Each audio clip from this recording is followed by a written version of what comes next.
Name check.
What happened here?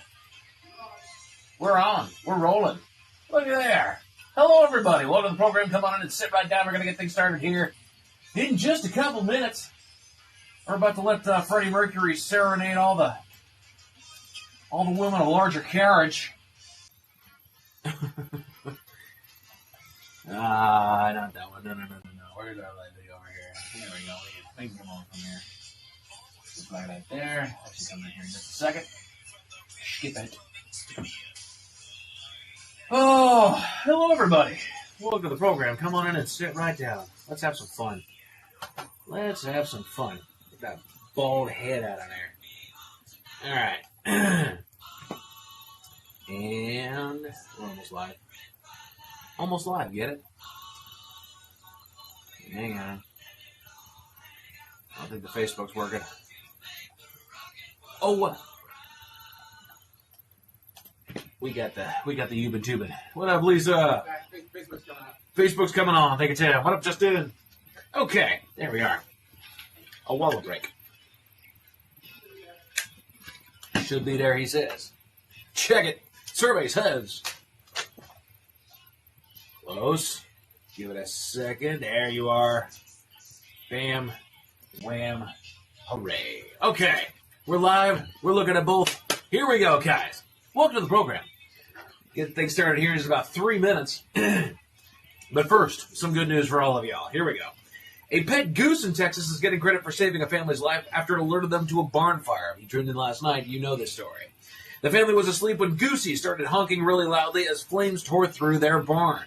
Luckily, the goose was loud enough and the family woke up, grabbed a water hose, and put out the fire. And all the animals inside the barn escaped unharmed as well. So maybe Goosey was trying to save his friends. Or his own ass. Going to not be a roasted goose by the end of it, and everybody else benefits.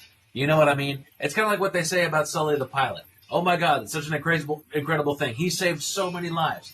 He didn't care about a damn one of them landing that plane. He cared about his. That was the only one that he cared about. Everybody else benefited from him doing the right thing and making the right moves, but they weren't on his brain, man. His life was. His ass was. He wants to go home to his family. He wants to see his kids. I don't even know if he's got any. But that's what it was. Goosey, saving his friends. My ass. Goosey was getting the hell out screaming like a chicken with its head cut off. No real pun intended. Some more good news. The Toronto Zoo is celebrating the arrival of an endangered pygmy hippo calf. The newborn was on his feet within 15 minutes and was nursing just 4 hours later. And the zoo staff said that both the mother and the calf are doing well. Fantastic. The birth is especially significant because only an estimated 2,000 to 3,000 pygmy hippos remain in the wild. So we need as many of them as we can. Dropping them big fat calves. What up, Justin? How we doing, man? Welcome to the program. And then your final bit of good news. A teenager in Alabama was having a sleepless night, so he decided to go into his parents' workshop and get an early start to his day. And luckily, he was there at the exact right time because because nearby he found a 76-year-old woman wandering around confused, talking about a severe headache. The teenager called 911 right away and stayed with her until paramedics arrived. Doctors later discovered that she had suffered a small brain bleed, but luckily now she's doing okay. Soon after, the woman and her family were able to meet up with a teen at the courthouse and give him a life-saving award. Fantastic, dude. 60 seconds before we drop this thing right on its head. How's everybody doing? It's Tuesday. We're getting back into the swing of things. It's really the hardest day of the week, especially for a guy like Ted who just got back from vacation. Tuesday always sucks. Justin over there on the YouTube, what's happening? Yeah. Tim did a phenomenal job on Ted vs. the FCC. If you haven't checked it out, check out Friday's episode of the YouTube live stream. Or he's probably already got the video up. I know who that man is. He's on it. He's going to put his video up. What up, Tommy? From Schlamet. All right. Hey, Nola. Let's go. How do we say that? Chalamet? Chalmet. I'm used to too many names out here. Chalmet. Chalmetti. Huh. Lisa. Doing okay? Cheers to another great show. Ayo. Chalmet. Chalmet. All right. Chalmet. What up, Chris? 10 seconds before we land this plane, and then we can actually talk about some real fun stuff. You know, the good things. What you came here for. The meat and potatoes of it all. The actual spud. Speaking of meat and potatoes, I think your boy's going to get some meat and potatoes tonight. Because somebody's got a craving that they need. All right. Some good stuff. It is the end of an era. Show of hands. How many of you out there are 7-Up people like I was? Dang it. I screwed up the camera, Tim. It's the hand signal, you see. Because now with the hand, now it tracks with me. Look out. It tracks with me. Okay. Well, Tim's fixing on that. I'm a bad man. Okay. It's the end of an era. For the first time in over 15 years, 7-Up is changing its recipe. It will no longer be a lemon-lime soda. No. Instead, it'll be a lime-lemon soda. Big change. Big change. Suzanne, how we doing, man? What up, Matthew? Amy, what's going on, you savage? Albert, Taco Tuesday to you.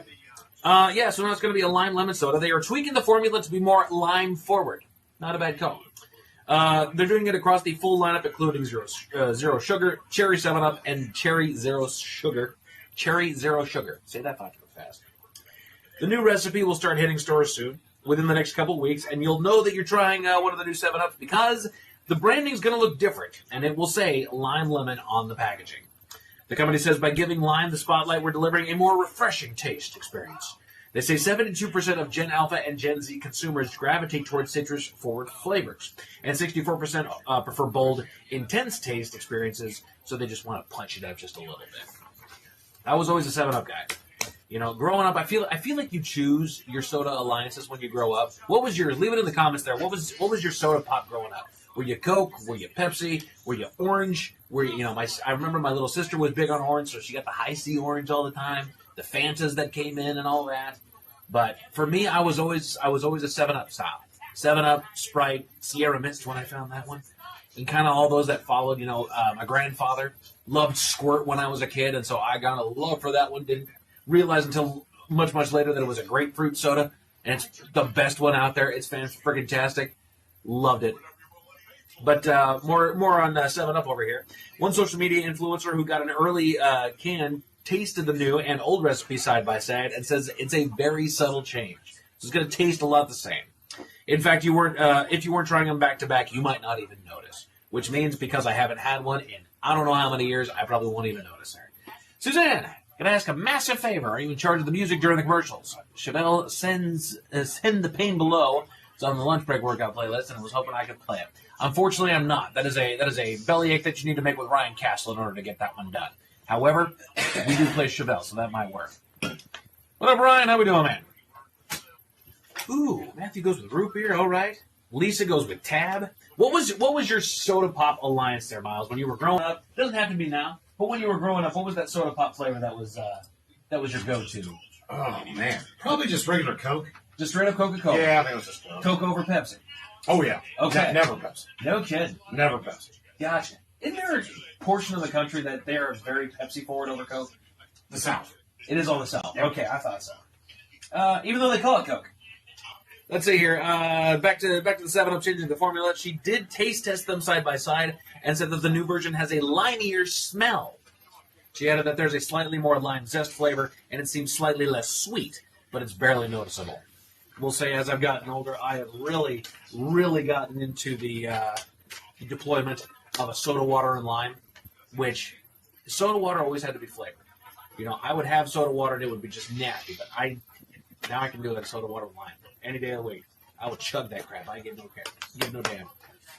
Give me a Barks root beer and I'm a happy camper, says Justin. I will give you that. Root beer was always on the table for me. It was never my first choice, but I was never disappointed to see it there. Mug root beer, Barks root beer, Dad's root beer. I feel like Barks was always my favorite, though. The mug was always good. If you wanted to get fancy in the bottle, the Henry Weinhardt. And then finally she was like, What a cow. I think it's okay to eat it, but I just said, Ask her for that. Yeah. Amy was a Pepsi household growing up. Steve, Ted, what was your guys' soda growing up? Your RC Cola. RC Cola. Well, we had no say in the matter. Gotcha. And that's okay. what my dad liked, so that's what we had. It was fine. If you had any say in the matter, you went to a restaurant or something like that, what were you getting? Orange soda. It was orange soda. Yeah, every time. Just any particular one, Fanta worked? Whatever they had. Gotcha. Okay, Crush. Actually, back then, it was all Crush and Sunkiss. Sure. Fanta just wasn't super available where it was. Okay. And I like all three, but they're very different. Yes. They're very, very different. Okay. There was another Orange Crush, too. What was it? It was like... What was it? There was Crush, Sunkiss. Sunkiss, and Fanta. We always had Crush in the 70s when I was growing up. Yeah. And then Sunkiss came along. I feel like Sunkiss kind of advertised to you in the 80s. So I'm like, I'll give this a try. Sunkiss was massive. I was always a Coke guy. Just a straight up Coke. So you and Miles are the same on that tip. I mean, I drank so much Coca-Cola. Yeah. That was one of the hardest things I had to quit. This is all coming because 7-Up is changing their formula. They are no longer a lemon lime soda. They're a lime lemon. They are a lime lemon soda. Is there a reason for that? Yes, there is, actually. Now that you mention it, Steve. I brought it up here on the live video. But they're giving lime the spot. They're giving lime specifically the spotlight. They say that 72% of Gen Alpha and Gen Z consumers gravitate towards citrus-forward fruits, citrus-forward flavors, and 64% prefer bold, intense taste experiences. So real quick, what the fuck is what Alpha? Alpha? I think Alpha is behind Gen Z. Okay. So they're the next one. Yeah, I can't keep up. On special occasions, grape and cream soda Shasta. Oh, dude, if I could get grape, that was very rare. Hell yeah. Now I'm like, ew. And as a kid, it was great. I never got down with cream soda, though. Really? Yeah. I'll get an orange cream downstairs at the Twice Burger. Okay, They yeah. have a Jones orange cream soda. It's so good. Nice. Those are pretty good. Yeah, normally you'll hear Jones are pretty good in the same sentence. No. There's nothing about that fucking shit that's good. Let's switch gears over here. New poll asks, when you get a new appliance or device, how much of the instruction manual do you read? Only when I need to. How do I change the filter? Right? Otherwise, Only if I need to, for me. that's what I mean. Like, we had to change the filter for the ice maker. Right. We grabbed the thing, right? Otherwise, like, plug it the fuck in. It should work. Oh, I gotta order one of those too. So as far as the most popular answer, believe it or not, across both boards was just some. 43% of people. That includes 38% of Gen Z and 45% of Boomers. Where Boomers completely fell off was none of it. Only 5% of Boomers didn't read any of the manual. Here's the thing, though, man. I try it to the best of my ability so I handle all the shit. Sure. Because then you don't need instructions. On, off. Right. Hot, cold, right? But now with this digital bullshit where I'm like, it's like when you get a new TV.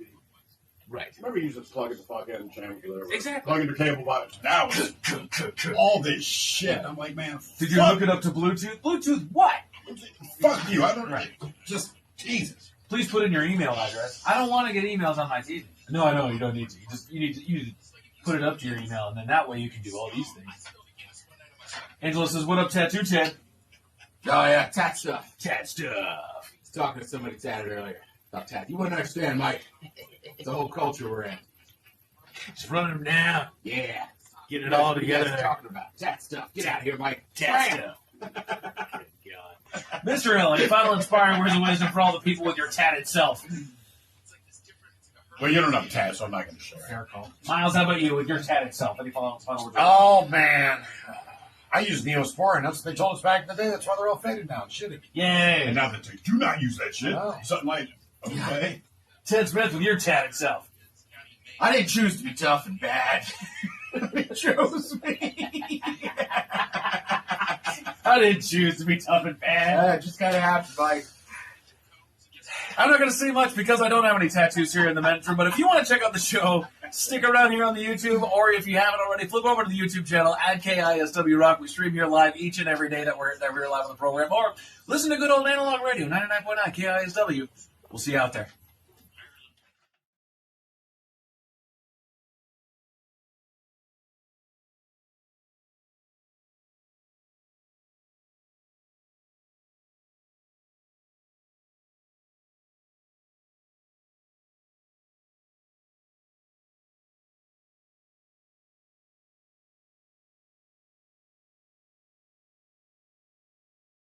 Program are simply not that bright, or what some people would call educated. They are merely stupid. They're not trying to offend anyone on purpose. And all have played doctors on TV. You have been warned and are cordially invited to join the party. This is the men's room. Forget it, man, and get with the countdown. Get with the countdown. Shake this square world and blast off for Kicksville. The trippers, the grasshoppers, the hip ones, all gathered in secrecy and flying high as a kite. This is the men's room with Miles and Thrill. You know what they say, shake your radio more than 3 times, and you're playing with it. You're listening to the men's room. And away we go. Welcome to the 21st Amendment season, episode number 4575. Along with Steve the Thrill Hill, the Ted Smith, and Mike Hawk. And 2 are the men's room. On tap today, Taryn Daly and Steve Miggs from the Daily Miggs Morning Show. Join us once again. We will sit and spin now. And today we ask, what's in a name? With 10 songs where a band name checks themselves. Oingo boingo on that list. We will play Profile This. Plus headlines, a men's room shot of the day, fun with listener emails, and everyone's favorite, TV Time with Ted. Click, clack. Drink it to dry. All right, here we go. This story is for real about an abandoned boat in Tacoma with 50 cats on board. Yeah. Meanwhile, a Florida man is arrested after $900 in avocados he had stolen and had stored. AI gives a farmer advice which wipes out 25 acres of his crops. An ironic license plate for Flagstaff, Arizona cops. And a man divorces his wife in California because she won't stop feeding the vultures. That is all coming on today's very special episode of The Men's Room. And now, here's the question. Hola, bitches. Good day to you and yours. It seems like most of the time that there's news from the high seas. It involves a norovirus outbreak on a cruise ship. In fact, that happens so much it barely even qualifies as news anymore. Well, leave it to Washington State to make maritime news weird. A sailboat off of Owen Beach in Tacoma. It was floating untethered with no one aboard, except for 54 house cats. That's right, every passenger was in fact a cat. And oddly enough, generally speaking, most of the cats were pretty healthy. So they've been watered, they've been fed. There's just no people or evidence that people have been there. Just 54 stinking house cats. Now, summarizing the remarks of various agencies investigating the weird cat ship, and I quote, "What?" Okay, let's go to the coast to Alaska, where a family of 3, they were sleeping in their boat on Glacier Bay.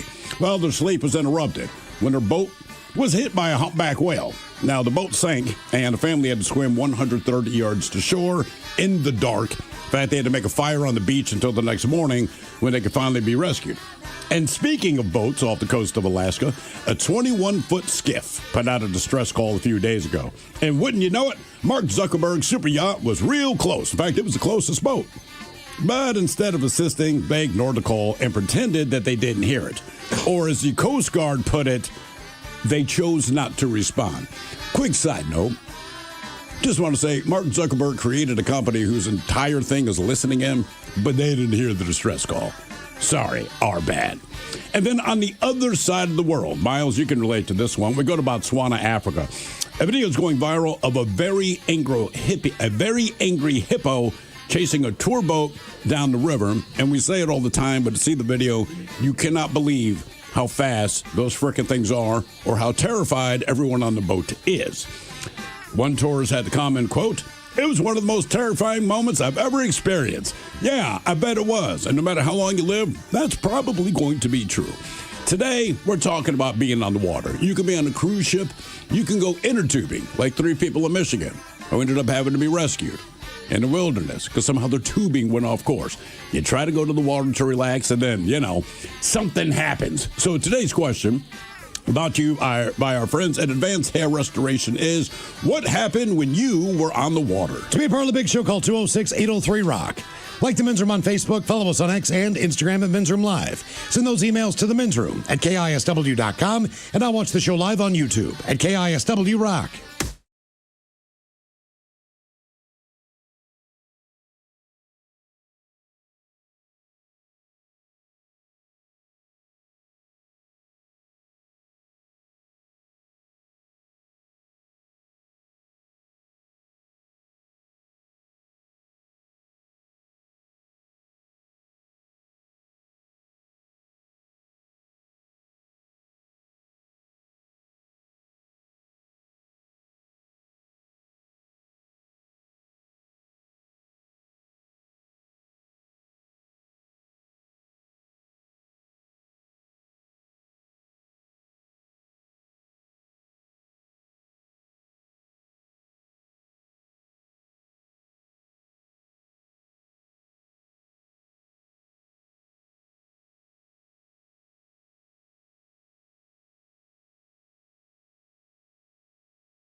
For a full sit-down dinner, rather than just a quick coffee. Sure. Now, from that moment they met, he sensed that something was off. You get to sense it. He said, I got a feeling early on that maybe didn't meet her expectations looks-wise. Did they not have pictures on Match.com? I know everyone does filters or whatever, but I feel like sometimes you can see through the filter to see the ugly.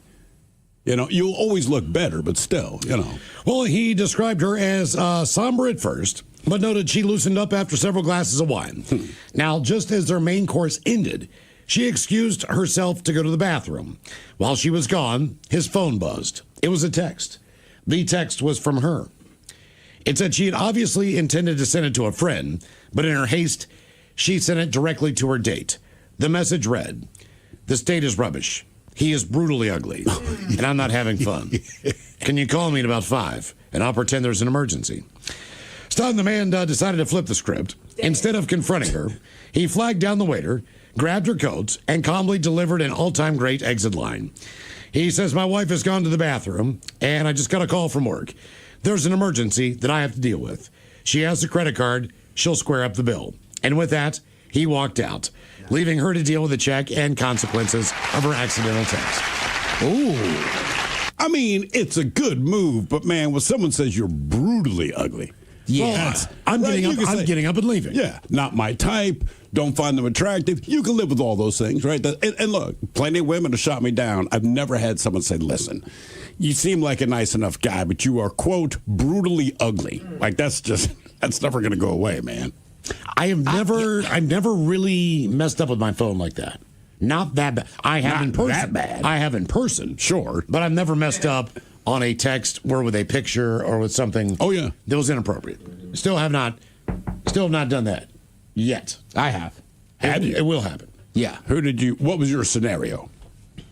Couple different ones. Like one was just the chick just was always late. All right. And I was texting my buddy and I didn't realize they had flipped over. I just said, like in a shocker, she's late again. So she was kind of pissy about that. That's not the bad one. The bad one was like, I would just say a friend, and we were late night friends. All right. And she had the same name as somebody else on my phone. Oh, no. And sent kind of a little more aggressive than you up. And then when I got the reply, I was like, I am so sorry. Like, and I'm still friends with this person, and they're super cool. How descriptive were you about what it is you would like to have done? Were you speaking or were you showing in picture form? No. It was just text, but it was it was specific. Yeah, just like let's get down to business. Yeah. Blah blah blah. They were very cool about it. They have never brought it up. She knows completely. I was like, that was not meant for you, and it was fine. But that took me took me probably a week over the embarrassment of like, oh my God, I am going to run into this person. Wouldn't it be better, though, if you just sent it to a dude? Because the dude would be like, I like you, buddy, but I'm not up for that, right? And kind of go, all Correct. right, quick giggle. Yeah, you send it to a chick. All right. The best one is this involves my family. I was not there. All right. So my brother, my sister, and my mom will get together every year around Christmas to go down to the National Mall, see the tree. Sure. Blah, blah, blah. They always go to the bar and restaurant called the Irish Times, right? It's like tradition. My brother's going to get cottage pie, whatever. So they all go. The kids are a little bit younger.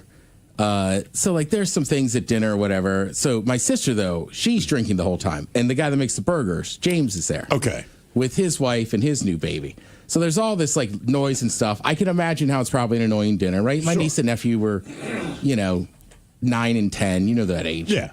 So my sister, though, when she gets home, just unleashes on my brother and bitching about my brother and his family. She thinks to James, but it's a group text. Oh. So then by the time my brother gets up, he just has a voicemail from my sister that's like, I'm so sorry, blah, blah, blah. And he's like, that's weird. Why would she leave me a voicemail? And then he looks at the text. And it's like, yeah, it was brutal. Like, I'm pretty sure she got uninvited to his Christmas that year. Oh, really? This was like 4 days before Christmas. Jesus. Yeah. Oh, wow. Well, it's one thing, too, to, like, make fun of your sibling. Sure. You can't go in on your sibling's spouse. To them. Yeah. Right. That's kind of a no-no. Right? You can't. Right. No, She it's off went in. limits. Completely off limits. Correct. And I mean, like, let's be honest. You guys know my sister. You know how drunk she can get. Oh, yeah. She went in. Ooh. What did you think it was? But it wasn't at all. 206-803-ROCK. Your laugh makes the whole thing worthwhile. Look, from 3,000 miles away, I thought the story was amazing. Like, I did feel bad for my brother and sister-in-law, but also... Well, he didn't tell her what she said, did he? He did not tell Amy. Okay. But he was... Well, he's not stupid. He's not dumb, but he was just... Honestly, I think, he was that pissed. And truthfully, like, I think his feeling... Like, he was really, like, kind of hurt and be like, Jesus, man, this is what you really think? So, I mean, that took a while to kind of get over. We had a situation at the bar probably about a year ago. My wife and I are at the bar, but we're both fairly social at this bar. So my wife's talking to somebody else. I'm going around to the varsity side. Oh, yeah. To get a drink. And there's this woman that I've never seen before. And she's hammered, right? And she's got the super long fingernails, big ass gold hoop earrings, hair's all teased and curled up, whatever. So she's kind of flirting with everybody. I'm waiting on my drink. And so she starts flirting heavy with me, right? And I'm just being cool. I'm like, hey, man, what's going on? What's your name? And my name's blah, blah, blah. We go, whatever, waiting on my drink. Then my wife comes around, sits down next to me. And so the woman leans over, says something to my wife, and my wife's not jealous or anything. She knows, like, I don't want to be in this situation. I just want to get my drink. So my wife kind of leans over, and this girl basically, like, introduces herself to my wife, not knowing we're together, right? And my wife's just like, yeah, cool. And just kind of turns away. So this chick who's all drunk is just like, you know what? F that bitch, blah, blah, blah. I said, I'm going to let you in on a quick secret. She's like, what? That's my wife. The look on this woman's face, like, I'm sorry. I'm like, don't worry about it. I'm like, say it again, we're going to have an issue. Mm-hmm. Yeah. That's all. I mean, Why would you say that? Because she was drunk and she's trying to be super social, right? Oh, okay. And my wife recognizes that. I mean, she's hitting on everybody. Nothing special about me, but she's doing her thing. So my wife just kind of stayed out of it. That's why she's like, yeah, that's nice. And just kind of turned away. Sure. That was it. That's Jason, that bitch. I'm like, so my wife. Oh, my God. I was like, I didn't say you're wrong. I just said you might not want to say that again or we're going to have a problem. She paid her tab and she left. Yeah. Yeah. That's what I'm saying. It's one thing to say something, but Yeah. like you started about somebody's spouse. Like, well, the thing is, I wasn't even mad. She was just, because my wife goes, I didn't even do anything. I literally said, it's because you gave her the cold shoulder. right, because you didn't And chat. she's in that state of mind. Don't worry about it. She's like, I'm not at first. I said, no, I get it, ma'am. I said, Well, it's it was, all good. We had It's all good. we had a conversation one day in here. So the band that we're playing is also a band that is playing at a venue in town that night. All right. All right. We might have mentioned that the band is playing. And I think I went off on a tirade of just like, I don't understand how this band ever became popular. Well, who's the band? It's right now. Hang on, I'll just turn it off. Ready? Yeah. And just kill the mics. Yeah, ready? Just kill the mics. Mike, Miles. Yeah. Oh, that's fair. Oh, okay. I know who it was. I know. Yeah. Which one? The second one. Second Oh, one. was. Yeah. Okay. Okay, yes. Yes. Yes, it was the Okay. second one. All right. So we find this out later. Oh, no. No, that's it. Okay, so So then you asked me something. I was like, look, I just never got it. Like I just don't get it. Like, look, everyone has their own taste in music. As a matter of fact, I just had a friend reach out to me and ask me to get tickets for this band as they're coming to town again. And the thing that disturbed me the most is she said they're my favorite band. Can you please hook me up? And I just lost a lot of respect from her because she said they were her favorite band. So obviously, people like this band. I just do not, right? Turns out they had the radio station on during sound check, right? Oh, yeah. On stage. I know exactly where we were, too. Because the guy, when we're doing this broadcast, we're broadcasting from a different location. I'll leave it at that. But when the band had walked in, I didn't really recognize the guy as being the singer from this band, but when he got a big smile and he waved to us. And we just waved back. And then I pieced together, oh, that must be the guy from this band. And they're, 80 feet away from us on stage? Oh, man, it was not good. Were we broadcasting from the event? Yes. Yeah, and yeah. the doors had, yes. Yeah, oh, yeah. The doors I remember hadn't that one. opened yet. Yep. And Miles is going off. Rolls on. You're listening to the Men's Room with Miles and Thrill. 99.9 KISW. Oh, Patrols, away we go. Welcome to the 21st Amendment season, episode number 4575. What a large and in charge program we have for you today. Guaranteed future repeat. Taryn Daly, Steve Mix from the Daily Mix Morning Show joining us. We'll sit and spin. Today we play bands that name check themselves in song. All right. Now, there are other bands out there that will name check other bands, other artists. Sure. But it's very strange when you name check yourself. It's almost like speaking in the third person. It is. To some degree. Who used to do Yeah. it? The Mike Tyson used to do that. Who was it? Somebody used to always... I can't think of who it was. I believe it's a combat sport person, but like anytime they interviewed him, even though he's speaking on his own behalf, he still did it in third person. Was it Ali? Muhammad Ali was just, he was, He was his own thing. right. He was just constantly. That's a tough one, right? Ali said a lot of stuff. Oh, yes, he did. You know, my mom met him when he was still Cassius Clay. All right. And so my mom explains it. Her best friend at the time, I can't remember her name now. But anyway, she was dating this new guy. And so they were going to go on a 3-person date, as it were. My mom's going to be the third wheel because her friend is not sure about this guy. She likes him. Yeah. Said he was cute, blah, blah, blah. And she's like, look, we're black in the 60s, so no one has money. And his brother comes rolling down the road in a Cadillac. All right. Turns out it is Cassius Clay. Now, no one really knows who he is at the time. And according to my mother, he was exactly the same then as we got to know him as Muhammad Ali. So, my mom, very proper, knows. Hi, I'm Carolyn. My name's Cassius Clay. I'm the greatest fighter yet. My mom was like, yeah, okay, whatever. So when she's talking to him on this date, like, well, what do you do? Because she's looking out for her friend. Like, do you have a job? Kind of thing any friend would ask. Oh, I'm a prize fighter. You can hear about me one day. She's like, oh, Jesus Christ. All right. So she never sees the guy again. Then the Olympics happen. Right. And she's like, you have got to be kidding me. That is the guy that my friend went on the date with. So as much as he talked, he did back it up. Yeah. Well, I mean, and some people check themselves, but it's not in third person. No. So, like, I don't know. Hell, Hank Williams Jr. There's a song, You Never Call Me By My Name. And he'll say, my friends ask me, Hank, why do you drink? That's fair. Why do you rub smoke? Like all that stuff.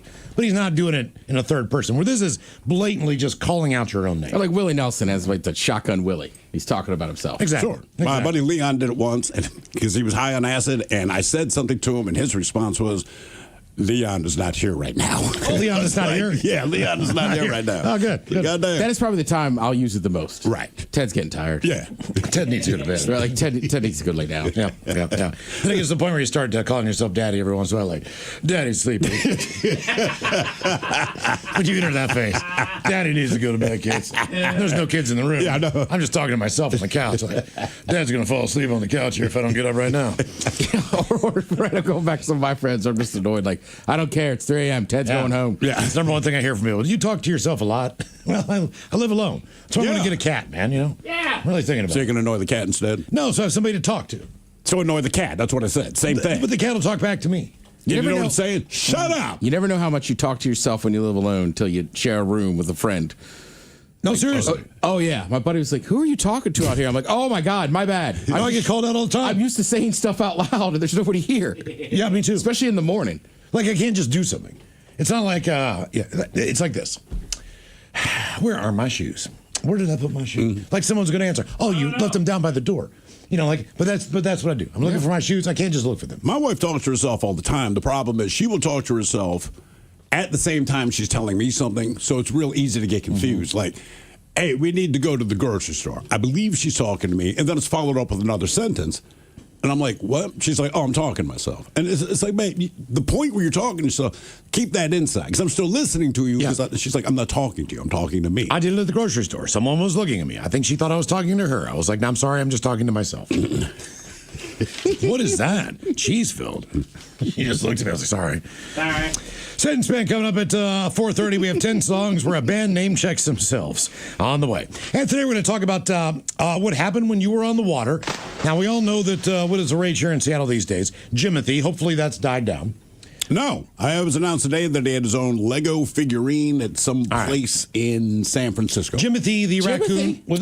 He does. It's not an official Lego piece. Someone in San Francisco who were like, it's not Legoland, but put it this way, they've created like this big cityscape. All right. And Jimothy is all the rage. So it was announced today that this person, and they showed a picture of it, and as much as a mutant raccoon can be recreated with Legos, I guess they did a good job. And the idea is, if you visit this place, which I never will, you look in their giant cityscape, see if you can find Hunchback Jimothy. All right. Well, you know, I saw at the Fremont Sunday Festival or fair, whatever you call it, the market. I saw farmers market. No, listen, that's not a they farmers really market. Don't have a lot of produce, but come on, man. Yeah, it's more like T-shirts, and you want to wear someone else's clothes. Oh, an old vinyl, yeah. Yeah. They had about at least 4 different vendors with 4 original shirts, T-shirts you could buy. All right. There were paintings of this, physically deformed raccoon. That's big money. But you got to remember something else. Since this has all gone down, we have no new video of this guy. It's almost like he's like, oh, no. I am not dealing with this celebrity stuff. You think he's dead? I think I'm just going to hide out in a dumpster for a while till everything dies down, get back to my normal life. All right, let me ask you this. I'm serious. People have looked for him. Yeah. You know, people want to get a picture of him. All right. Look, they tracked down that dog who rode on the bus with me in a day. So if the news team got on it, they could find the damn thing. So everyone loves Jimothy because who doesn't love a hunchback mammal? And say you're driving down the road at night, Miles, you hit and kill Jimothy, and you recognize like, oh my God, I just hit Jimothy, knowing that people around the world love this weird little thing. Do you tell anyone? Do you hide the body? Because to me, and I mean that on, I hit Jimothy with a car, knowing how people feel about Jimothy. First of all, it's not my intent. Look, we hit something. Here's the bottom line. Hold on. It's a hunchback raccoon. Tell them we're getting a shovel and we're going to bury this thing. And we don't tell anyone that we killed Jimothy because no matter how innocent it is, right? There's roadkill all the time. But if you hit Jimothy, we will be vilified forever. Here's the key. So my point is, the key is no one has seen him lately, do you think someone hit him with a car and buried his ass? You need to pick him up and put him in your trunk. Why? I'll tell you why. I don't think it's safe to pick up a dead raccoon. Because everybody's got a door ring camera. There's cameras everywhere. If you leave the raccoon in the road where it is, they're going to look. Someone's going to say, oh, wait, what car came through here at this time that could possibly have cluster cameras, whatever the hell. And then they're going to look. He just ran over it and didn't even stop and help Jimothy. But if you just pick his ass up and throw him in the trunk, no one knows he died right there, right? Where are you getting rid of him? So then I'll probably throw him in the canal. I think you got to burn the body, man. Miles is right. Throwing him in the canal. So if you hit Jimothy with the car, Jimothy drowned. You're throwing him. It's not like they can't. They're gonna know he got hit by a car. What are they gonna say? Like something happened to his back? You obviously got run over. No, he's his already gut shooting out of his ass. Well, that'll be the sign, man. I'm just saying. You got to get rid of the body. So as big as he is, all right. To me, this is a bigger story. All right. This story's insane. This story is a bigger story, and it has not got the traction of that raccoon with a deformed back. Because there's nothing wrong with these cats. No, but I'm saying, like, look. I saw a human that looked like Jimothy yesterday. I know. Was he getting love? No. Was he on fentanyl?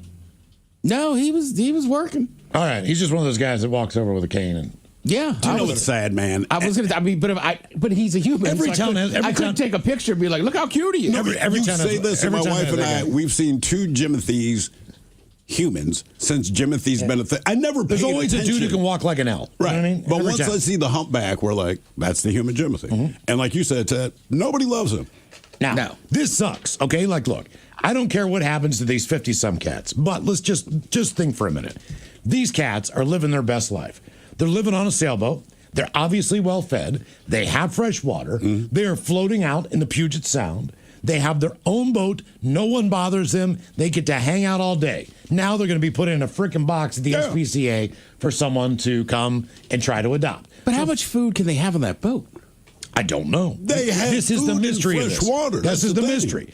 The sailboat that is bobbing off of Tacoma's Owen Beach turned out to be abandoned with people, but just occupied by, they say, scads of cats, 0 humans. As Como News reports, police first checked the vessel Thursday after reports of improper lighting.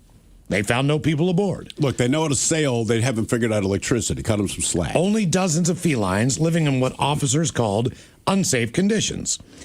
So they brought in the Marine Services Unit and Animal Control. They spent more than a day removing cats and from cramped spaces below deck. Through a tremendous team effort, every cat and kitten is being safely removed from the boat, according to the Tacoma Police Department. They put the total number of cats at 53. That's according to King 5. There are 4 to 5 to go that are still not crated. In other words, there are 4 to 5 cats that are still hanging on this boat. They don't want to be taken off. Hopefully today is the final rescue day. One cat jumped onto our boats as the rescuers were there, then off into the water and took off swimming. Wow. Damn. Yeah. So he jumped onto the rescue boat beside that boat, and then he jumped off that boat and said, I'm out of here. I just took the hell off. You don't hear about a lot of cats that love swimming. They actually don't mind it as much as the perception is, apparently. Where do you think that perception came from? They just don't normally have access to water. Right. But if they have it, like...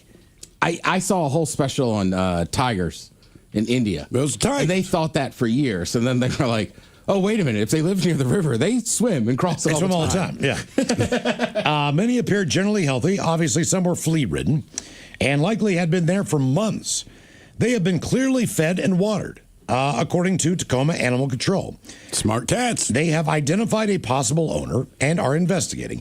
My money said, look, this is probably a private dock. They've probably got it moored there. It just broke free. Mm-hmm. That's where their cats lived. And it just started to float probably into the water. All right. That would be the only theory I can come up with. But you're talking about one hunchback raccoon running through a neighborhood. Mm-hmm. Now you got a boat with 50 cats on a 54. See, to me, this is the story right here. If you got one of the boats on, the SS Minnow, you got a cat from the SS Minnow, the floating cat boat. But nobody cares because there's nothing wrong with the cats. For people to love an animal, it either has to be a baby, right? Or it's effed up. Or if you have a one-eyed chihuahua, you could have the dog that's best in show. Whatever those ugly, stupid, I don't know, some Pomeranian with the ribbons in its hair, and it's like, hey, I've won all these awards from the kennel, whatever the hell they're called. Nobody cares. Now, you bring up some one-eyed, three-legged chihuahua, take one picture, put it online, brother, you're going to be on the Today Show. You're going to be on Jimmy Fallon. Because you have an ugly animal. No offense against Jimothy. You're ugly. And the uglier you are as an animal, but you shouldn't be that ugly, that's where the money is, man. The Fremont Market itself has 4 different booths devoted just for cats. There's one dude where he wants you to take a picture with his cutout cat, and everything he has is just a picture of his cat. He's a lonely man. That's the only thing he sells. All right. Pictures of this one cat. There's cats everywhere down there. I'm telling you, man, this is a bigger story than that hunchback raccoon. I believe it's a bigger story, but again, there's nothing wrong with the cats. If they all had one eye, this would be, people would adopt it, right? Half the time, I don't know, you watch like your local news, and at the end, they'll put up like 3 images of animals, go to our local SPCA. There's a normal-looking golden retriever. He's been there for 7 months. There's a normal-looking, I don't know, German Shepherd. He's been there 9 months. That 3-legged one-eyed chihuahua, I'll tell you, and you adopted him yesterday. I like that one cat that just jumped in and said, F it, I'm swimming. Yeah, I'm out of here. Yeah. That's awesome. He probably just went back to where he knows where he lives. Probably back to the boat. Yeah. Yeah, we're back to the boat, dude. Mm-hmm. That was good. It's crazy. Okay. So our question, what happened when you were on the water? 206-803-ROCK. I do like that he jumped on the rescue boat. Why did you? Like, I'm out. This sucks. Right. That's not where he wanted to be. He was having a good life, man. It's full of cops. Yeah, I mean, imagine someone decides. I'm going to be spayed or neutered. Someone determines they don't like how I'm living my life. So they show up at my house, and they just pull me in, throw me in the back of a truck, and say, hey, dude. Next thing I know, I'm in a box. Based on our opinion, we're going to take you somewhere better. Wait a minute. It's like, I'm fine where I'm at, man. So if I'm fed, I have water, I'm floating on the water, I live waterfront. F360, waterfront. And nowhere in that article does it say the cats were in distress. Right, you know what I mean? Like there's got to be a number on the boat where you can identify where the damn thing came from. Sure. This cannot be that hard. I mean, a car could be on fire on the side of the road, almost completely burned down. They'll figure out whose car that was. Oh, yeah. So how in the hell don't they know whose boat this is? The boat's got to have a name, right? Everybody names the freaking boat. So maybe there's no registration on it? I mean, maybe. They said they have a possible owner. I don't know, man. Should be the wet kitty. Oh, yeah. No. Why? No, that's actually accurate. That's what they do with boats. Your head out of the gutter, Mike. Yeah. You'd be like, Miles, you have 54 cats on here. And you go, yeah, where was your mind? What did you think he meant when he said the wet kitty? Exactly why you're laughing. That's right. You should buy the boat and call it Perfection. You know what? You can't rename a boat, apparently. You got to do like a whole process. It's like bringing a banana on there. I don't think you can do it. You like, can, I think you got to doom like. it. There's a process to it to What, like rename. sage or something? Yeah, I don't know the whole. I just know there is a process. You can do it, but you got to go through the process or it's bad luck. But I'm not buying a boat. I think you're flirting with disaster. Is everything bad luck with a boat? Yes, It pretty seems to me, much. if you buy a boat, just know that everything you do is bad luck. We're gonna Except find out put today. 54 cats on it. What happened when you were on the water? 206-803-ROCK.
Free Odyssey app. Text the guys at 206-803-ROCK from the Pinky's Plumbing Studio. You're in the men's room. Categories coming up: ice cream rats and the NFL. Your guess is as good as mine. Ran after emails on our question. What did you think it was? But it wasn't at all. Commas are huge. 206-803-ROCK. Ice cream rats. Ice cream rats and the NFL. Coming up, ice cream rats. Would you eat an ice cream rat? Is it ice cream shaped as a rat? Yes. Or is it a rat that has ice cream flavor? Look, you eat Mickey Mouse ice cream. It looks like a mouse. It's got ice cream. Which one would you eat? If they call it The an ice popsicle? cream rat or rat ice cream? I'm going to try an ice cream rat. Yes. 100%. Delicious. Ice cream rats. That's right. A family in a remote part of China adopted what it thought was a puppy, only to discover 2 years later it was actually a bear. Su Yan, who lives in a village outside of the city of Kunming in the Yunnan province. Kunming. Ah, yeah. Kunming. Kunming. How yes. would you say it? I believe you. Kunming. Kunming? I'm calling it Kunming. But what she thought was a Tibetan Mastiff puppy. On vacation 2016, someone sold her this thing. All right. They sold it to her. That is a massive dog. It is. That's what they say. But 2 years. Huge dog, thick black and brown coat. Males can weigh as much as 150 pounds. The owner said she was immediately struck by her pooch's insatiable appetite, which had him wolfing down a box of fruits and 2 buckets of noodles daily. Wouldn't this dude normally just take a nap for 4 months? I mean, wouldn't that have been a tell? That's a good point, man. I mean, I don't care if you call the vet like, dude, our dog just won't wake up. So you're telling me if you move the bear into the house, it's got no need to hibernate? If you're feeding it all the time, maybe not. And you've raised it from a little baby bear. I don't know what you call Cub. it. Cub. Yeah, Come on, man. Baby bear. Right, Chicago, man. Yeah. So I imagine if you've been raising it since it was a cub, aka a baby bear, then maybe it just was like, I don't got to hibernate. There's plenty of food. But you also don't think it's weird that your dog liked fruit so much?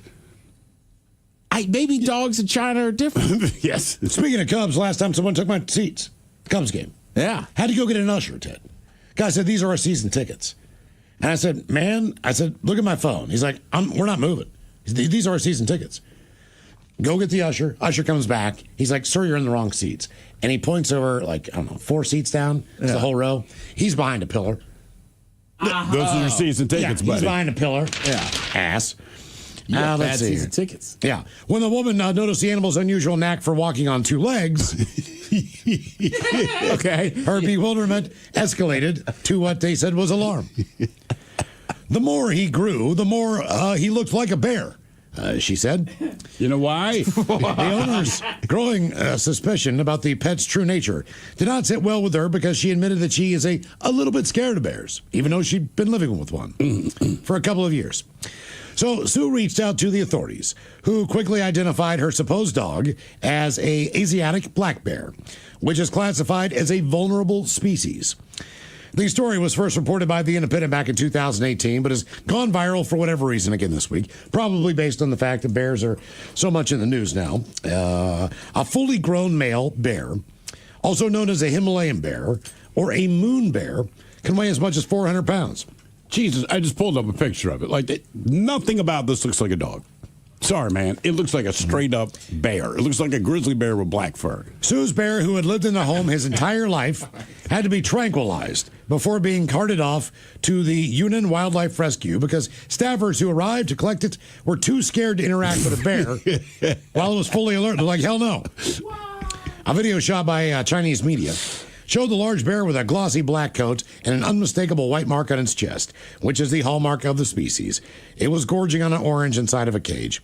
Officials reported at the time that the bear was living a healthy life in its new home. I'm sure it was. You're treating it like your family pet. I mean, it was. You just didn't know it was a bear. 2 years to piece that together. That's right. I mean, maybe when it's a baby. Maybe there's something. One, you don't want to think you got to keep your dog's nails trimmed. It's a bear.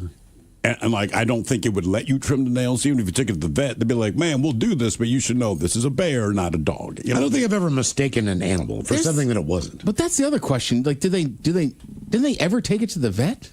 I'm guessing not, because the vet would have said, this is not a dog. This is the bear. So we know she never took it to the vet, unless their vets are the worst on earth. I think most of us would be able to identify, like, ma'am, I'm pretty sure this is a bear. Yep. You looking at a picture of it? No, I'm just saying, yeah. It's a bear. A baby bear looks like a baby bear. Yes, it does. The way that its legs are shaped and moves, Everything. it looks like a baby bear. And what tells me, like, most people have seen a dog. Not everyone has seen. Well, in all fairness, this bear's got a weird, jacked up face. It still looks like a bear. So do I. No, but my parents still knew I was a baby. It's kind of an ugly. It's an ugly bear that I could see. Maybe you think this guy's a puppy. Okay, For again, a while, but when he starts 2 years. when he starts walking on two legs, let's say That's a good tell, though. with the 2 legs, when he's on all fours, and that's a big dog, I'm 100% with it. I can fathom it happening. But once he starts walking around on 2 legs, a lot. Ted, man, your dog can climb trees. Yeah. I mean, there's all kinds of things to tell you it's a bear. One, it looks like a bear. But if that's not good enough for you, then maybe watch the other stuff. God damn, man. We've heard stories of. I don't know why. It just reminded me of, like, that's not an adult. That's 2 kids in a, Exactly. trench coat. Stories of family members picking up the wrong child from daycare. Yeah. There's been a few of those. My dad, he never did that, but my daughter, quote unquote, playing soccer in elementary school, like 6 or 7 years, whatever, first grade. And basically, you know, all these girls go down, they sit down on the grass, pick dandelions, chat with the girls from the other school, and a ball rolls around. That is what it is. But my father, he's there, proud grandparent, and he keeps snapping pictures of her. We're like, cool. So then we're going through his phone, and I'm like, why do you keep taking pictures of this girl? He's like, look, man, there was another girl who had your daughter's color hair, same curls, the whole nine. So he's like, 50% of the pictures I took, I was taking of her. I didn't realize that it wasn't my granddaughter. And like from behind, I could get it. Fair enough. But, and he goes, but then I felt creeped out. He's like, when I realized that I was taking pictures of the wrong girl, he goes, I hope that girl's parents weren't there. I'm like, I guarantee you that. It's a park. Yeah. And it's an organized soccer game. Or soccer, yeah. A disorganized, organized soccer game. And he's just, I was like, dude, you probably came off as a creepy son of a bitch who happens to be my dad. Oh my God, that's Steve's father taking pictures of my daughter. And like I said, from behind, they did look a lot alike. Thea sends her dog Izzy to doggy daycare so she can get some socialization, exercise, and fun. So one day, she asked her dad to pick up Izzy from the doggy daycare. But the moment he walked through the door, it was obvious something wasn't quite right. You see, Grandpa had accidentally brought home the wrong dog. and everyone seemed confused except for him. They immediately noticed the pup was much bigger than Izzy, while the sweet dog happily wandered around, checked out what she probably thought was maybe her new home. Turns out her name was Courtney, which explains why she completely ignored everyone calling her Izzy. They also said that Courtney is 15 pounds heavier than Izzy. So I guess in the video, they're all like, God, you've put on so much weight. Oh, you're becoming a fat girl, blah, blah, blah. And they're like, so you picked up the wrong dog, fat shamed it, and then took it back to doggy daycare. Yep. Well done. Biggest mistake I've ever done in a holiday. I've told the story before. I think it was Passover or something. Wife says, I said, I'm going to do the brisket this year. Well, she said, you pick up the brisket. I will show you how to do it. We'll cook this thing together. All right. Fair enough. So I go, what I think is, I went to like the grocery outlet or whatever they got there in Ballard where the restaurants go. Oh, yeah. It's not a grocery outlet, but I know what you're talking about. Yeah, it's like one of those places. Or what's it, Cash and carry? Cash and carry. You walk into the cooler where all the meat is. Yeah. You know what I'm saying? It's like one of those places where you go in and it's freezing cold. You get what you want. Big racks of ribs, the whole deal. So brisket is on the menu. I go in there and I get the biggest brisket for 8 people. Okay. Get this thing home, do all the things, marinate it overnight or put a dry rub on it, whatever I was supposed to do. Put this thing in the juice the next day. It's going to cook for 8 hours. Now, in the morning, whenever I put this thing in, an hour and a half goes by. This thing smells amazing. It really does. Sure. It's just, the whole house smells great. It is. I have nailed this thing. I look at it. It's kind of getting a little crispy on top. It's still juicy on the inside. I'm like, I nailed this thing. All the guests come over. This is the most important part of the meal. Now, there are potatoes in there like stew. There are some carrots in there.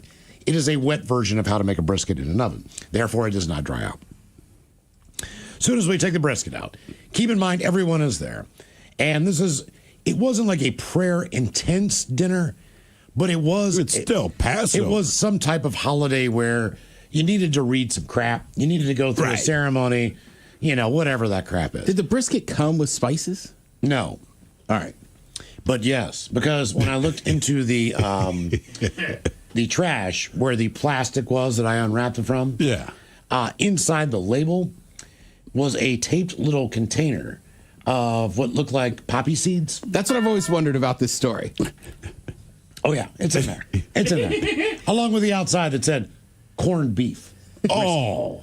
It said corned beef real small and brisket real big. Like corned beef was a small cursive lettering. Corned beef. Brisket was like brisket. Like 3 inches high lettering. Did you think it was just like a recommended dry rub that they just threw in there with you? I didn't see it.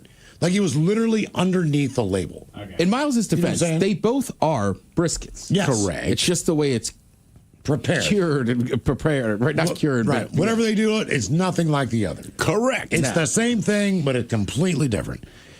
So she cuts into this thing, and I will never forget the look on her face. Like, there are 6 guests in our home. This is the main thing on the menu. Nothing else even. That's what everyone's waiting for. Correct. Maybe you got a small bowl of matzo ball soup. Whatever. This is what you want to eat. And it was completely ruined. So, it wasn't ruined. It was just the fact that it was corned beef cooked like brisket.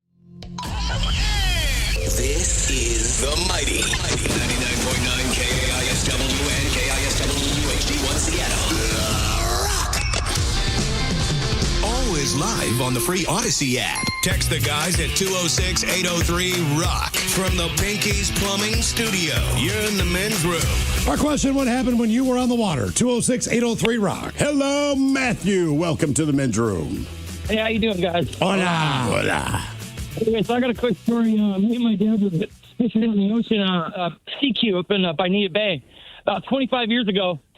And there's these weights that we use for fishing called banana weights. They weigh about 6 ounces. They look like a banana. So my dad's got this fish on for about 20 minutes, and he's got the rod buckled over like a monkey humping a football. And that thing breaks, the line breaks. So my dad leans his head over the boat, and that banana weight's coming at him as hard as he got the pole bent over. And it hits him right between the eyes, splits his face open, and drops him out and knocks him out cold. And you were the only person on the boat with him? We have my cousin there too, but we were able to laugh because he was out. But we woke him up, and he came too. But it was the first time I ever seen my dad knocked out. And hopefully the last. How many times have you seen your dad knocked out? I see. Well, like blacked out or knocked out? Well, whichever. Knocked out. Yeah, blacked out. I think we all can tell some stories. It's just the one time, but it was one of the funniest moments of my life. And when he came to, he laughed about it too. Well, see, to me, blacked out means you're still awake. Passed out, means you're not. So to me, blacked out means you were still attempting to look like you're functioning, but you're not home. Right. You're blacked out drunk. You're blacked out, but you're passed out. That means you're trying to sleep it off. It's a weird thing. I read they were saying that when people are blackout drunk, essentially all of your not that your motor skills are performing well, but your brain is doing enough to keep you physical, but it has stopped recording information, right? So when you wake up the next day and you're like, do you remember what you said? Obviously the answer is no, but it's like, look, the reason you don't, at the point that you're quote unquote blackout drunk, your brain just stops listening to anything. It will not remember anything that happens from that point on. Yeah. And hopefully someone can tell the signs before you get there.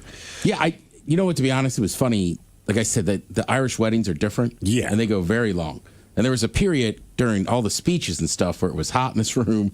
People were just drinking wine. So people got really, really drunk.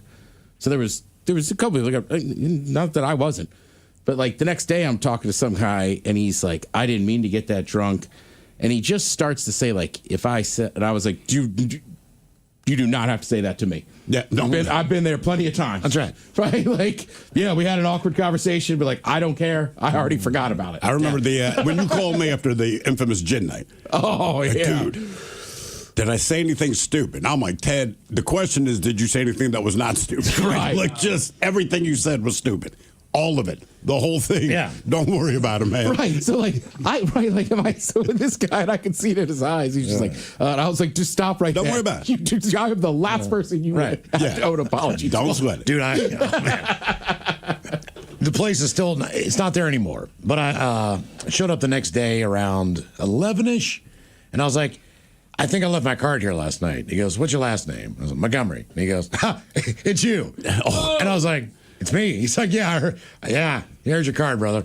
He's like, we put a 20% tip on there. I'm like, you weren't working last night. He's like, no. I heard all about it. And I was like, you heard all about what? And he's like, hey, man, sounds like you guys had a pretty good time last night. I was like, that's it? No details? He's like, hey, you're allowed back in, man. I was like, all right, okay. Oh, Jesus. Yeah, I was like, yeah. And I'm just like, it was like a mystery. I walked down there like, what happened? I told you, man. We were in Costa Rica. What happened? And they're opening this casino. What Whatever. happened? They did a soft launch. I know I had a very, very good time. I wake up the next day. I feel awful. I know that I put it on. And down in the cafeteria, everyone's like, crazy man. That's what they started calling me. And keep in mind, I have no recollection of what's going on. I can live with that, so I don't care. But the hard opening of this casino was the next night, that night. And so we go up there, and when we get there, this is a casino. So security is wearing tuxedos, and they have the earpieces, and this very serious-looking man immediately makes a beeline for me. And I'm like, oh, no. Because no one told me what I'd done except some long dissertation about Star Trek. I have no idea what they're talking about, but apparently I went off about that. So the security guard comes up to me, and he puts out his hand and starts doing this weird handshake with me. And he's like, hey, if anyone gives you trouble, man, you make sure you let me know. And I'm like, okay. And then the guys carrying the trays, the catering guys, they're like, hey! And so apparently I taught all these guys some weird secret handshake they were going to have. Dude, I have no idea. But they all did it. And they were just handing me food and drinks all night. And every time they saw me, it's kind of like the double gun thing. That's a good one. Playboy. It is a good thing. And because of that, look, every time I screw up, my wife will inform me where I went terribly wrong. She was not there. This is one of the few times I was blackout drunk, and it was real positive. Yeah. I mean, the employees love me. Everyone around me loved me. And I'm like, man, I really wish I knew what I did. But they're like, you are fantastic. I'm like, but I had to pretend I remembered. That was the whole thing. I'm like, cool, good to see you, man. Yeah. What happened when you were on the water? 206-803-ROCK. It's only tough because of the handshake. I did not know that this and that. So all these guys kept coming up into security, catering. I'm like, what the hell? And they're like, you taught it to us last night, man. Remember? I'm like, oh, yeah. I remember, man. I remember. Damn it. Hello, Mike. Welcome to the men's room. Hola. Hola. All right. So last year, 4th of July, we do a lot of camping on the river in Monroe, the Skycomish River. All my buddies and I have jet boats. And a lot of the guys have really bright light bars on their boats, and it's not uncommon to go rip around the river in the dark.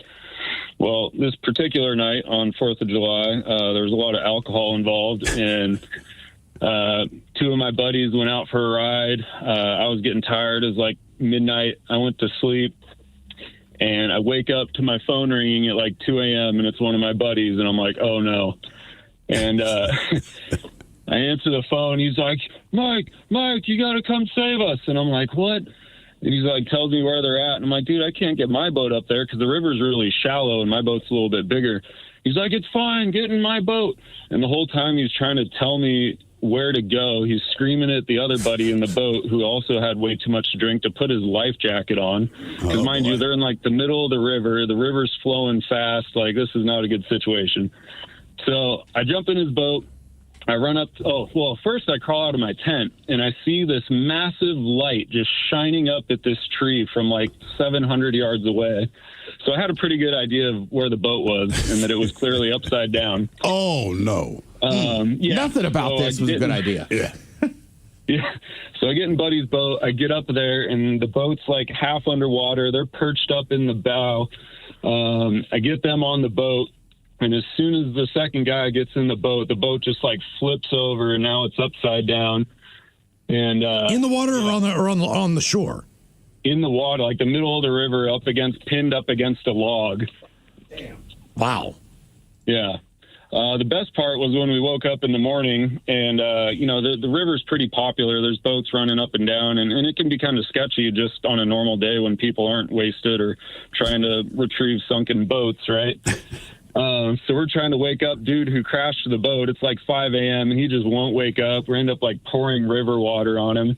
Anyways, long story short, we did end up using another boat to flip his boat right side up, get it to shore, get all the water out, drained all the oil out of the motor, and within a couple hours, he was ripping up and down the river again. Damn, of course he was. Wow. Just quick note. So, do you name your jet boat? Mine has a name. I don't know if his has a name. And if you were to sell it to someone, like Miles was saying, apparently it's unlucky or what? Yeah, you don't want to change the name. Yeah, it's kind of a thing. I'm not personally that superstitious, but yeah, it is kind of a thing, and just in the boat world in general, that you don't change the name of a boat. So I looked it up. There is a process. All right. So what do you do? So I buy a boat. If there's a process, then I don't want to be involved in it. You got to remove every trace of the old name from the boat. Logbooks, life rings, keychains, decor. All right. You got to write a token. Write the old name in washable ink or on a piece of metal, wood, or coin. Then you got to appease the sea gods. You read a formal address to Poseidon, asking him to clear the old name from his ledger, then drop the token into the water. You pour champagne into the water from east to west and offer a toast to the wind gods. Then you christen the new name on the hull and christen her with a French toast and with a fresh toast and pour of champagne. Do you think somebody just told their drunk friend that, and then he spread the word? Like, dude, if you're going to change the name of because I sell it to Miles. You're just leaving the name. And I tell Miles, hey, man, if you're going to buy my boat, you got to do this. And then you do. Any new boat, you have to break a bottle of champagne on it. I've heard that. Right? So this is just the reverse. Hey, look, would that mess up the boat? No, the boat's pretty solid. You can take a bottle of champagne. Man, you take a bottle of champagne, it might put a dent in your boat. You've watched Caddyshack too many times. I know that he knocked the thing off. Right. That's what I'm saying. Well, he didn't hit the boat. He clown snoot. Right. He just did it in the wrong spot. Yeah. Okay. All right. That's a lot. So just keep the name of the boat. Did you guys see the video of the guy? I don't know if he passed out. They arrested him. He was 21 years old. I don't know if I'm assuming he passed out in the boat, but he was heading like straight toward the ferry dock. Oh, yeah. And then he veers off to the left and just launches it up on the rocks, and you see him like flying out. Was that here? I don't know what ferry terminal that was. I'm pretty sure Washington State. I'm pretty sure he got arrested for boating and drinking. Yeah, well, he had to have. I mean, there's no way. I mean, this thing, because you're like, oh, no. This thing is like, it's because he's going pretty fast. Yeah. You think he passed out, woke up at the last second, veered to the left? I don't think he woke up until he splashed into the water. Correct. I think it just happened to veer. Speaking of being drunk, 9:30 this morning on I-5. Guys pulled over, no big deal. And as we go by, I'm like, he's getting a DUI. Oh, really? It is 9:30 on a Tuesday morning. The sun is out. And I'm like... Or a Monday night, depending on who you are. Or Monday night. But again, I'm like, bro, this is a bad look. Seriously, I'm like, it's 9:30 a.m., man. You should not be getting a DUI. What happened when you were on the water? 206-803-ROCK. Hello, Bob. Welcome to the men's room. Hola, bicholas. Hola. Well, first of all, I've had a boat ever since I was a young kid, and I wouldn't trust all that crap about pouring champagne east and west and everything. It's just flat out bad luck to change the name on a boat. Oh, you did none of that work. That's what I've been saying. Yeah. All right. What is the name of your boat currently? My boat is the Enterprise, but it's not the aircraft carrier Enterprise. It's the Starship Enterprise. Well, to be honest with you, that's what I pictured first. Yeah. Okay, cool. But anyhow, I can tell you about the cat story because I fish down there every day, and I've been watching this boat for the last month and a half. Or I could Wait, hold on. So you're saying that boat has been out there floating for a month and a half? Yes. It's been out there, and he got kicked out of the Breakwater Marina, and so he brought it out of the marina and anchored it out there in front of Owens Beach. And it's been there for a month and a half. And I've never seen anybody on the boat, but I've seen the cats up on the deck. And so I was going to call for a welfare check. And the day that I was going to call, all of a sudden the cops showed up, animal control showed up, everything. They know who owns the boat. They know the guy's name and everything. They just can't find him. But to date, right now, as of today, they've taken over 60 cats off of that boat, and there's still more. What now? Why? Did he live with the cats? Do you believe? Yes. He did? Yes, and it just got out of control on him. And for the cat that jumped in the water, right now there's minus tide. So that current is so strong that if they did not get that cat back out of the water, he's probably in Olympia by now. Living large. So how long have you been seeing? Were you familiar with this guy before he got booted out of the arena? No. I know some people in the marina, and they told me that he had gotten kicked out of the marina and anchored it over there at Owens Beach. Probably because he had 60 cats living on his boat. That to me, that would be justifiable, even if he's paying for his slip. But I'm like, dude, there's cats. There's cats everywhere. So, but one of the things they keep saying, look, it's a media report, so trust what you can. But they said the cats, for the most part, seemed well fed and watered. So. Do you think this dude's been sneaking out there in a dinghy to make sure his cats are okay? Or other people have been going out there and doing it? Well, the cats were malnutrition, first of all. Okay. And they're flea ridden. So they have fleas bad. I mean, there's basically fleas jumping into the water. So to escape the cats. And rumor has it that he was going out there about once a week and dumping a bunch of food into the boat and then taking off again. So that would explain it. All right. Yeah. So, and then the guy that got drunk and ran into the rocks, he never woke up. He literally went up onto the rocks. It was a 18-foot gray tide runner with a red stripe on it. And, that was a funny story. We all talked about that. It's kind of a community down there at Point Defiance. Everybody pretty much knows what's going on anywhere in the water around Point Defiance. Is everyone crazy? So when he went into the water, he was still unconscious? He never went into the water. He just rolled around in his boat, and his boat slid down in the water. And he was out. He was drunk. He was passed out. He didn't get hurt at all. So so did the boat go back in the water and start floating again? No, it slid down the rocks and just kind of rested there all cockeyed. Yeah. Okay, so he didn't wake up until somebody went down there to wake his ass up. Correct. Wow. Damn. Because he hit that thing pretty hard. See, I don't feel so bad about my blackout drunk anymore. I mean, like. God damn, buddy. Like, just seeing the video, like, how did that not wake you up? There's stories about, I was out there one time when there was a big cruiser and he was heading towards Gig Harbor, going west. That son of a bitch was in the boat taking a dump, and he had it on autopilot, and he ran into the ferry boat. Jesus. So he completely sober. He ran into the ferry. They were blowing their horn on him and everything, and he just bumped right into it. All right, let me ask you a question, because I never understood this. One morning, I took the Victoria Clipper, and it was boat was probably 7:30 a.m. launch. It was so foggy, you could not see anything. So how can they tell what's out there and the route, and like if there's like a little dinghy out there or anything like? So you're telling me that they have the technology to know where every single thing is out there? Yes, they do. And that ferry that runs from Point Defiance to Vashon, a lot of times it'll get so fogged in that you can't see 10 feet in front of you. But what they do is they slow way down, but they do have the radar technology to tell they can see if a rowboat is in front of them. Okay. Yeah. Because I always wondered, like, radar, man. We were on that boat, and I was like, how do they know? Like, what if, like, I don't know, there's just like a kayak out there? Or Oh, don't something know. like that. Don't know. Yeah, I mean, I don't know. Now, what's the craziest thing you've seen on the water other than everything you just told us? I could list 100 things. The craziest thing that happened to me personally was I was up in Alaska fishing with my dad, and we were trying to catch king salmon, and it was slow. And we heard that there were some coho, which are silver salmon, out in 6 miles out. So we went to run out there and check it out. We were in an 18-foot runabout. And the worst nightmare for a boater is running into a deadhead. Now, a deadhead is a submerged log that's just below the surface that you cannot see. Right. It's been in the water for a long time. It's waterlogged. Every once in a while, it'll bob up. But we hit that thing, and that boat literally flipped end over end in the water. Oh. And both my dad and I ended up in the water, and 6 miles out. And my dad was rather large. He was having a hard time staying afloat with his life vest. And so I took my life vest off and handed it to him. And I told him to put his head back, put his palms up so that he's looking up at the sky. And then he was able to stay afloat that way. And then I swam about 20 feet away from him, and I can tread water for hours. But anyway, so I swam away from him so that in case I started to go under, I wouldn't panic and grab him. And about 10 minutes later, we saw a small Zodiac. And so which is a small inflatable boat. Yeah. So we started yelling, and that boat came out to us, and then they called the Canadian Coast Guard, and the Canadian Coast Guard came out and picked us up. And that boat was totaled, right? Pardon me? That boat was totaled?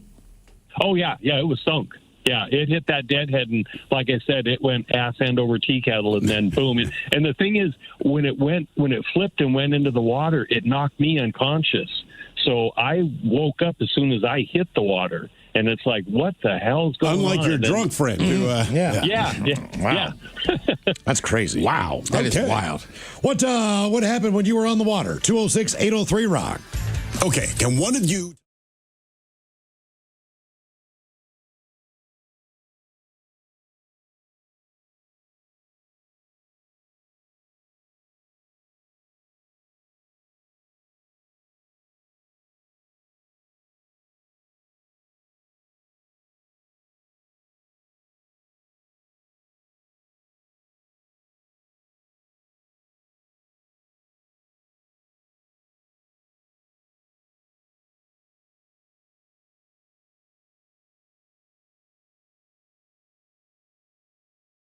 Your guess is as good as mine. Coming up for first time for a few emails to the men's room at KISW.com. You've got mail.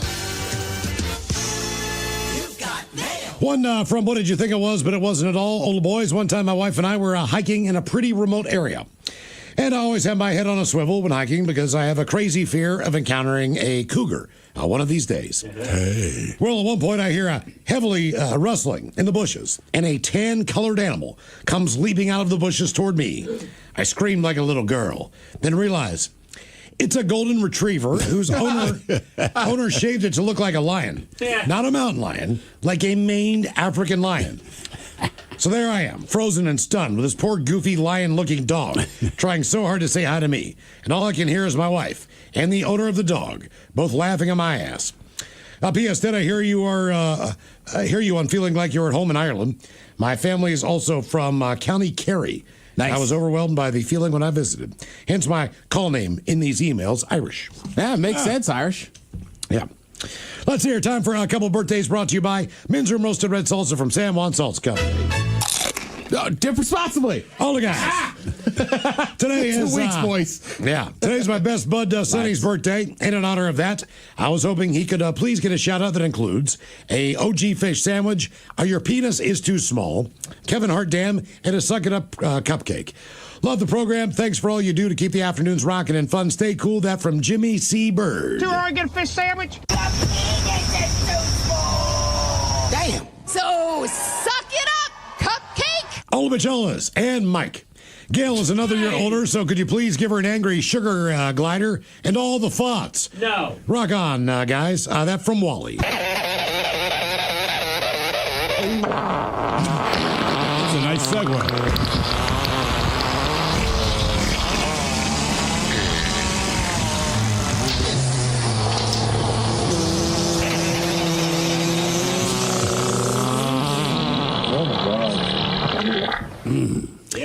sugar glider is frightening. It sounds like somebody's laughing at you. But I'd also like to give my husband, Jesse, a birthday shout out for his birthday today. How about Coach Ted giving him a pep talk about turning 50?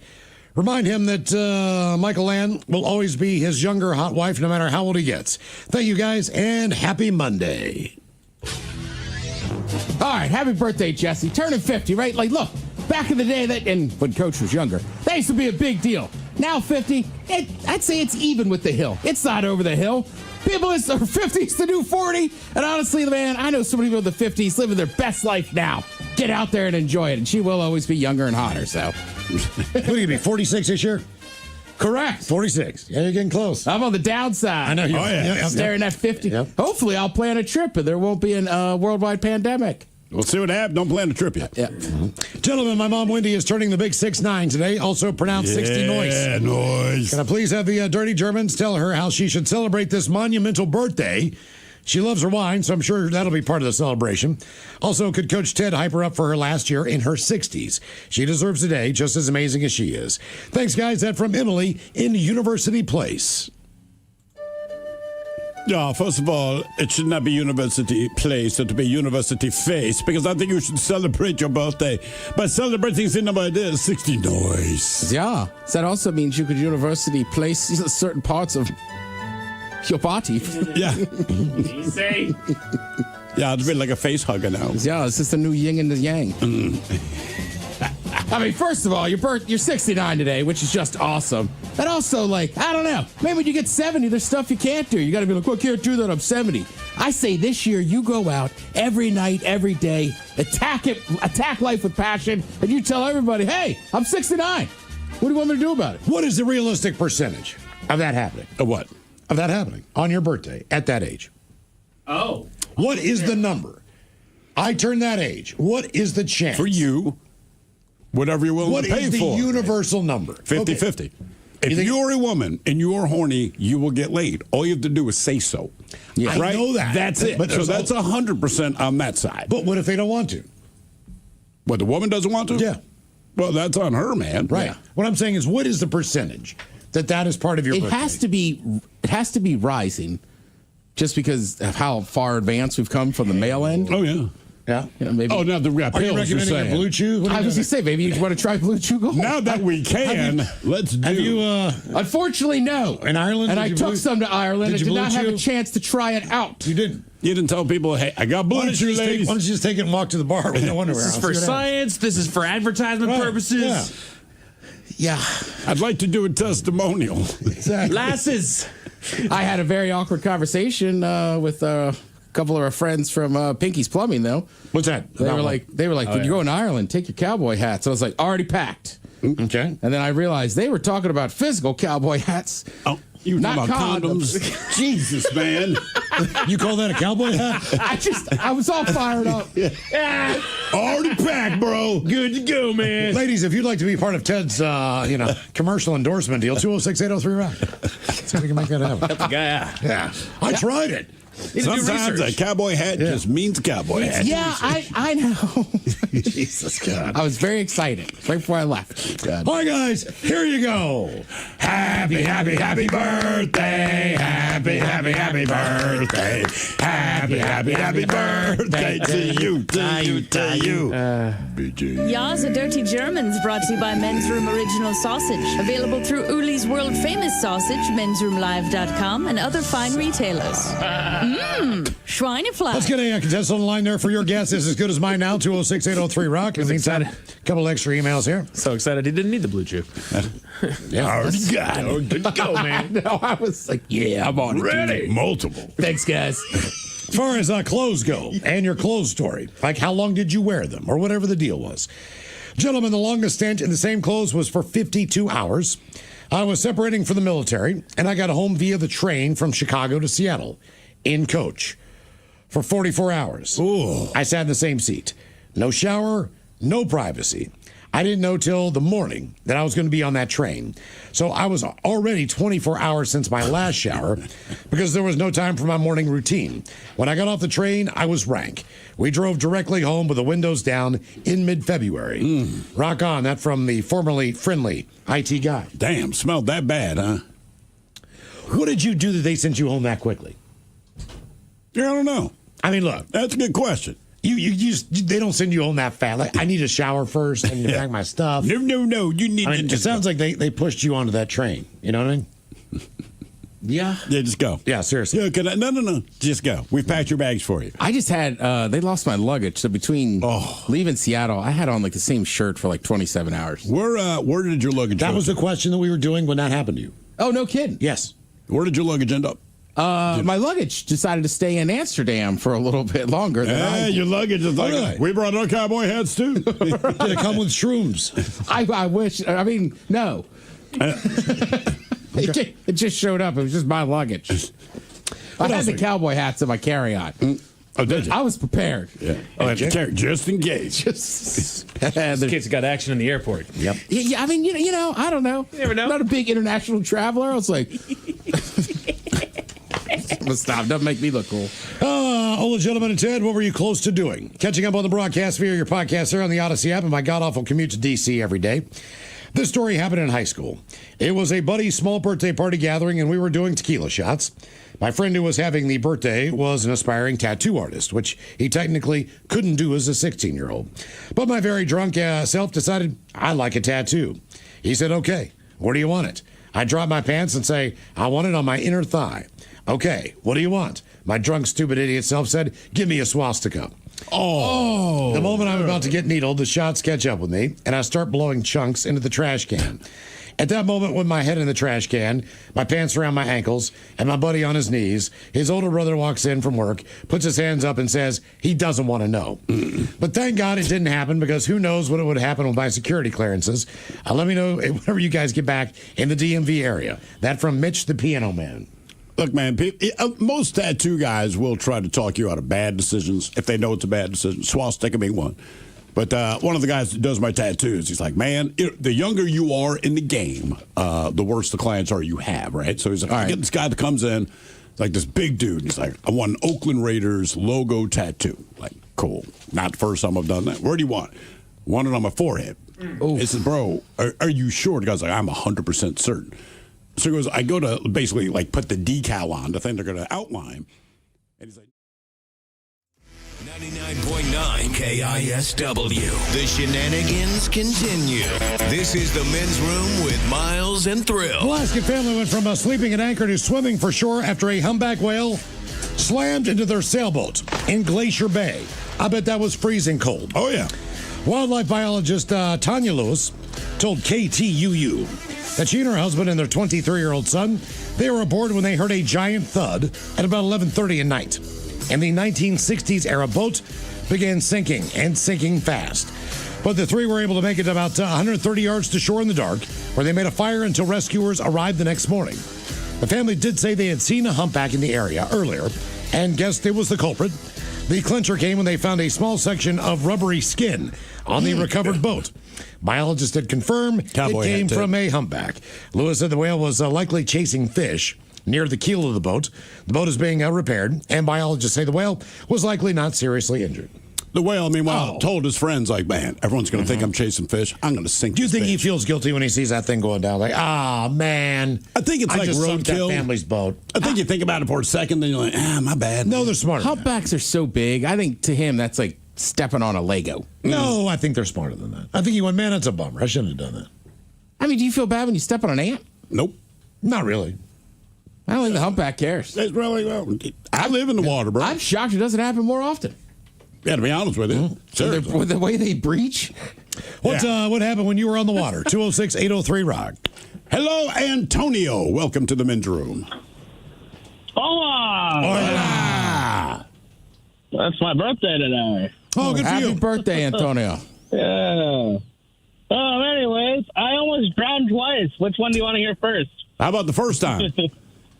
All right. So I was floating down on the Yakima River, and I hopped on this like inflatable unicorn like floaty thing, and I forgot to like not inflate the middle part so I could sit on it. Anyways, we forgot to tie my floaty together into the raft that we made, and so I ended up floating off towards the logs and the trees on the side of the river, and I got stuck, and I almost got swept under. How long were you stuck out there?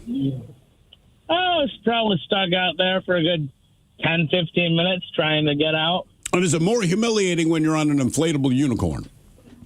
I mean, just... Yeah, kind of. Yeah. It was funny. I was yelling at other people, like, hey, can you, like, paddle towards me to try to, like, pull me out with a rope or something?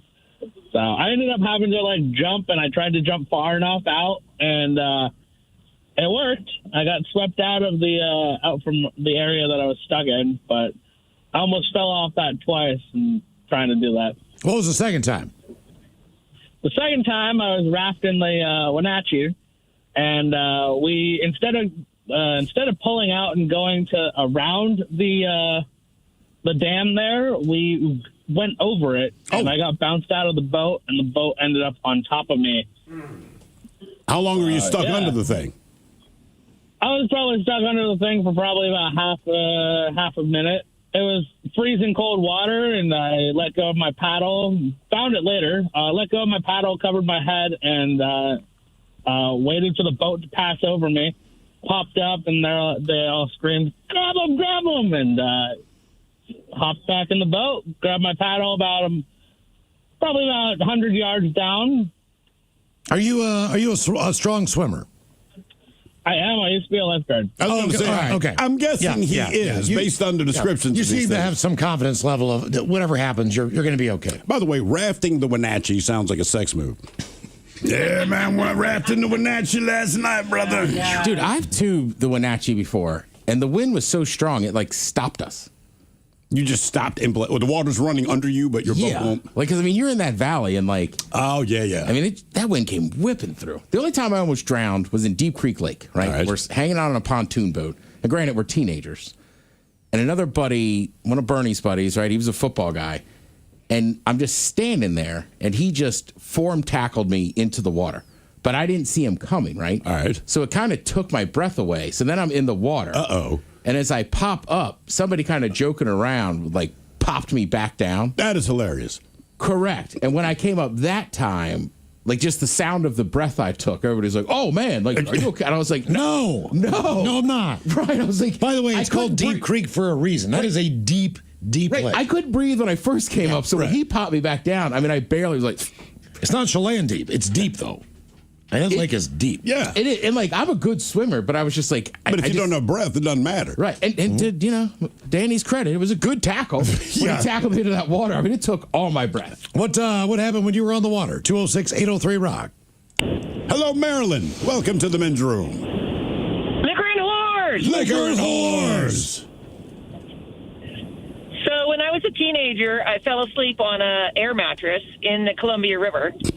And I was woken up by the Coast Guard, letting me know I had floated into the hydroplane laying races for the races. And if I didn't get my booty out of there, I would be arrested. Now, how did you get out of there? Did you float into Tri-Cities?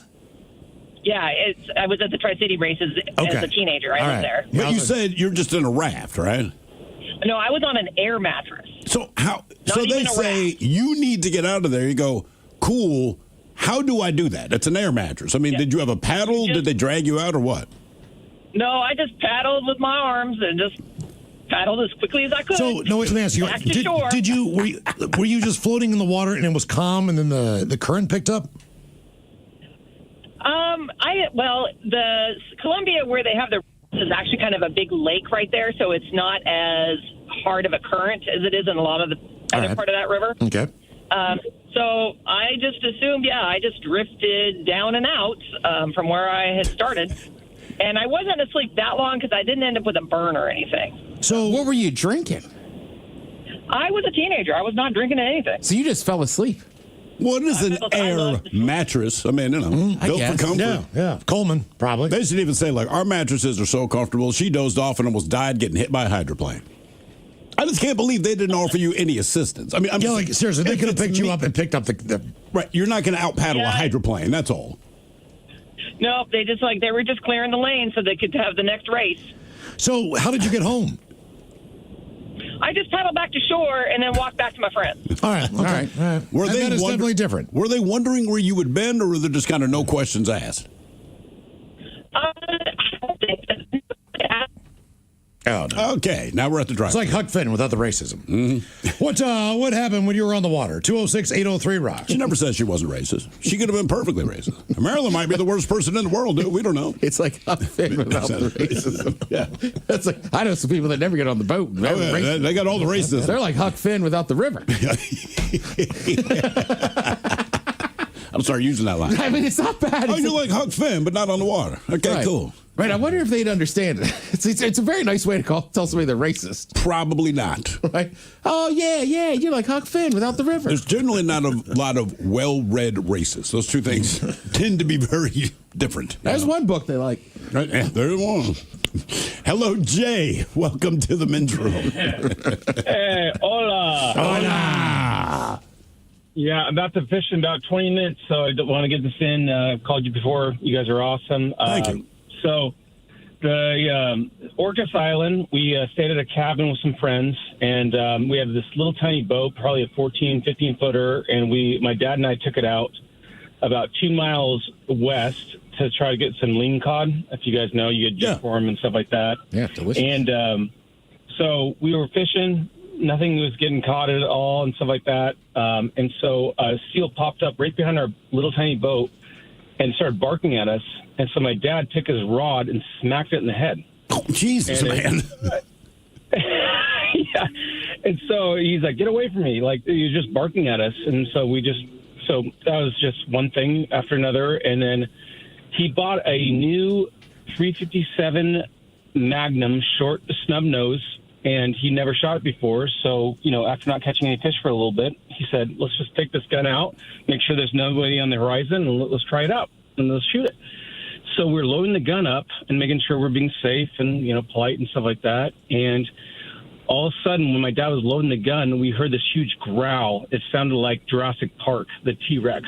It was this, and it was a sea lion, and it was about 200 feet away. And it looked at our boat and started charging. And the sea lion was twice the size of our boat almost. I mean, they're like slug bugs. They're huge. Yeah. And so it rushed at our boat, and I said, God, don't shoot it. But he held the gun right to its face. And then when it got about 10 feet away, he pulled the gun up about 2 feet, shot it, and it shot above it and splashed the water everywhere. And if it wasn't for that gun, we would have probably been capsized with a sea lion 2 miles out from anywhere else. And I don't know if I could tell that story. Damn. You wouldn't have. You would not be telling the story. Maybe the seal was trying to worry about the sea lion out there. You think? Yeah, sea lions, you don't mess with sea lions. Or don't mess with killer whales. No. There's a reason why they call them killer whales. No. I've seen some horrible things killer whales do to different animals. All right, so that brings me back to the question. Because I always said there's always the quote-unquote cute videos that they show on the news, and the seal jumps on somebody's teeny tiny boat, and then there's the orca that keeps popping out just to eye it. Like, I know where you're at, bro. Yep. Do you throw that thing overboard? No. Seals are kind, sea lions. But to give you another story, I used to live on a beach house, which I'm going to go fish at in about 10 minutes, and the orcas came in, the killer whales came in and grabbed a seal and pulled off part of its fins. This is kind of probably graphic. And the adults swim in a circle, and they had 2 calves, baby orca whales, and they released the seal, and then the babies would chase it after and bring it back up. And they did that over and over and over and over, and eventually they wanted lunch, and the water went red. Yeah, I mean, but that's the whole. Yeah. They're teaching your kids how to teaching hunt. the kids, how to ride the bike. And that's the downside of nature, man. We love it, but you go like, right. The thing about, and you just did safari. You hear about killer whales and how they teach the young to hunt. Dolphins too, right? Kind of the same thing. It's like, look, nature is what it is, but man, one thing it definitely is. It is vicious. Yes. There's a couple places on the Oregon coast. I drove the entire way down. You can stop, and there's sea lions. And they just overtake the dock. Yeah, they overtake everything. Like, They're massive. So even if you wanted to go out on your boat some days, You would have to go like, look, I can't get out there, man. No. There's like 3 sea lions, between me and the vessel. And they're in a bad mood all the time. Do you remember the video? I want to say it was in San Francisco. I believe it was. Guy just got up on the boat, almost just tanked the whole back end of it. No, this was the sea lions were in the water, and so there's a balcony, and a bunch of tourists are there, and there's one little girl. Oh, they're like on the dock. No, they weren't on the dock. They were in the water. Okay, so you know where they are in San Francisco, on the dock. No one, I can't say no one. Most people are smart enough not to just walk up there and mess with them. They're in the water. You're on an elevated platform with a railing looking over at them. And the sea lion came up, and I think maybe she was wearing a camera. She had something around her neck, but the sea lion jumped up, grabbed it, pulled her ass over directly into the water. And I'm assuming it's her dad. You just see this guy jumping after her. The sea lion let go. He pulled it back, but I thought, okay, mental note. Yes. Even if they're in the water and you're looking over at them, don't. That's all I needed to see. Well, there's that one beach down in California. I don't know if it's there in like Monterey Bay or whatever, but people go down there and the sea lions get pissed. Yes. And they'll come up on that beach and just chase them off. And they're a little bit faster than you think they should be. What happened when you were on the water? 206-803-ROCK. They're quick. Quick, not fast. Right? Yeah, they're like a lineman. Yes, I know. You were quick, not fast. I'm just saying it for you. Hello, Fred. Welcome to the men's room. Hola. Hola. So, story about, I was about 14 years old, so this is a long freaking time ago.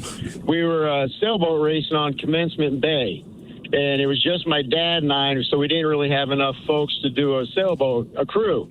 So we picked up this guy off the dock to help crew the boat.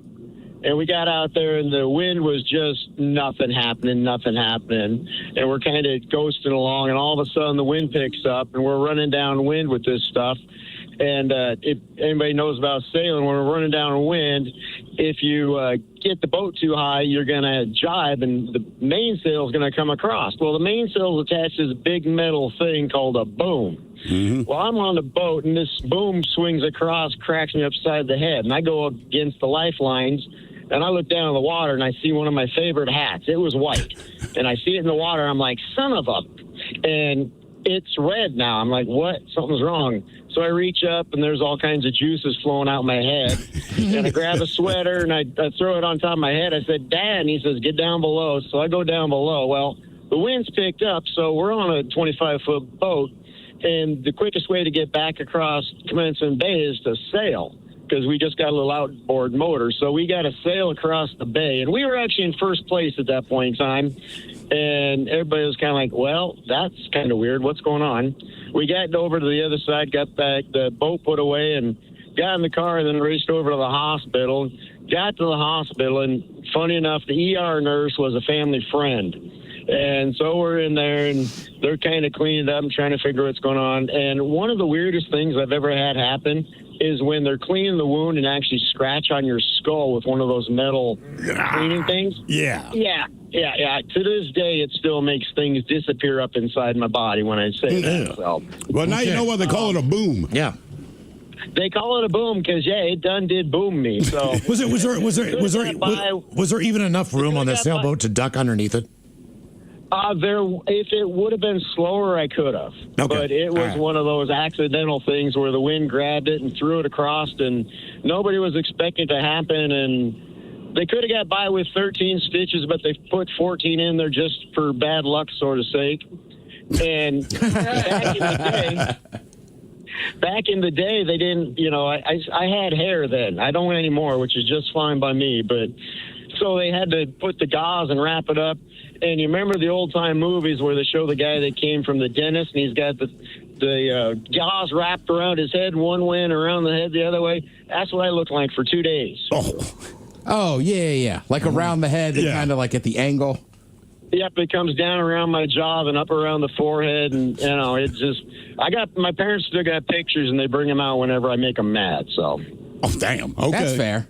Yeah. You still spend time on boats?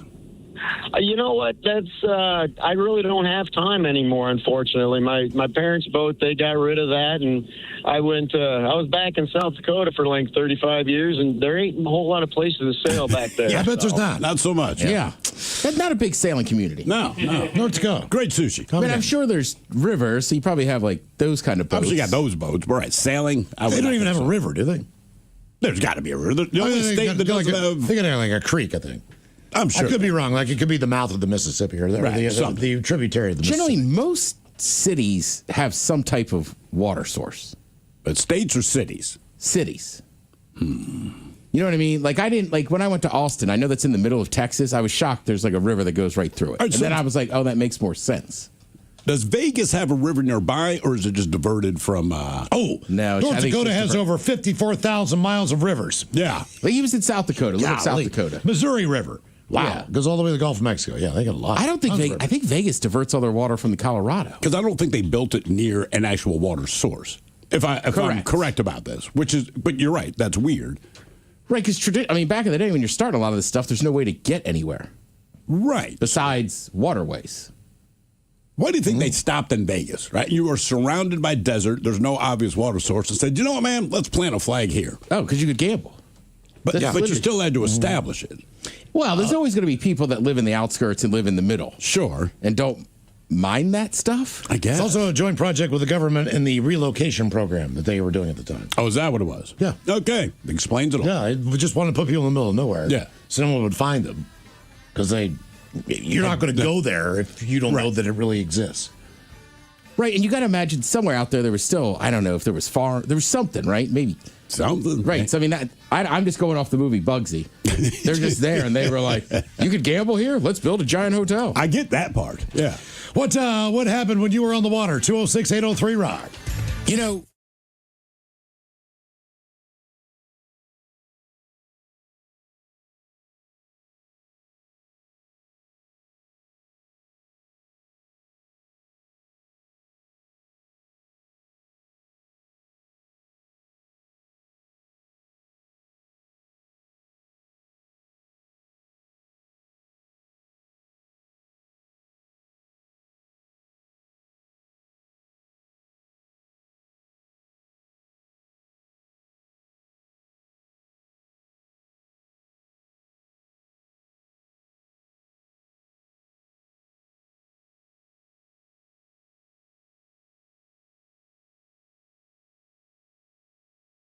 Sure, that's right. I'm sure everyone's like, ooh, the rarefied air of the subway. Yes, I know they'll filter it and all the rest of that, but look, if it works, good for them. I got a sneaking hunch that that's being brought into the conversation as well as like, okay, yeah, we're warm. Can we not smell it? I think that's the only concern anyone has. Yeah. Right? Because there's other cities and other countries that already do that, so it's not some groundbreaking thought process, but it's just New York City subway has such a horrible stereotype. Sure. Obviously, they're not just going to pump urine-filled rat feces directly into your home. Yeah, even with the urine and stuff, then also sometimes there's just stuff you can't help, right? Like some people have just been working all day and it's summertime. Now you're just sweating your ass off in that train, you know? Or like we talk about when you're wet and then you get into a hot place. Like everything kind of has that horrible What's stuff. worse? Like, so I take the light rail a lot, right? And so we have our version of a heat wave here.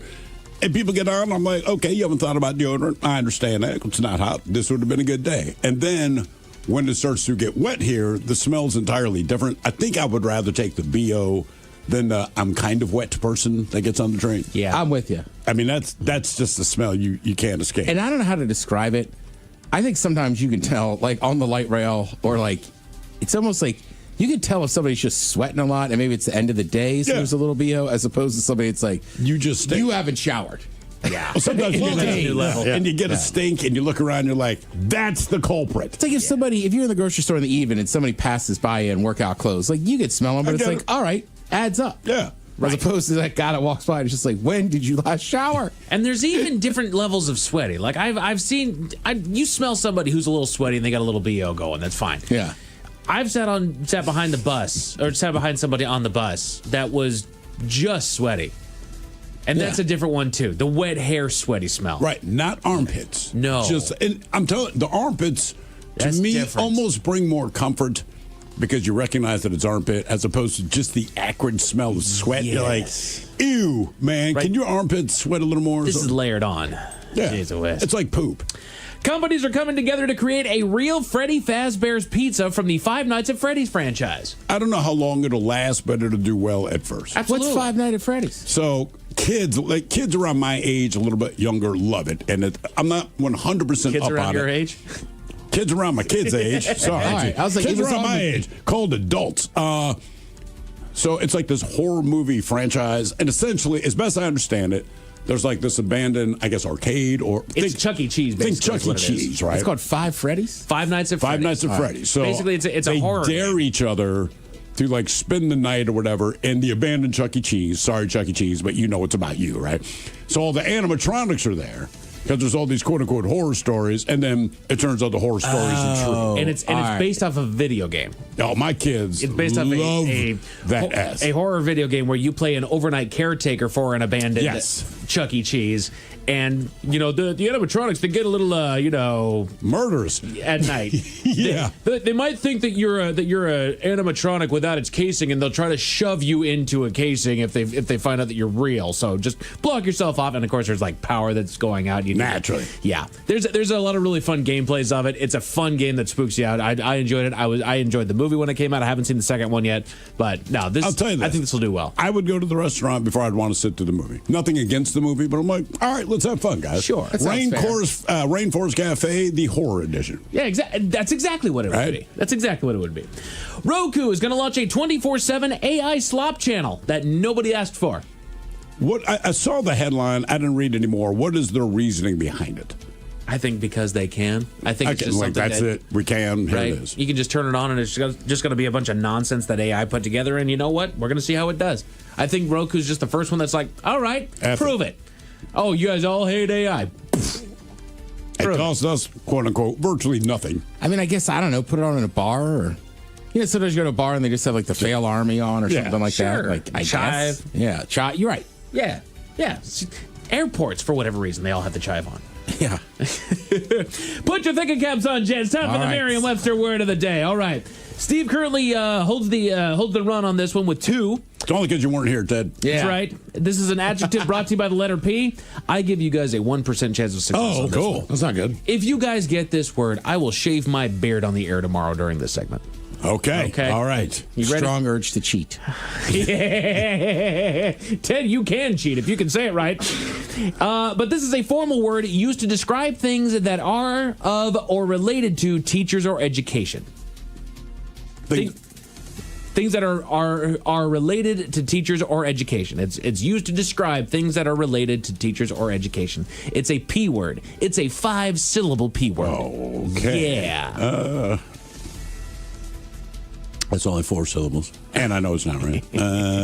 We're all looking at Steve. Miles, you have any guesses whatsoever? Not yet. Ted, how you feeling? I mean, I'm trying to think of any word that has to like do with school. Polytechnical. That's a lot of syllables. But no, that's not got it. 5. Yeah. You got 5. The word is pedagogical. Oh, Jesus Yeah, I'm Christ. out. Pedagogical. I can't even believe you gave us 1%. Nothing like you don't know. Well, I have to give it 1% because I'm like, no chance you guys are going to get this. And you'd be like, pedagogical. You just throw it out there. Not pedagogical or gog? Pedagogical. Pedagogical. Okay. I don't even think teachers know that. No. No. All right, reset this. You need a master's degree to know that one. Yeah, no kidding. Open. Pedagogical. What is it? Pedagogical? Pedagogical. Again, that sounds like Mike Tyson messing something up. I've never heard it used once in my life. How is this the word of the day if I've never heard this doggone word? A new study suggests that you should start smiling at dogs because it triggers the reward center of their brain. They like it. I think a lot of us do smile at dogs. Well, right, but they're one of the few animals that actually does not take that as a threat.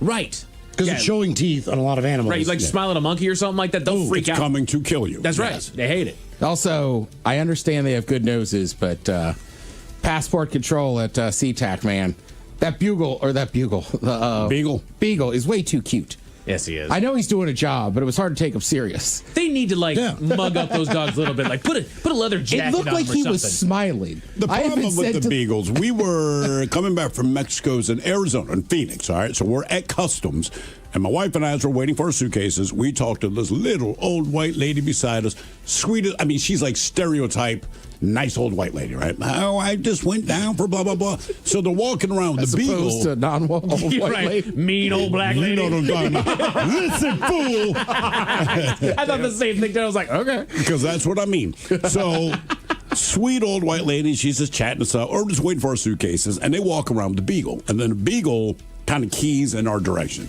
My wife, as always, what do you have on? I'm like, if I have anything, I don't even know I've got it, but hopefully some.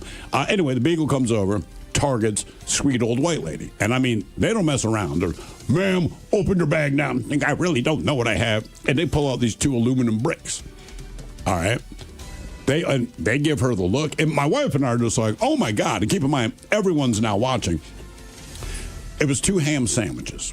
Oh, no. Yep. The Beagle, look, I don't know if it's there to sniff drugs, if it's there to sniff bomb-making material, but it's a Beagle. So if you have food, that is number 1 on its priority. Right. So, but the thing is, because the Beagle sniffed it out, and trust me, they opened it and went through the whole sandwich. They'll hide drugs in there. I know, but they still had to confiscate it. And she's like, dude, That's my sandwich. like, they're ham sandwiches. And they wandered off. I'm like, yeah, that's a Beagle. I agree, Ted. They got to put like a mohawk on him. Or like, it just looked like he was smiling at everybody, and he kind of walked near me, and I like stopped, and the officer was like, "Oh no, you're fine." I was like, "Yeah, I'm fighting the urge to pet him. He looks so nice," and she was like, "Yeah, I know, I get it all the time." I was like, "All right, it's just a cute little puppy dog." Yeah, he just looks so happy. Get a Doberman. Right, or like German Shepherd puts fear in me. No one's gonna have one. That little dog. I was like, "What are you doing with your little jacket on?" Oh, you work for the government? Sure.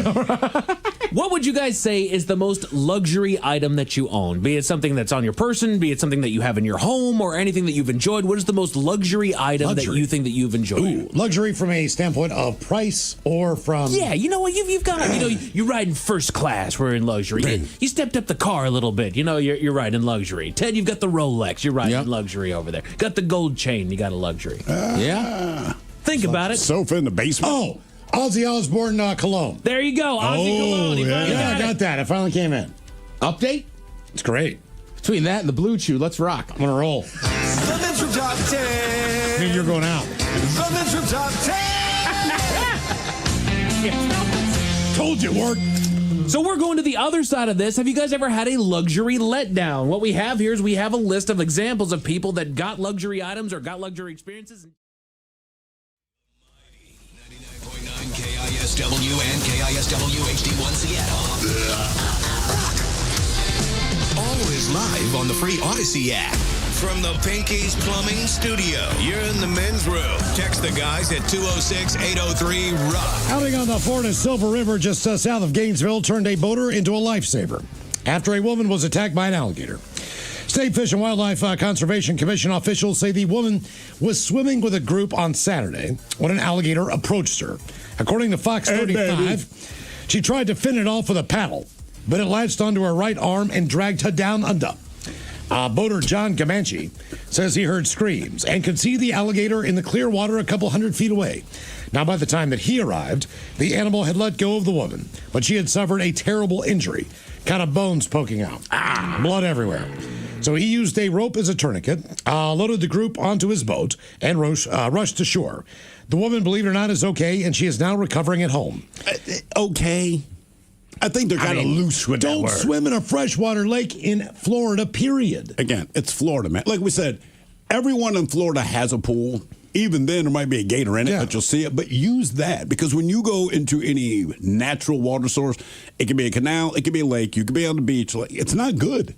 You know, people say Seattle, South, or San Francisco, the weather can be 4 or 5 different things in one day. Yeah. All right, that's Florida. If there's water, there's an alligator.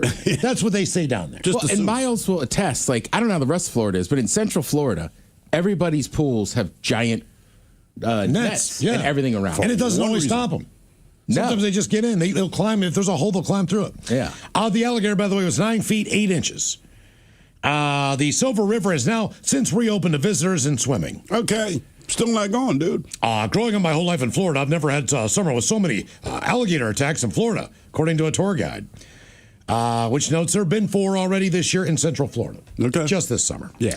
So our question, what happened when you were on the water? 206-803-ROCK. Does that mean Florida football's going to be good? Are the Gators back? Maybe that's what it is, man. They're letting you know. They're seeding the water. We're back. Go bite some people. Get them fired up for the season. You think Gators like Gatorade?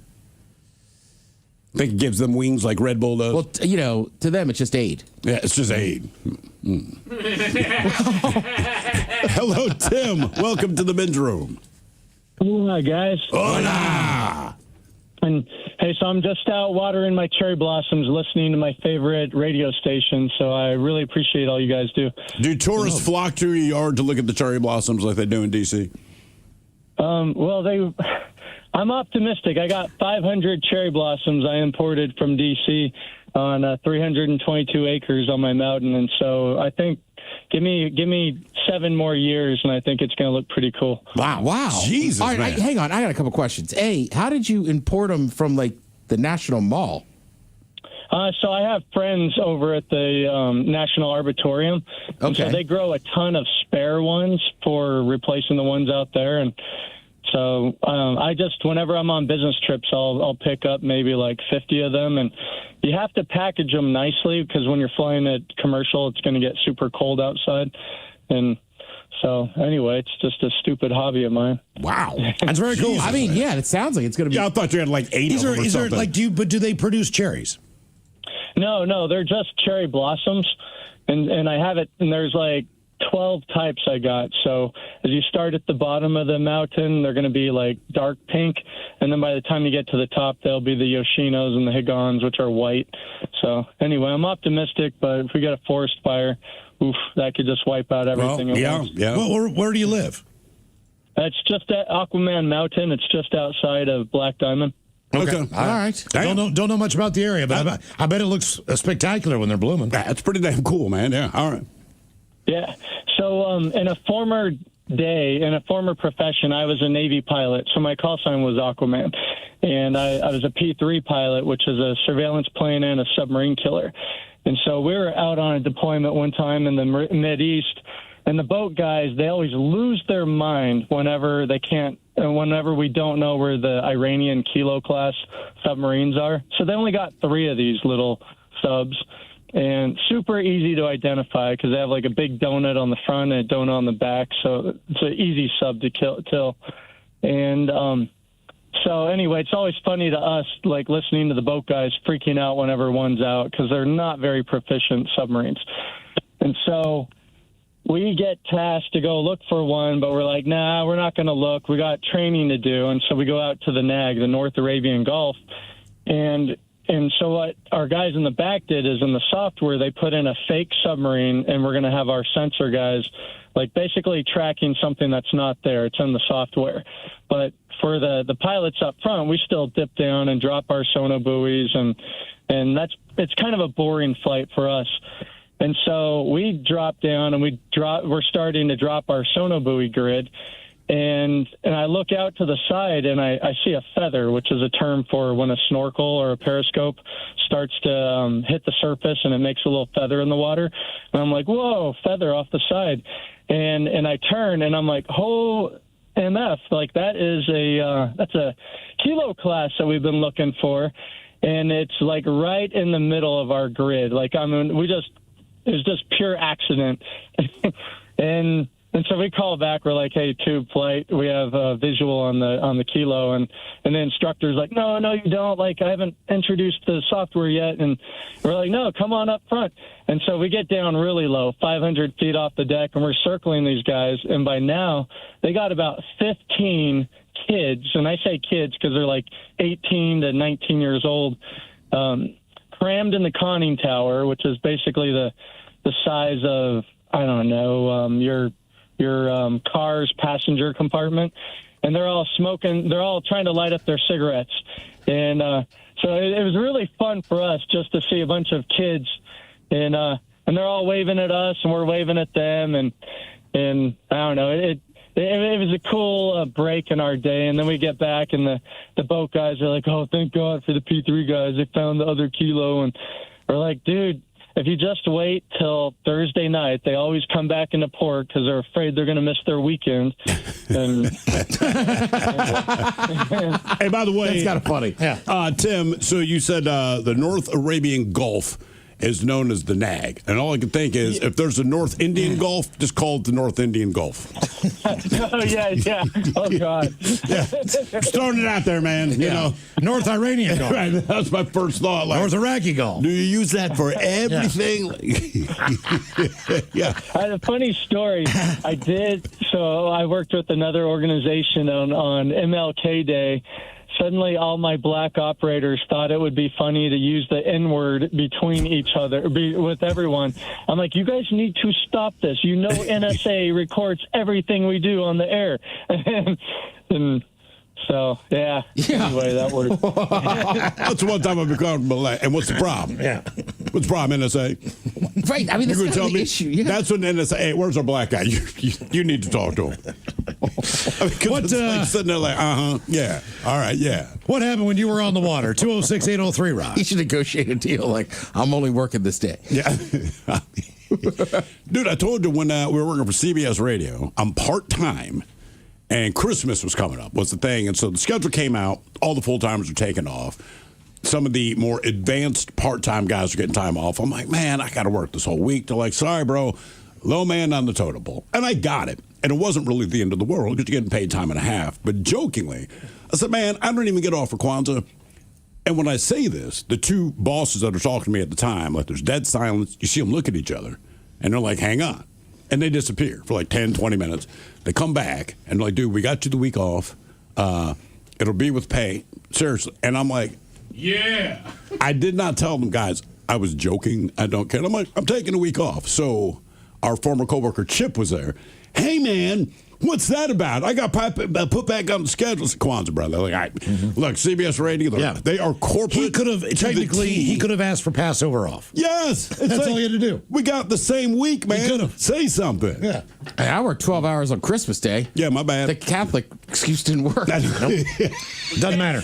I ran a Jesus Jewish talk doesn't show count. for 12 hours on Christmas Day. That was their big day from Tove Massive, Pizza. From Tove Pizza. What happened when you were on the water? 206-803, Rock. We've all been there. All right. Hello, Warren. Welcome to the men's room. Hey, aloha. Aloha. Hey, so I got a pretty spectacular one. My buddy bought a Russian hydrofoil up in Canada. It was 30-footer, and it had 100-horse diesel in it. And so he had a 250-horse Merc Cruiser put in it. And we took it out for its maiden voyage, and we went from over 100 miles an hour. We're in excess of 100 miles an hour. I mean, we went from Shill Shoal to Agate Pass in 5 minutes. That thing just kind of sits on top of the water, doesn't it? It's just got, the fins under the boat are, and the outdrive's the only thing in the water. Huh. Right. That's awesome. It's an actual real hydrofoil that was built in a MiG jet factory. He bought this thing. Yeah, he bought the thing. And can I ask why? Is he going to operate a ferry service? I mean, what would you use that thing for? He's crazy. And he put 35 grand into it to put this new motor in it and do the whole interior and everything. And we came across and went down under the bridge, went down in front of Paulsbo, and he turned the boat around and punched it, and I just saw the tack get buried, and we were going like over 100, man, faster than a hydroplane. And all of a sudden, he sees something, hits the steering wheel just a little bit, and we two, luckily, we didn't have our seatbelts on, and we went flying out of the boat, and the boat cartwheeled long ways 3 times, and so eventually, but that was the end of the boat, right?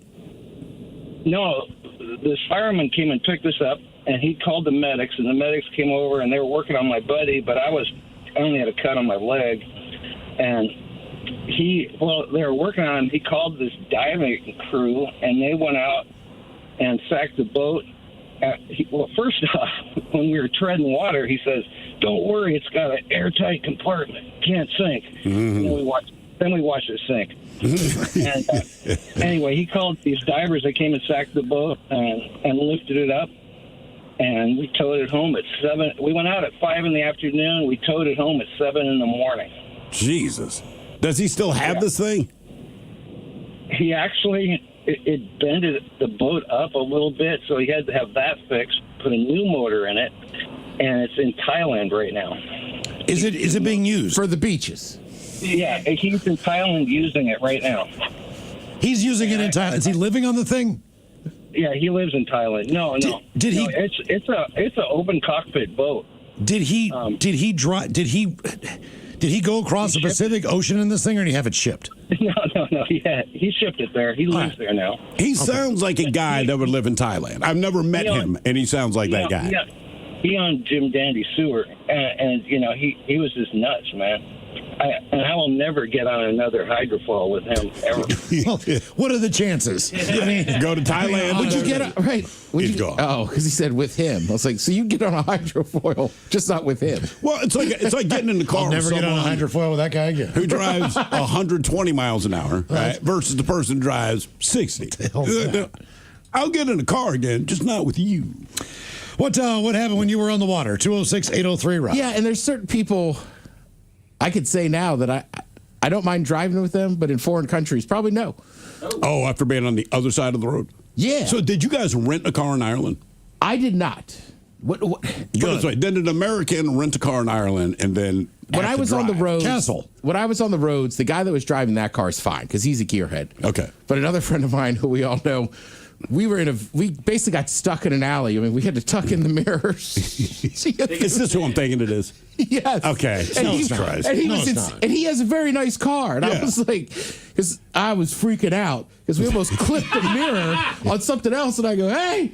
And he's like, John, relax, this and that. And I'm like, this isn't your car. It doesn't have sensors. Like, they never went off in those alleys. You'd have been able to get out of it. Yeah. He's just like, no, there's sensors. I'm like, no, there's not. And they're all like, and he's like, oh, you worry too much. I'm like, Jesus Christ. I'm not paying for this. What happened when you were on the water? 206-803-ROCK. I mean, I'm not kidding. I have never had that. Like, I don't know how we made it out of that alley. Yeah, as soon as you said that, I'm like, I think I know who it is. Yeah. His car basically is a spaceship. It drives itself. Yes. Yeah.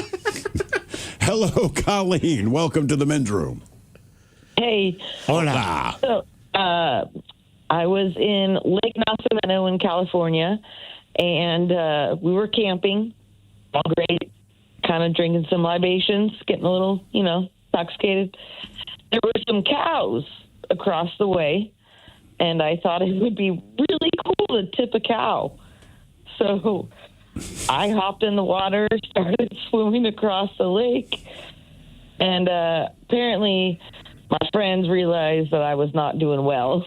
I guess I was bobbing up and down.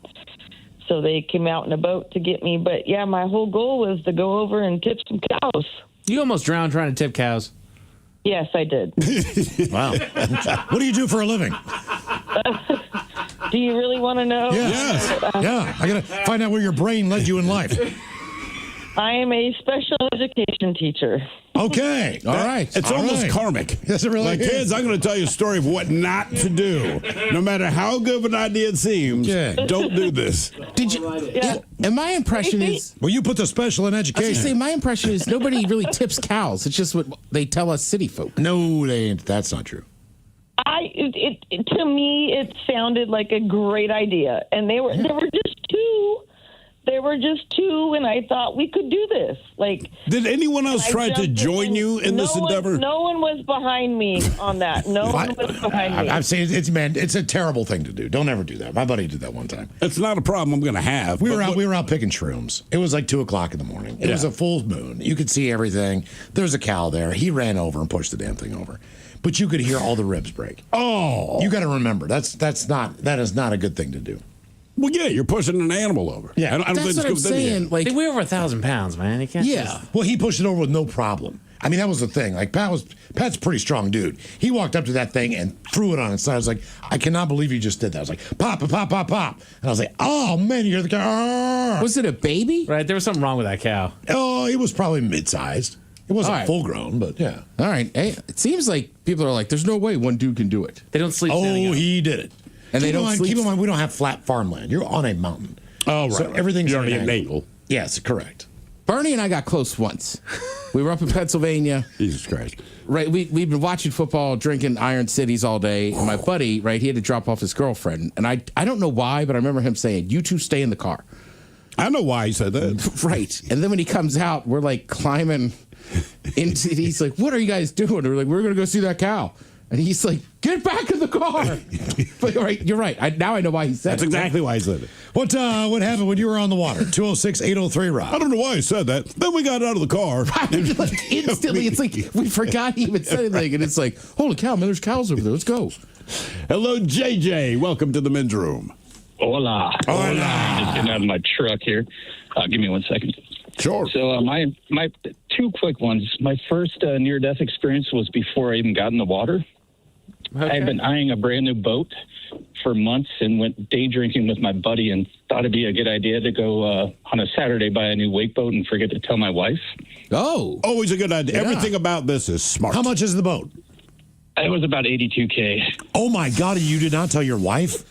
I hid it in my buddy's house for about 3.5 months. But how did she not know? How did you not know $82,000 $82,000 gone? Not go there. She might be at. No. It's still a little touchy. Are you still together?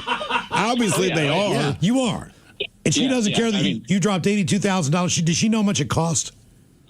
I embellished a little bit, and it had white interior. So she's like, I don't care if anyone drinks red wine, rubs Cheeto fingers on it, smokes in there, burns the interior. I'm like, okay, I get it. So it took like a summer to get her warmed up a bit. Okay.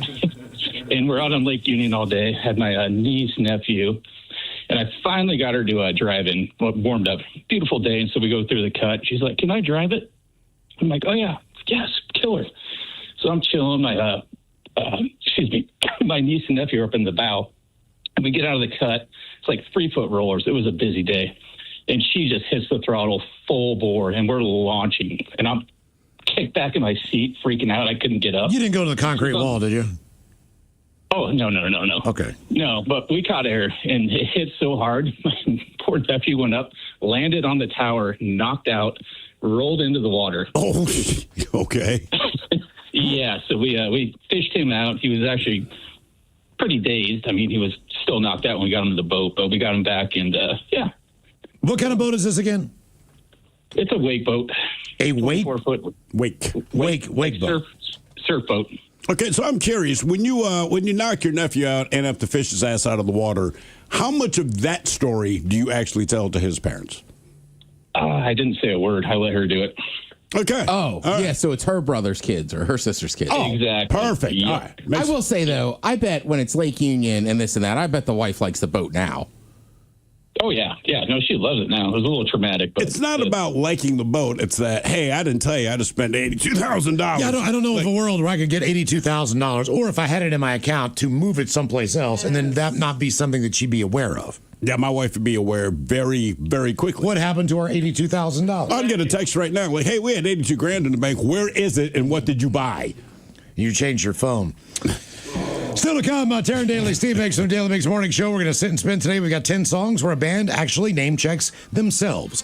And we got your emails coming up next from the men's room at KISW.com.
From coast to coast and around the world. If it's not important, you'll hear it here, exclusively on In Action News. Here now are Stone Ledbetter and Felix Foxworthy. Good evening, ladies and gentlemen. It's the end of an era. Vinny's Pizza Barn, a longtime staple of our fair city, is closing its doors for good after 73 years in business. Oh, no, man, not Vinny's Pizza Barn. They got some of the best pizza around. Not for much longer, I'm afraid. After 7 decades of slinging pies, Vinny's is calling it quits. Come on, Vinny. How you gonna do us like that? The current owner, Vinny Vincenzo IV, says the decision wasn't easy, but rising costs and increased competition have forced his hand.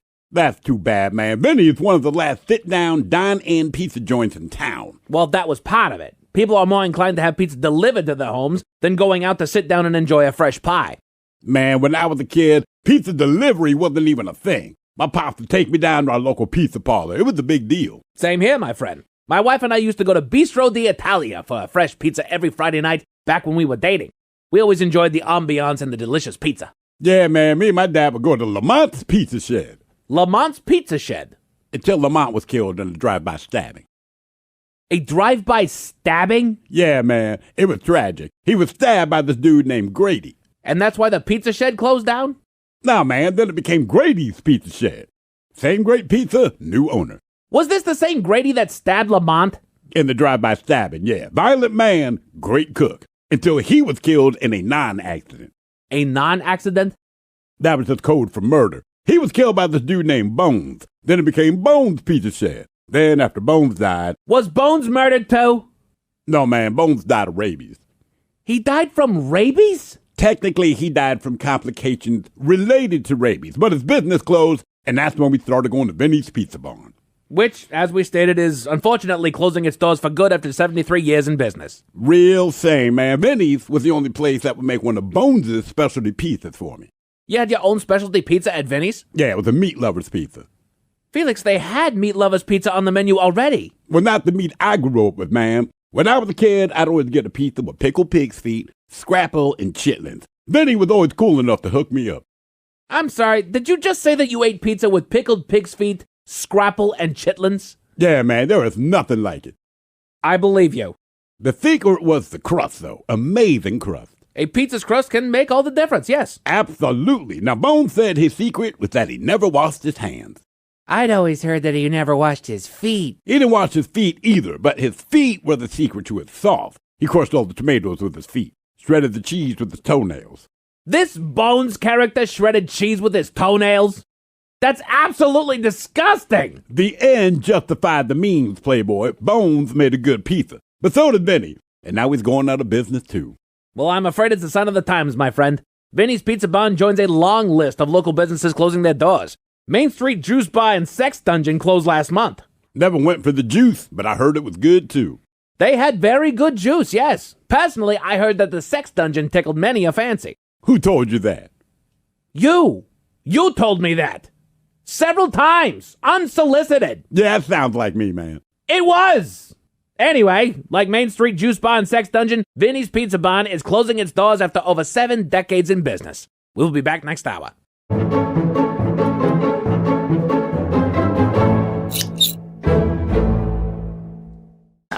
Pizza.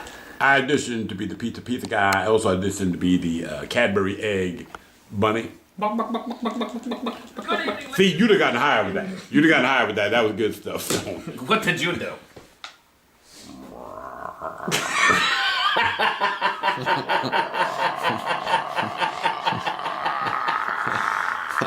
I did not do well with it. It didn't do well, did it?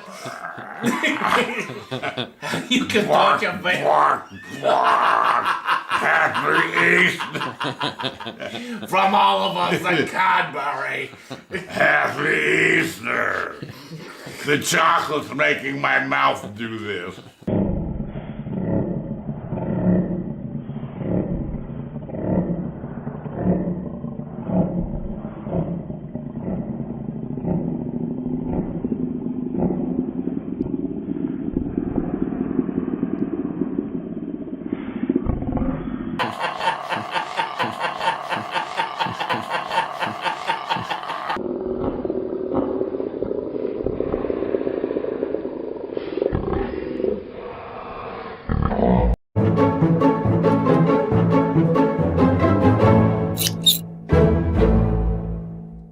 Thank you for watching.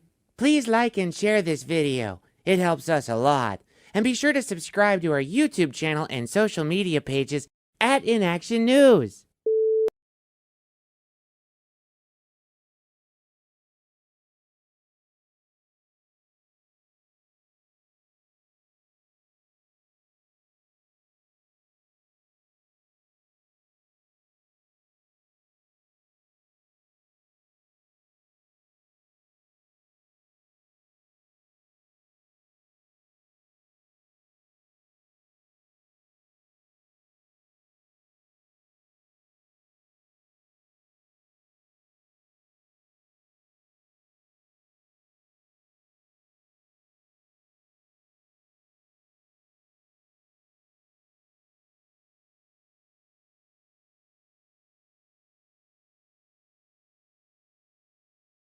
Started with, stuck with, and ended with PCP. And you are correct. Okay. Sir. Yeah. Bam! Classic case of PC. Be proud that you know drug side effects, Anthony. Now for all TV news all the time. Time for TV Time with Ted.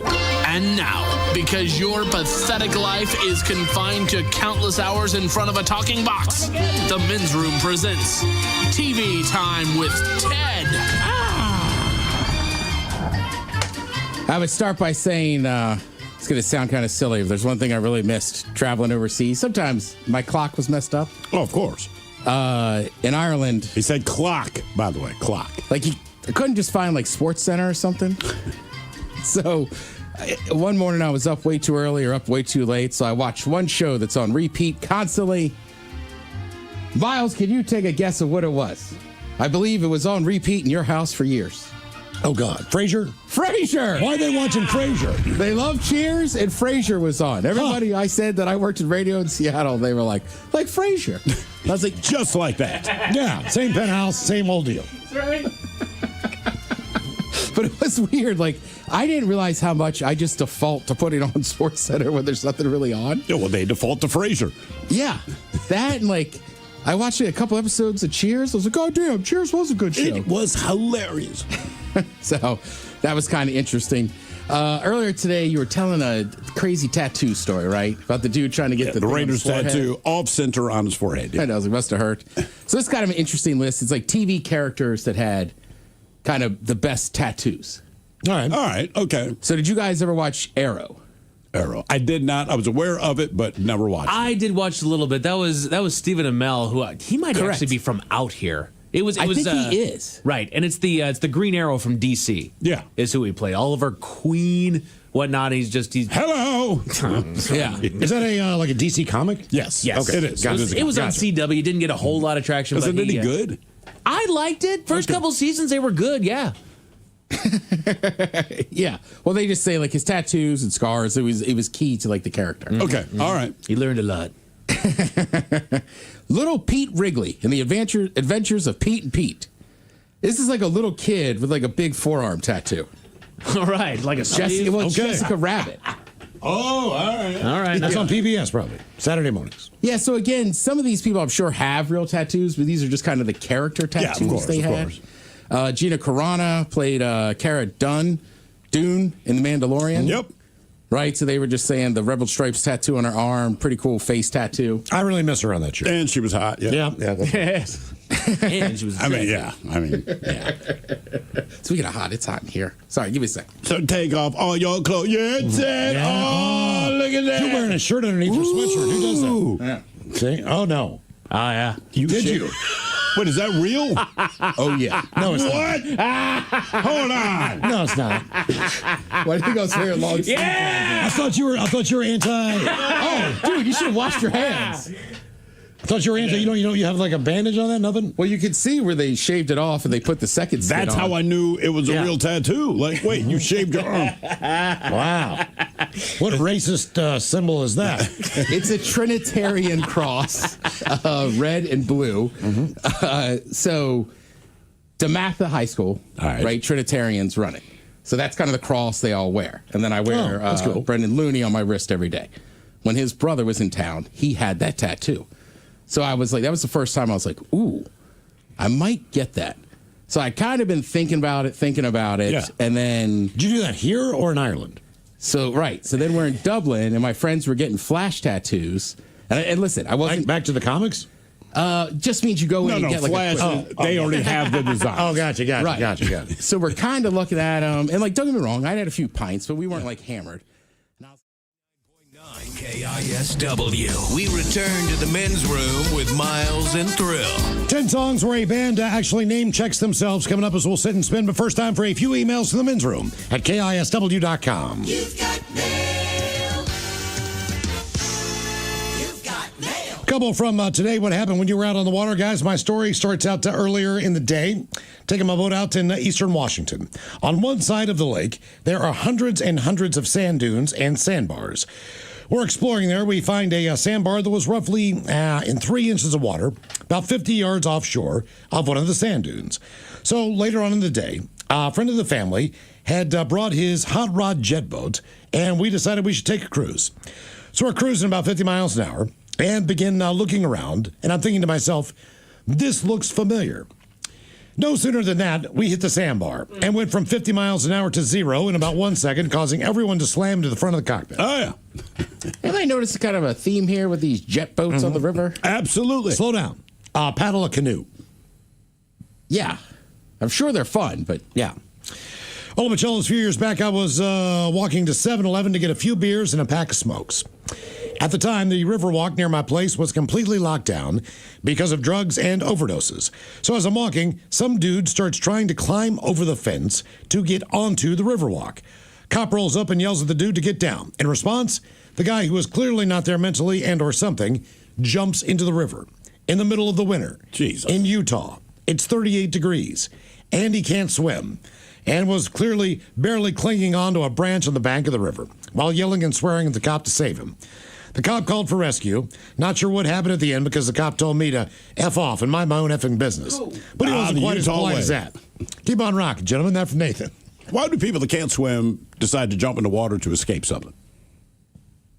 Well, you hear it often, like, man, they're running from the cops. Drugs. Jumped off the pier. They can't swim. I'm like, then why was that your escape route, man? I mean, the only thing is, like he said, like the guy wasn't mentally there. Yeah, so I'm with Miles. He's either on drugs or he's just not there normally. Yeah. Guys, I took mushrooms, went in the Snohomish River in Gold Bar. I went too far, got swept away. My wife tried to save me, and she could not. I saw the defeat and fear on her face, and I was certain that I was going to die. My friend ended up saving me, and I cried after. Okay, we have one birthday email brought to you by Men's Room Roasted Red Salsa from San Juan Salsa Company. Dip responsibly. Gentlemen, today is my mom and little sister's birthday. Actually, she's the same person. Turning 51 and 8, respectively. So can my mom get Coach Ted on turning 51? So Coach Ted on turning 51. That's the first one. Does he mention a dad? A dad? Or just his mom? Dad Jones. Yeah. Oh, all right. Well, you're turning 51. Old Coach says maybe it's time you sleep with a radio star. No. Hey, look, you got past 50. 51's got to be all the fun times. And now, like I said yesterday, 50's the new 40. Get out there and enjoy life. We'll see you at the next event. Okay. Next up. Oh, some dad jokes for mom as well. Some dad jokes. What do you call a guy who lays tile?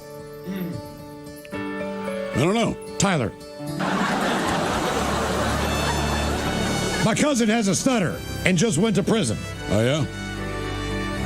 I'll never finish a sentence. Yeah, all right. What does buying a sandwich and buying a hooker have in common? I don't know. Neither would have happened if your girl did her job. Damn. Oh. Yes. Yes. Wow. Now, my little sister, she's 8. She would like a little kid face Those sandwich. jokes weren't for you. And Mickey and Goofy, please. Thanks for all you do. That from Big Brother Josh. Well, God, I got to be honest with you. Now, Miles, that's some funny jokes, but hopefully you didn't get them. Here's the thing. If you did laugh, well, that's not my fault. I didn't raise you. Probably didn't get the jokes. You know, it's funny. Miles isn't even allowed in Disney World anymore. He tells those jokes to all the kids, and it's bad. Don't forget tonight, you get all the pizza and ice cream you want. All right, guys, here you go. Happy, happy, happy birthday. Happy, happy, happy birthday. Happy, happy, happy birthday to you, to you, to you. bitches. Ya's a Dirty Germans brought to you by Men's Room Original Sausage. Available through Uli's World Famous Sausage, mensroomlive.com, and other fine retailers. Mmm, Schweinefleisch. Thank you, Robin. A couple extra emails here. This is on living your life, longevity, and everything else from who's the oldest relative or friend do you know? Right. Patrols, I'm a little behind on the podcast here on the Odyssey app, but your discussion about life longevity reminded me of my great-grandmother. She died the day before her 95th birthday. She was born October 29th, 1888. Jesus. And died October 28th, 1983. I was 13 years old when she died. I'm going to be 56 in September. One thing my great-grandmother said to me that I've always remembered is this. What? A good diet and exercise will add 10 years to your life. Okay. But it's the last 10 years. And those are the ones that suck anyway. So live your life. That from your longest listener, One-Eyed Greg in Reisterstown, Maryland. Wow.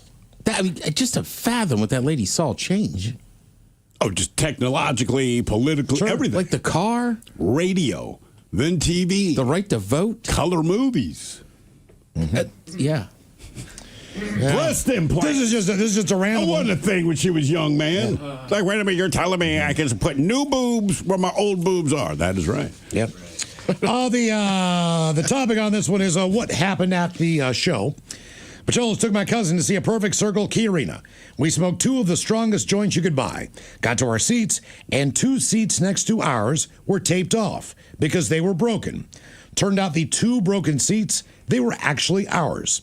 I went to customer service. They apologized, gave us upgraded seats in the front of our section with a perfect view of the stage. Love the show, guys. That from Tim the Tool Man. Perfect view of a perfect circle. That's a good show, too. This I is just, believe that. says wings and beer. Ola, had to go back to Iowa to see my mom. Found a Hooters restaurant still in operation. All right. They had Yingling on tap and served 20-ounce beers. That's a good combination. Yingling and a 20-ouncer sounds like an airport. Must be nostalgia, but some of the best wings and buffalo shrimp I've had in a long time. Safely third in Larpon. That from Shannon. Yeah, Shannon, good call on getting those shrimp, man. By the way, the podcast will be back next week. I was gone for 2 weeks. Matt's gone this week. So it's been an extended period. We will be back. Do it with an Irish accent. Yep. Hey, getting on, lad. There you go. Topic is medical. Oh, look, guys, last week I hit the trifecta of injuries catching up on the podcast. Tuesday, I rolled my ankle and fell flat on my face while walking into work. Wednesday, my dog headbutted me right on the brow bone, giving me a black eye. The final injury. While walking barefoot in my backyard, I stepped on a broken sprinkler. It resulted in a cut on the underside of my big toe, where the toe pad meets the toe. One emergency room trip, 9 stitches later, everyone wants to now wrap me in bubble wrap. With love from Amy in sunny San Diego. All right, coming up at 5:08, we'll drink and toast with a shot of the day, but first...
KISW.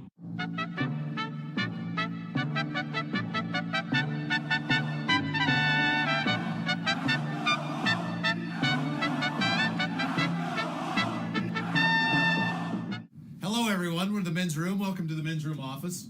This is very nice, very stylish.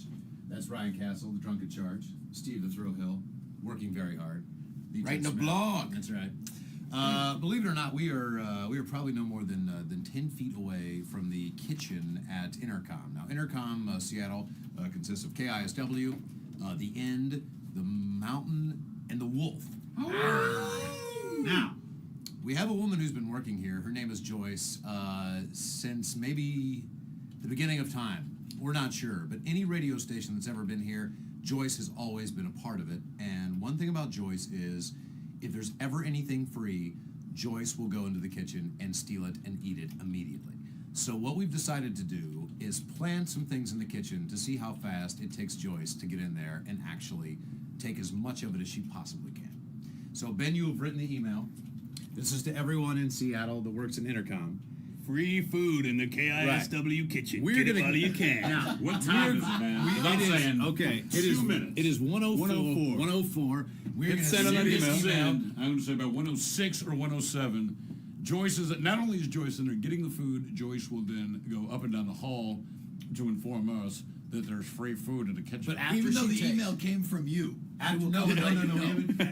And she'll be wearing a shirt that she got for free from. She takes everything. We're gonna plan a bunch of stuff. Like look at these. Like the next time we'll try free gloves. Here's the cake. So the cake's going in there right now. So so what time is it now? All right, 104. 104. We are going to send this email right now. Send. There we go. Okay. Ryan, Just put start the looking at cake the out in the kitchen, and I'm going to film through the window. Oh, go with a cigarette in your mouth. Go. Sir, quick. She's fast, man. Close the door, man. There's the kitchen. Maybe you get below John Daly's elbow. Below John. Ben, don't go below John. I don't care how much money you need. Okay. Now, Joyce should be coming down this hallway right here. Her office is at that end of the hallway. Right. Oh my God, that is her. It's totally her. 45 seconds. She's Yes! in the kitchen. I'm out! Yes! Oh my God. 45 seconds. Wait a minute, look. Look at their name is 105. Yeah. Damn, man. Come on. Dude, I swear to God, we just stood up. She flew around the corner. Classic. I barely had time to get back in. That was so unbelievably fast. Well, She's in there right now figuring out what to do with the rice and beans. Yeah. Dude, I've never seen anything like that. All right, I'm just going to wander the halls. All right, well, we're going to go smoke. Yeah. All right. I'm having really bad heart now. Thanks, Tris. But Ben, what is it? Those are enchiladas. Holy mackerel. Homemade, yeah. Homemade. Solid. Oh, We got some wow. cake, too. It's lemon frosting, Joyce. Big time. Oh, cool, man. Free cake, right on. Sounder style. You get in there, Joyce? Yeah, I just got here. So Oh, right on. what it is. Joyce is always the first to food. Oh, that's not true.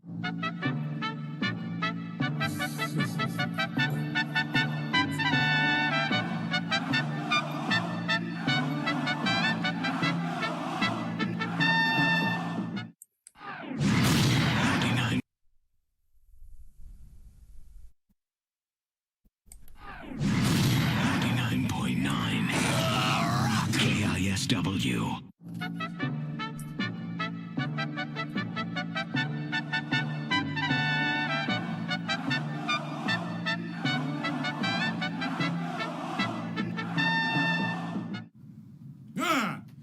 All right, here we go again. Another attempt at Joyce. Last time Joyce was amazing on time. This time we attempt to stump her one more time. And again, the drunken charge. How you doing? The fun governor, as she is so affectionately known, has made more cupcakes. What type of cupcakes do we have today? We have a white cake with chocolate. Okay. Mm-hmm. They look delicious. There was some carrot cake ones too, but How old are those are delicious. So those are staying in my office. Are we? If I sneeze on them, will you tell? Those were made last week for my birthday. Can I lick the tops of each one? Do we have any more of these? In here? Oh, some Krispy Kremes. Oh, yeah. Yeah. Those are actually All right. Krispy Kreme donuts. So we're going to As give you this can another see, we're a shot. healthy bunch. Okay, all right. We got the email ready to go. And What does the email say, Ryan Castle? The subject line is cupcakes and donuts, and it says treats from your friends at KISW in the kitchen. And once again, we're going to find out how long it takes Joyce. It is 1:12. Steve, you better be quick. You ready? Uh-huh. I'm hitting send. Oh yeah, somebody better Send. hit the door. And send. Now. All right. It's 1:13. Will Thrill make it back? We checked, and Joyce is in her office. You better hurry. Come on back. You better hurry, dude, hurry. All right. Been take the secret position over John Daly's right shoulder.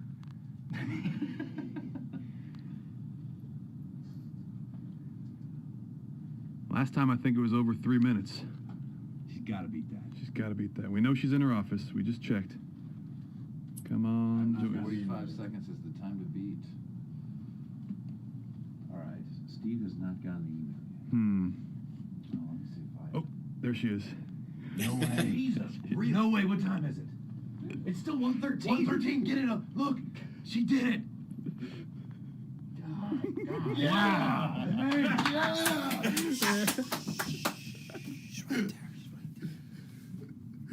It was 1:13. I swear to God. Less than a minute. Once That was again, amazing. that is awesome. That is quality stuff. Wow. Few things bring more joy to my Well, life. tuna.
this. And Stephen Throwhill, could you please tell everyone our profile this is played? Oh, sure can, Miles. It's a simple game where we share with you a real-life news story. Something that happened right here on planet Earth. Earth. And as you listen to the story, based on the stereotypes you believe to be true of people and the decisions that people make, we'll ask you what it is you think makes the story a story. All right, our caller Chris has dropped off the line. Come on, Chris. I know Chris sucks. Gentlemen, the three of you will be competing against one another, and today you have your choice of one of three categories. So today we offer you Bite Me. In other words, what did someone find in their food? Interior decorating, where you guess the foreign object that ended up on the inside of someone. And finally today, Seriously, where you guess the petty conflict that led to violence. Based on the question, let's go interior decorating.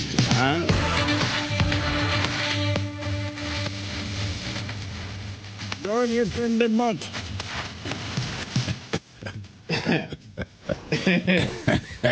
How are we going to Florida? I'm going to do Limp Bizkit now. I did the door for the nookie. Come on, the nookie. So you can take that cookie. All right, so we go to Florida. Doggone it. Where Palm Beach Road has my favorite night of karaoke. I think you know this one. Come on. A Palm Bay woman was arrested over the weekend after she was caught with something hidden in her vagina. This is at a traffic stop. Now, the woman identified as, oddly enough, 30-year-old Reagan Cox. She'd been pulled over and arrested on a charge of resisting without violence. This was Saturday morning. But when she was being processed at the jail, the scanner caught, quote, an abnormality in her jail purse. Now, corrections deputies, they moved Cox to a change room where she was observed trying to cover her butt with her hand. But after moving her hand, something dropped to the floor. So once the object dropped to the floor, Cox uttered that she didn't know anything about it. Someone must have put it in there during an intimate encounter. Well, in spite of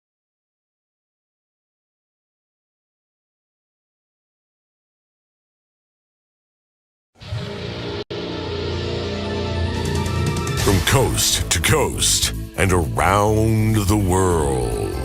If it's not important, you'll hear it here, exclusively on In Action News. Here now are Stone Ledbetter and Felix Foxworthy. Good evening, ladies and gentlemen. It's the end of an era. Vinny's Pizza Barn, a longtime staple of our fair city, is closing its doors for good after 73 years in business. Oh, no, man, not Vinny's Pizza Barn. They got some of the best pizza around. Not for much longer, I'm afraid. After 7 decades of slinging pies, Vinny's is calling it quits. Come on, Vinny. How you going to do us like that? The current owner, Vinny Vincenzo IV, says the decision wasn't easy, but rising costs and increased competition have forced his hand.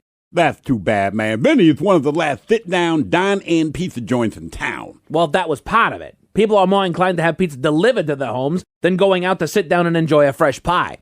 Man, when I was a kid, pizza delivery wasn't even a thing. My pops would take me down to our local pizza parlor. It was a big deal. Same here, my friend. My wife and I used to go to Bistro d'Italia for a fresh pizza every Friday night back when we were dating. We always enjoyed the ambiance and the delicious pizza. Yeah, man, me and my dad would go to Lamont's Pizza Shed. Lamont's Pizza Shed? Until Lamont was killed in a drive-by stabbing. A drive-by stabbing? Yeah, man, it was tragic. He was stabbed by this dude named Grady. And that's why the Pizza Shed closed down? Nah, man, then it became Grady's Pizza Shed. Same great pizza, new owner. Was this the same Grady that stabbed Lamont? In the drive-by stabbing, yeah. Violent man, great cook. Until he was killed in a non-accident. A non-accident? That was just code for murder. He was killed by this dude named Bones. Then it became Bones Pizza Shed. Then after Bones died... Was Bones murdered too? No, man, Bones died of rabies. He died from rabies? Technically, he died from complications related to rabies. But his business closed, and that's when we started going to Vinny's Pizza Barn. Which, as we stated, is unfortunately closing its doors for good after 73 years in business. Real shame, man. Vinny's was the only place that would make one of Bones' specialty pizzas for me. You had your own specialty pizza at Vinny's? Yeah, it was a meat lover's pizza. Felix, they had meat lover's pizza on the menu already. Well, not the meat I grew up with, man. When I was a kid, I'd always get a pizza with pickled pig's feet, scrapple, and chitlins. Vinny was always cool enough to hook me up. I'm sorry, did you just say that you ate pizza with pickled pig's feet, scrapple, and chitlins? Yeah, man, there is nothing like it. I believe you. The secret was the crust, though. Amazing crust. A pizza's crust can make all the difference, yes. Absolutely. Now, Bones said his secret was that he never washed his hands. I'd always heard that he never washed his feet. He didn't wash his feet either, but his feet were the secret to his sauce. He crushed all the tomatoes with his feet, shredded the cheese with his toenails. This Bones character shredded cheese with his toenails? That's absolutely disgusting! The end justified the means, Playboy. Bones made a good pizza, but so did Benny, and now he's going out of business too. Well, I'm afraid it's a sign of the times, my friend. Vinny's Pizza Barn joins a long list of local businesses closing their doors. Main Street Juice Bar and Sex Dungeon closed last month. Never went for the juice, but I heard it was good too. They had very good juice, yes. Personally, I heard that the Sex Dungeon tickled many a fancy. Who told you that? You! You told me that! Several times! Unsolicited! Yeah, that sounds like me, man. It was! Anyway, like Main Street Juice Bar and Sex Dungeon, Vinny's Pizza Barn is closing its doors after over 7 decades in business. We'll be back next hour.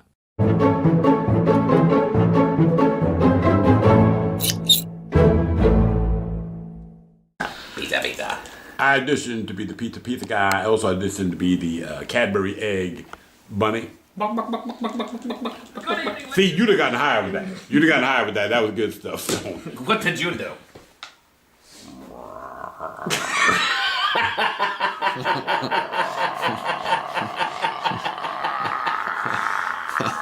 I did not do well with it. It didn't do well, did it?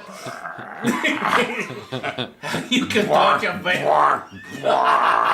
Happy Easter. From all of us at Cadbury. Happy Easter. The chocolate's making my mouth do this.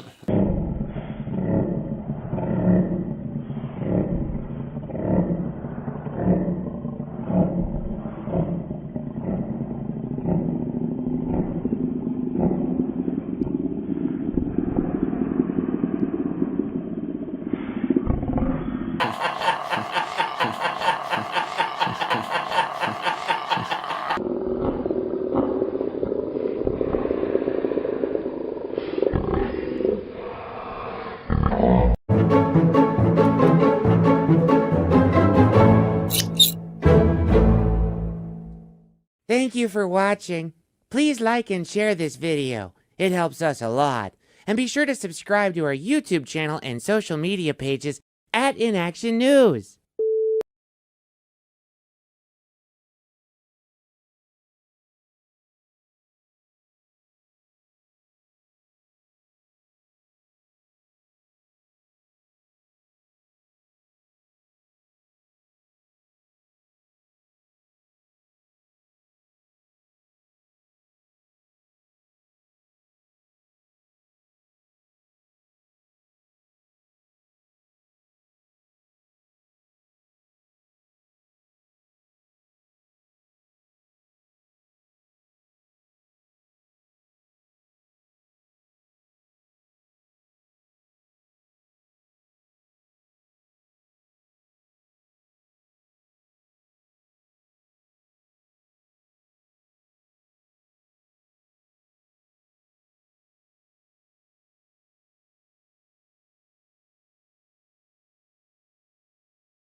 KISW. The men's room returns with Miles and Thrill. All right, so coming up at 5:08, we'll drink and toast with the shot of the day. And we do your headlines coming up at 5:50.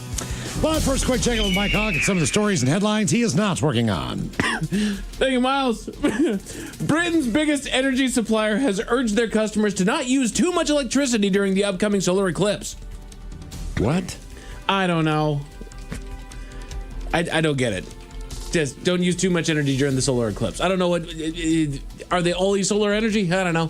I don't know. I know they're struggling over their period because it's been so hot. The energy drain has been huge. Oh, could be. Yeah. So maybe now it's cooling down because of the solar eclipse. Yeah, I don't know. I just like this headline. Quote, man who drank heavily and took steroids without working out finishes last in bodybuilding debut. Yeah. I think I like the idea of trying the regimen. You know? Sure. Yeah, don't work out, take steroids, drink beer. At least give it a shot. Yeah. But they help you if you're lifting, but like, what's the point of taking them if you're not going to lift? Well, he just found out. None. You know what? Those things will back you up, man. Oh, yeah? Oh, God. They back you up in a lot of different ways. You know, I mean, they back you up bad. Yeah? Yes. Jeez, whiz. Yes. I was on them for like 8 weeks. Oh, no It was kidding. bad. When I was a bartender, there was a guy that would come in and he would get hammered. And then sometimes it'd be like 11. He'd be like, I gotta go lift. And I was always like, I'm shocked you can go lift this drunk. Like he never got injured or anything. And he was a big dude. Like he was a heavy lifter. Yeah. But that was just kind of his thing. Like he just would get absolutely hammered after work and then go to the gym. Wow. All right. I mean, I guess carb load. That's the best thing you can do. It just seemed dangerous. You don't ever get home and do push-ups or curls or any of that when you're hammered? Sure, but have you ever, I just remember once being drunk with my buddy and we were lifting, dumbbells press, and I almost dropped it on my forehead. And I was like, never again. See, that's why I don't lift. Right, if you're doing push-ups or sit-ups in your house, I've gone to the gym drunk. Yeah? Oh, yeah. Because I knew I just had to get it in. Sure. It's like I was going to feel guilty if I didn't do it. I'm like, I'll 4 beers. Let's do it. Yeah. I don't think I've worked out drunk because I don't go to the gym anymore. I haven't belonged to a gym in years, but I'll definitely do a little gardening before I Oh, God, absolutely. go to the gym. I used to go to the gym. There was a time for like 5 years I was never not high at the gym. Hell yeah. Oh, because I think I take more time. I focus more. Yeah. I do more resistance. Like I don't just try to bang it. You know what I mean? I'm like going slow, methodical. That's right. Good form. You know. One of the wrestlers that my wife loves. She got an interview with him and she just she had so much more respect for him after he admitted it's like I'm high at the gym all the time. Yeah. The guy's sporting like 0.5% of body fat. Like okay, don't tell me it's not doing nothing, man. This guy's just rocking. Yeah, and the guy I'm talking about, it just seemed odd to me that that was his routine. It's like you go all the time. Why not just do it before you come to the bar and get hammered? Teachers are complaining that their students are showing signs of, quote, popcorn brain that apparently stems from a childhood of endless phone scrolling and notifications.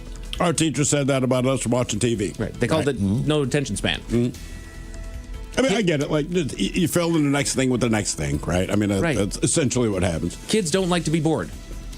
And that's where they find entertainment. There you go. Right. They will literally find whatever it is to entertain themselves. It doesn't matter. The screen is the easiest. You determine how much time they get on there. Correct. But, that's what their diversion is going to be. Right. And then as a parent. How do you think spitwads came to be? You think it's because kids are just that ingenious and they just decided that here's how we're going to bully people? No, right. Yeah. I'm going to chew on a piece of paper and then, oh, look, a straw. By the way, spitwads never get old. No. They don't. They are still funny. They are, man. You get a straw and a good spitwad. As long as you're shooting it. Right, that's the thing. Yep. Well, yeah, that's when it's funny. It's like America's Funniest Home Videos. They're funny because it's not you. But if you can get a good spitwad, man, and people can't figure out where it's coming from, I'm not encouraging you to do it, but I'm not saying don't. And the best thing, what do you call the little things that you throw on the ground that kind of pop? Oh, yeah, pop-its. Pop, yeah, well, there it is. Stick those in the straw, dude. Those things go a good distance. You don't have to hit anybody with it. It just hits the ground 25 feet away. Sure. And just watch people trying to figure out where it's coming from. I saw a highlight of professional poppets the other day. It was like a 17-year-old dominating. They just put like a bullseye on a table. All right. Oh. He was kicking ass. Oh, damn. Okay, I dig it. Kind of a fun idea. I like that. You seen the guys at it's either a convention or an expo or something like that, but they're messing with people with the air gun. It's basically a big tube like that, and you pull on the back of it, and as soon as you let go of it, and it'll send like a wave of air out there, and you can shoot people from like 20 feet away. So it's just like a quick. Yeah, it's like somebody coming up behind you. Right, so it's like you'll feel it on your back or your shirt. Women it'll like Your blow their hair, but like I think I saw the same video. These dudes are just, but like nobody knows, and it doesn't hurt anybody. So it's pretty innocent. They turn around, they have no idea where it came from. But they can definitely feel it. Like it is noticeable. No, something is blowing me somewhere around here. Ooh, I want to do that to someone in their house and be like, it's probably haunted. That's right. Put your thinking caps on, Jen. It's time for the Merriam-Webster word of the day. So this is a 3-word phrase. Okay. Your Merriam-Webster word for the day is a 3-word phrase beginning with the letter B. Okay, it is a noun beginning with the letter B. I give you guys 30% chance of success. Now, what this is an introductory or initial experience that is a severe ordeal. 3-word phrase that is. Say that again. An introductory or initial experience that is a severe ordeal. 3-word phrase. Severe. Starting with B. Introductory initial experience. Does it have a country or language of origin? English. Is this English? Is It's this English. French? It's English. Okay. Introductory or initial experience that is a severe ordeal. 3 words beginning with the letter B. Baby on board. Not baby on board. No, sir. Any other guesses? Bon. Appa. Teat. To be fair, I haven't heard of this starting with the letter B. I've heard it starting with the letter T in an almost exact context. All right. The last word starts with an F. But it's a severe introduction to something. Yes. Baptism by fire. Oh, Ted. That's not a word, though. I told you it's a 3-word phrase. All right. Math. Jesus. Wait, you said you've heard I of thought the it was all letter one T. word within 3 words. All right. What did you hear that starts with the letter T? Trial by fire. Oh, yep. Never mind. Okay, and I'll feel done for asking. Cool. God, I love getting that right. Good work, Ted. Baptism by fire. There you go. Your word of the day. Yeah. There's an AP article that discusses the science and psychology behind the first night effect that people experience on their first night in a new home. All right. What's the first night? Basically, it's that hard time sleeping that you have in your first night in a new home. I have a hard time sleeping every week. I've been in there for years. But it's different when you move into a new place, especially when you've moved in there. You know, I mean, like on the negative side of things, I realized it took me a long time to go to bed because I basically stood in my living room with my arms folded going, all right. Can I unpack one more box? But it's a weird night's sleep. Everything's a little different. Right, you lay down, the walls are bare because you haven't hung anything up in there. All your stuff is there, but the room looks wrong. Mine is a new hotel. A new hotel. I wake up and go like, where am I? Where the hell am I? Where's the bathroom at? I've done that before. What town am I? Where the hell am I? We woke up when I was in. He woke me up because he clogged the toilet. Oh no! But we were in Denver, and I open up.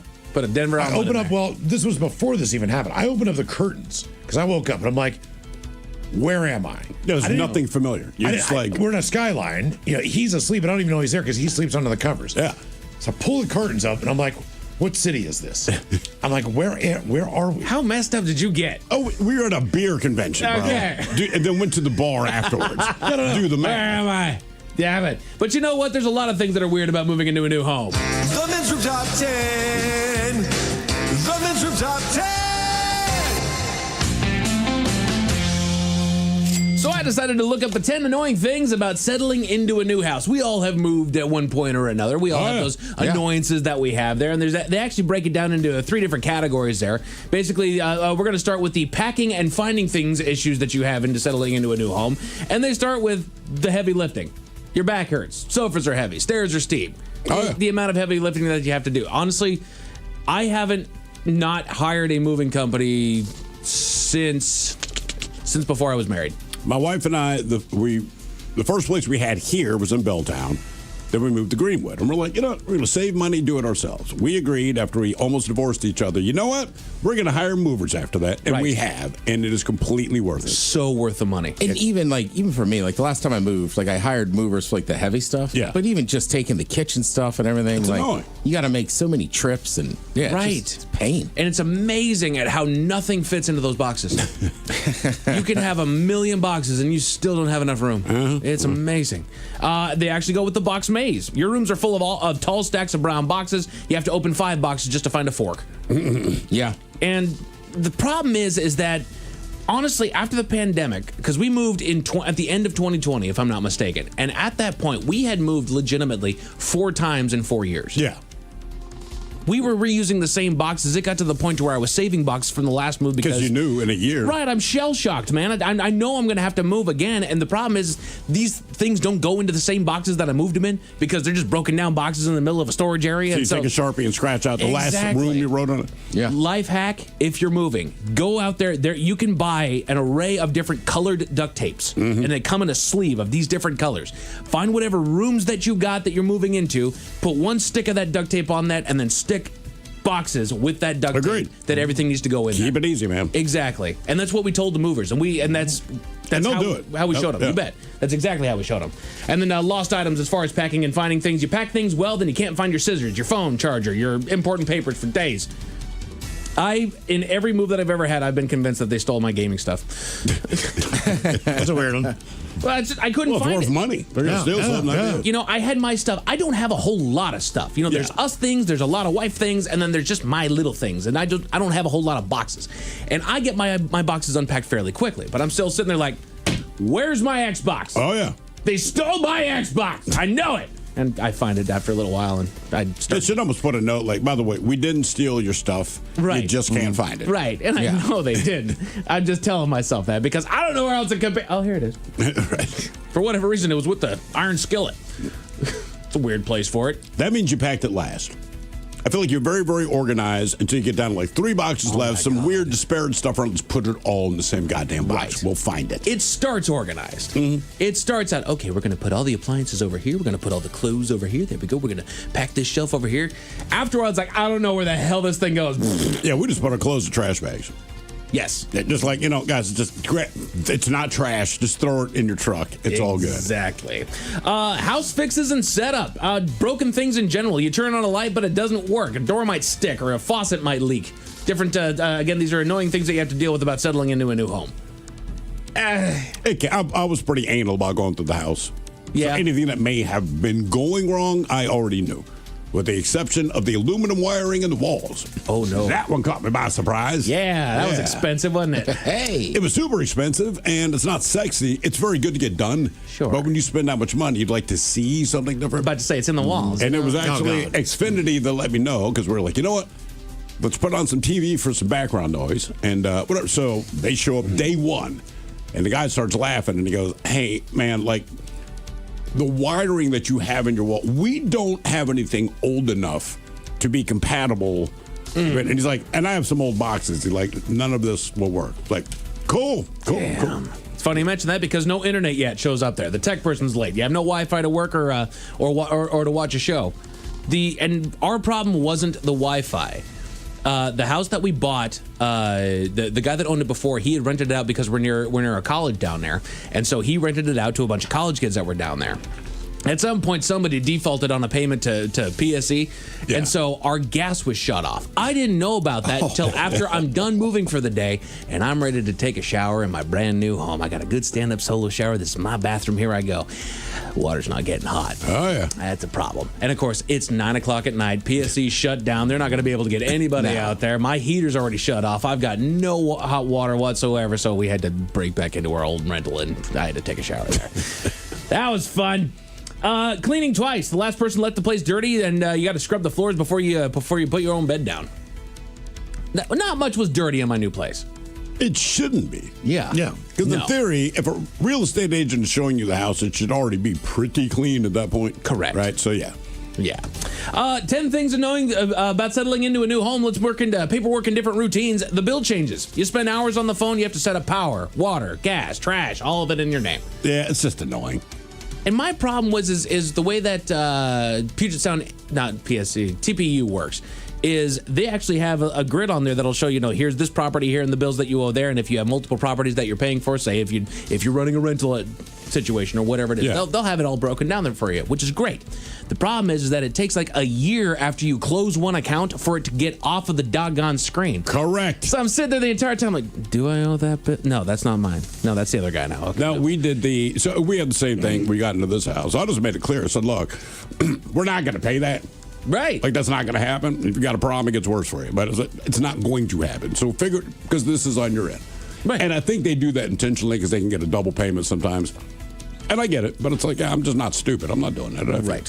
One that was hard to go from being in an apartment complex into a home, the trash rules. Every town has strange rules. You don't know which day the green bin goes out or what goes in it. When I was growing up in Enumclaw, glass went in the recycle bin. Moving to Tacoma, they don't recycle glass. You have to have a separate service in order to take the glass. They don't want it. Probably it's not that prevalent anymore. Yeah. I mean, it really isn't. I mean, you go to the grocery store, think about how many glass items still exist.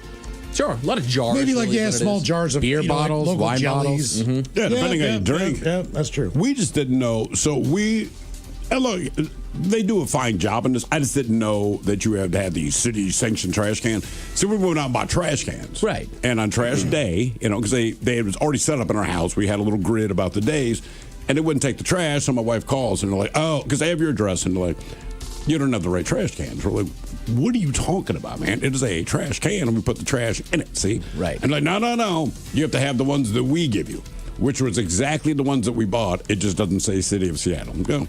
All right, that's the game we're playing. Our spot, the way that our property works, we got a small yard that heads. That you're looking at the house. There's a small yard that extends off of there, but then it actually turns and hits the other side of the street. There's actually a house. Picture my house as an L shape. We've actually got a house right here, and we touch both sides of the road right there.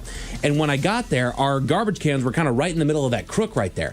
I didn't know where the garbage cans went. I didn't know where where the compost went. They go to different places. Yes, they do. I looked it up on the internet. My recycling goes off of this street. My garbage and recycling goes off that street. Oh, okay. Yeah. Fun. That was fun because, I see my neighbors that are putting their compost out there and they do the same thing because they also, they're right on the corner and so they have both sides. Their compost goes on one side, their garbage and recycling goes out on the other.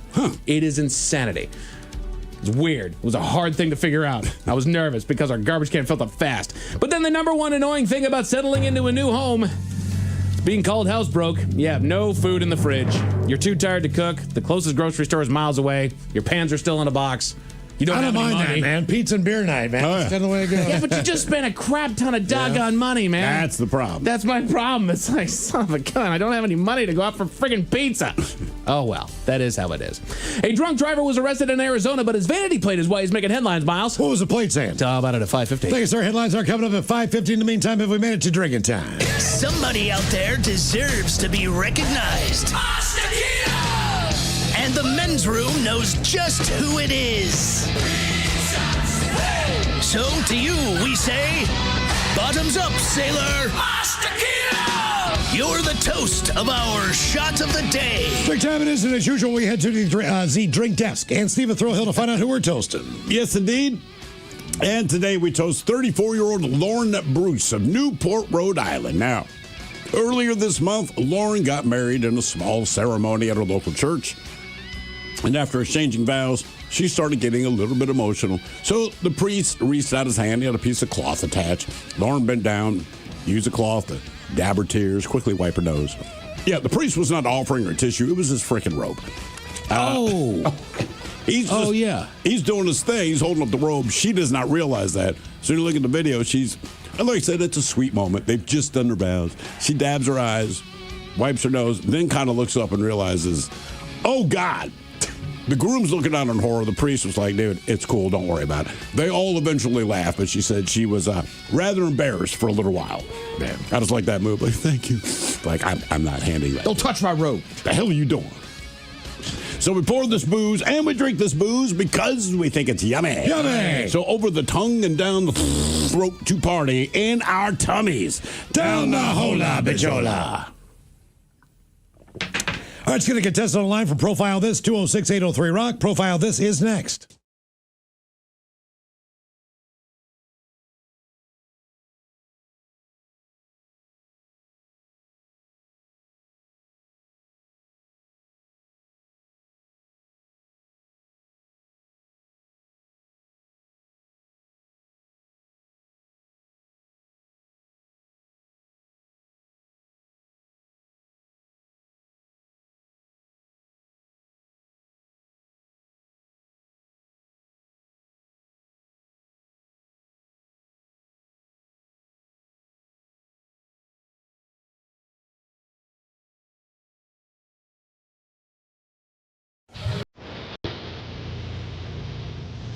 from coast to coast and around the world.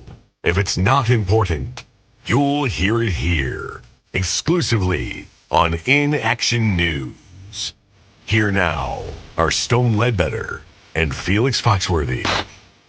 Good evening, ladies and gentlemen. It's the end of an era. Vinny's Pizza Barn, a longtime staple of our fair city, is closing its doors for good after 73 years in business. Oh, no, man, not Vinny's Pizza Barn. They got some of the best pizza around. Not for much longer, I'm afraid. After 7 decades of slinging pies, Vinny's is calling it quits. Come on, Vinny. How you gonna do us like that? The current owner, Vinny Vincenzo IV, says the decision wasn't easy, but rising costs and increased competition have forced his hand.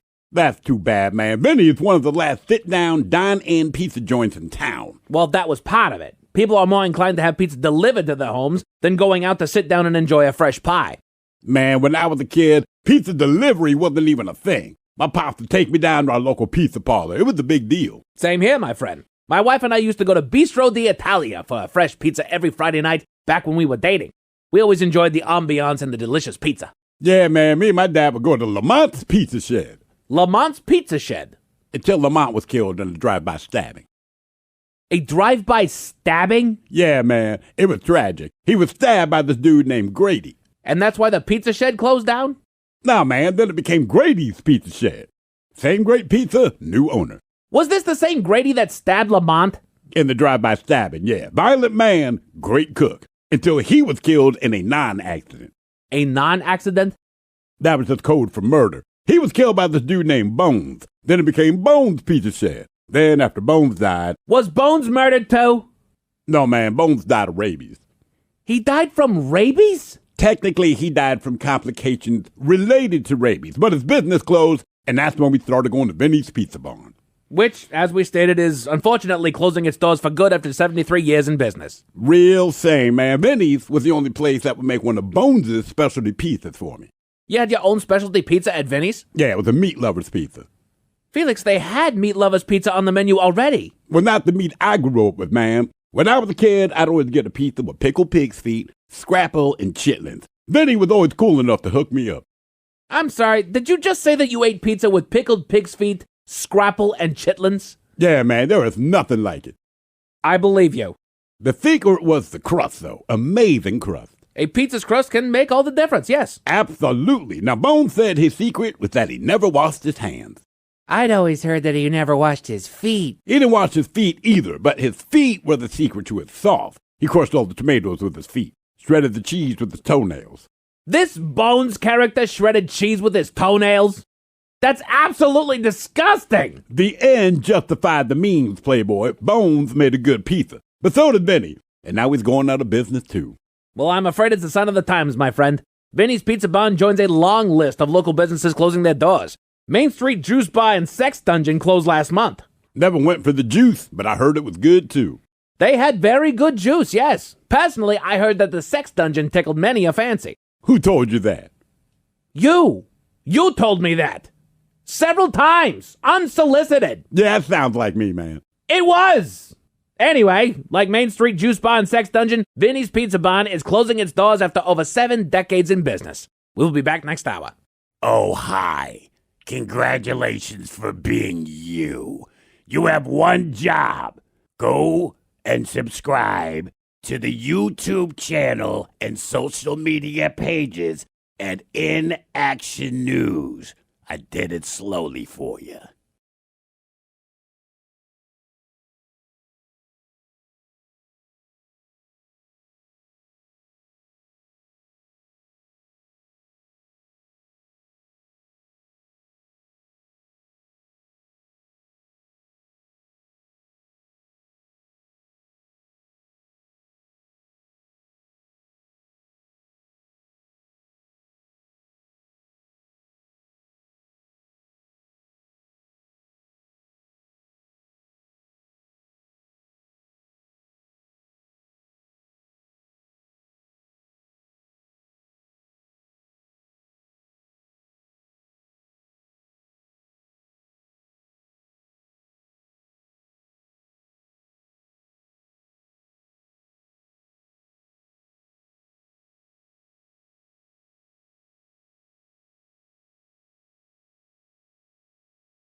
The Men's Room presents Profile This. And Stephen Throwhook, please everyone on Profile This is played. Oh, sure can, Miles. It's a simple game where we share with you a real-life news story, something that happened right here on planet Earth. And as you listen to the story, based on the stereotypes you believe to be true of people and the decisions that people make, we'll ask you what it is you think makes the story a story. Hello, Luke. Welcome to the Men's Room. Hola, gentlemen. Hola. All right, Luke, you understand how this here game is played? Absolutely. Fantastic. Today, you have your choice of one of two stories, because I realize one of the three stories is a story that Mike Hawk covered yesterday in headlines. So today we're down to two, and today we offer you Animalize This, where you guess the animal responsible for causing a problem, or License to Spill, where you guess the substance responsible for creating the mess. Animalize This. All right, workers at a Tennessee FedEx store, they were sent running for cover when a critter burst out of its box and took off running through the store. Roderick Duncan, he went to the FedEx store in Memphis to pick up his new pet, and employees asked to see what was inside of the box that was labeled live animal. So a video recorded at the scene shows Duncan open the box, start to remove the animal, and then it suddenly burst out and dashed behind the counter. Now the footage, it shows panicked employees running for cover. Duncan told a local television affiliate, quote, "He was bigger, way bigger than I expected. So it was a shock to me when he took off running. I probably could have grabbed him, but it shocked me too, so he just got loose in the facility." Now, Duncan said he expected the critter, whose name is Titan, to be docile when he opened the box, but he came out ready for all the smoke. Anyway, a FedEx employee used some boxes to create a barricade to keep Titan in place so that Duncan could corner him and pick him up because no one else wanted to pick this thing up. The question is, what was the animal that popped out of the box and scared the piss out of everybody at the FedEx office? Was it a tarantula? Was it a caiman? Was it an iguana, or was it a rat? So tarantula, caiman, iguana, or rat?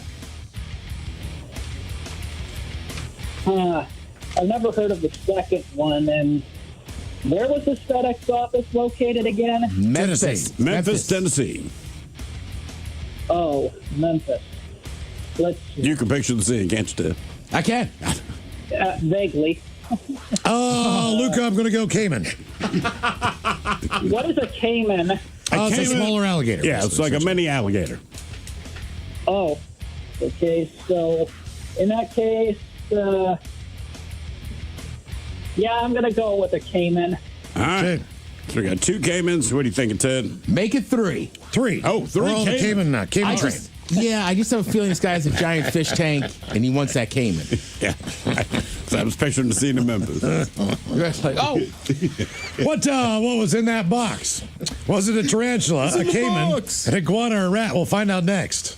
That was a tease. You are listening to The Men's Room.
Debauchery rolls on. You're listening to The Men's Room with Miles and Thrill. 99.9 KISW. Category is Analyze This on Profile This. We go to Tennessee, and FedEx workers who went running from the store when a live animal that was shipped there and opened from the box got loose and freaked everyone out because of its size. Well, they asked to see it. The guy went there to get his pet. It said live animal. They were curious. Opened it up. Guy thought it'd be docile. It was not. Okay. Question is, what was this animal that was bigger than they thought it was going to be? Tarantula, caiman, iguana, or a rat? And Luke, that is the question that we posed to you. A lot of people on YouTube, they chimed in with their opinions. YouTube is pretty much split between caiman and tarantula, although there was vote for Jimothy. Because Jimothy is Jimothy. That would be funny. But Luke, you agree with Miles and D. Ted Smith. All three of you went with caiman, which is just a tiny alligator. No, you are incorrect. It was an iguana. It was an iguana. Oh, so here's the thing. Apparently it was a big-ass iguana, but this guy that ordered it for the pet, he assured everyone, he said, the thing about iguanas, because it's probably been cold in transport and all that, it should be docile. And when you open the box, this bitch was just like exploded out, started running. And we're like, nah, brother, that's all you. Now for all TV news all the time, it's time for TV Time with T. And now, because your pathetic life is confined to countless hours in front of a talking box, the Men's Room presents TV Time with Ted. All right, your choices today. Okay. You got Seth Meyers, the Jimmies, Kimmel and Fallon, or Ted Smith. Is it Ted or is it late night? It is right there. The timeless guests have teams of talented writers help them come up with their monologues each and every night. It is up to you to determine, is this an actual late night joke and from whom, or could it be a The Ted Smith original? Good news story for you. A cat in England is 31 years old and has spent the last decade drinking only spring water. But can you imagine how expensive that cat is? Seth. Smith. Spring water can. I just was looking at it and I'm like, I gotta buy this bastard. What happened was that we had that story. They were working on the water supply or something, and it turned the water brown in the neighborhood. Yeah, there was some reason. So he went and bought this water. Okay. And then for whatever reason, he just continued to buy it, and he liked it or whatever, and just gave the cat for however long, 30 years. Because you know how cats are. He probably went back to tap water. The cat just wouldn't drink it. And that's my guess. Cats are how cats are. Spider-Man, Brand New Day, has made almost $2 billion at the box office. Jesus. If you haven't seen it, Spider-Man tells the harrowing story of a skinny white boy who was bit by a spider and got the power to pull Zendaya. Seth. All right, so it's Kimmel, but it's Anthony Anderson. Okay. Spider-Man, Brand New Day has made almost $2 billion at the box office so far. Now, if you haven't seen it, Spider-Man tells the harrowing tale of a skinny white boy who was bit by a spider and got the power to pull Zendaya. A 60-year-old man just graduated from nursing school, and you still think inflation's not too high? Seth. Fallon? Smith! Damn it! 2 jokes today. Wow. 2 jokes. Jesus. Yeah, that's it. Son of a bitch. Thought it would throw you off. No good cheating son of a bitch. You bastard. All right. Mike told me you guys did cover this last week. This is the news reporter who said a bad word. I can't say it. Right. I can't say I can't say the initials. But oh man, I don't know how to get around it. Instead of saying like trying to give her hair a blowout. Oh, it wasn't a news reporter. It was QFC or QVC. Yeah. QVC. All right. So Fallon QFC, actually, the grocery store. Yeah. I know. Sorry, QFC. I know. Look, we did not say that. I apologize with QFC. QVC. So you guys had already brought up the story, but this is kind of a follow-up to it because Jimmy Fallon brought her on. So you'll hear the part bleeped out and then hear her explaining it. Last week, we showed this funny clip from QVC where one of their guests had a bit of a flub. Again, it looks like you went and got a blowout at your salon. Oh, my God. Tony Bratton, everyone. Thank you so much for being here. there. I think that you handled that perfectly, by the way. You really nailed it. What did you think in that moment where you were... Well, you know, I was kind of froze, and I was trying to decide, do I go to the left? Yeah. Do I go to the right? I just went down. She's got good comic chops. I mean, yeah, that's a great response. Yes, I know I've told this story before, but it always reminds me when I was doing hosting the MMA fights, Hal Quest Productions, shout out to Brian, down at the Emerald Queen, right? So Misha Tate at this time is the Strikeforce champion. Okay. Misha Tate, besides being a great champion, is a very beautiful woman. Stunning. Wow. Correct. So, and back in the day, they used to wear almost like mini skirts with like the sport, right? So she's kind of in her fighting gear. I am incredibly nervous interviewing her at the Cage Shirt intermission, and she was selling stuff. And I said, and don't forget, you can go over there and see her mooch tent. Her mooch tent? Yes. She just goes, and I kind of just stopped. She goes, nervous, Ted? And I go, yes, I am, Misha. Yes, I am. The old mooch tent. Mooch. Go there and get an old kiss from Misha Tate. I know. I'm going to start calling That'd be skirts cool. then. Oh, you're wearing that mooch skirt. Yeah, that was a tough interview with her. But that's the thing, too. When she came in studios with a T-shirt on, I was like, Jesus And she's Christ. so incredibly nice, She's too. very sweet. And at the time, she's kind of famous now. That I think she even sells cupcakes. But at the time, that was not her nickname. And somebody backstage was like, hey, I know her. Ask her about her cupcakes. I'm like, I'm not asking a championship fighter about her cupcakes, especially a woman. And they're like, so when I asked her, she was like, oh, yes, I do make cupcakes for other fights. I was like, thank God. Oh, yeah. Felt like a setup. It does. If you don't know her, like, I'm going to ask this chick about making cupcakes. No, I believe it. Right. I don't want to get choked out. Her mooch tent. The mooch tent, I know. I was going to start calling skirts. Hey, baby, put on that mooch tent you got. Just once again, officially, I'd like to apologize. We should take. Yeah. God, yes. What a mooch tent. All right. Thanks to Miles. I gave you the story yesterday. Kind of interesting. This guy basically went viral because he'd been receiving Jason Sudeikis mail. That was a woman. Oh, yeah, Taylor. Yeah. Huh, my bad. Taylor's one of those tough names, man. Sure. I know Go either way. Taylor. There was a one like that with Taylor. Leslie. There was a story about a person in England named Leslie, and I was just assumed it was a woman. Yep. See this picture? It's like this dude. I'm like, yeah. Yeah. And then sometimes you meet a guy named Kelly. Yes, you do. You probably met a lot of them last Yeah, it's a very Irish thing. She kept getting all his old mail. She basically was trying to reach out to him, right? So she'd put stuff online. And she was like, I'm kind of surprised how many people know Jason Sudeikis. Right? She said it was like 6 degrees of separation from Jason Sudeikis. They kept emailing her and be like, hey, get in contact with him this way, that way, blah, blah, blah. Anyhow, to summarize it, they end up getting tickets to the premiere of Ted Lasso season 4. And she brought all the mail. Did he know she was going to do that? Yeah. Yeah. Her friend is a massive Ted Lasso fan. Said she even dressed as him at Halloween. So just overall, a good story. And yeah, I mean, I don't know. I've heard Jason Sudeikis can be a little particular to work with, right? But seems like a decent kind of just regular dude. I think it'd have been funnier if he didn't know she had all of his mail. It's nice to meet you. Thank you very. By the way, here's all your mail. Yeah. I have nowhere to put that. Yeah, it's your mail. Well, I don't know what to tell you. I also like him as I believe now he is an Arsenal man. Oh, really? Huh. Yeah.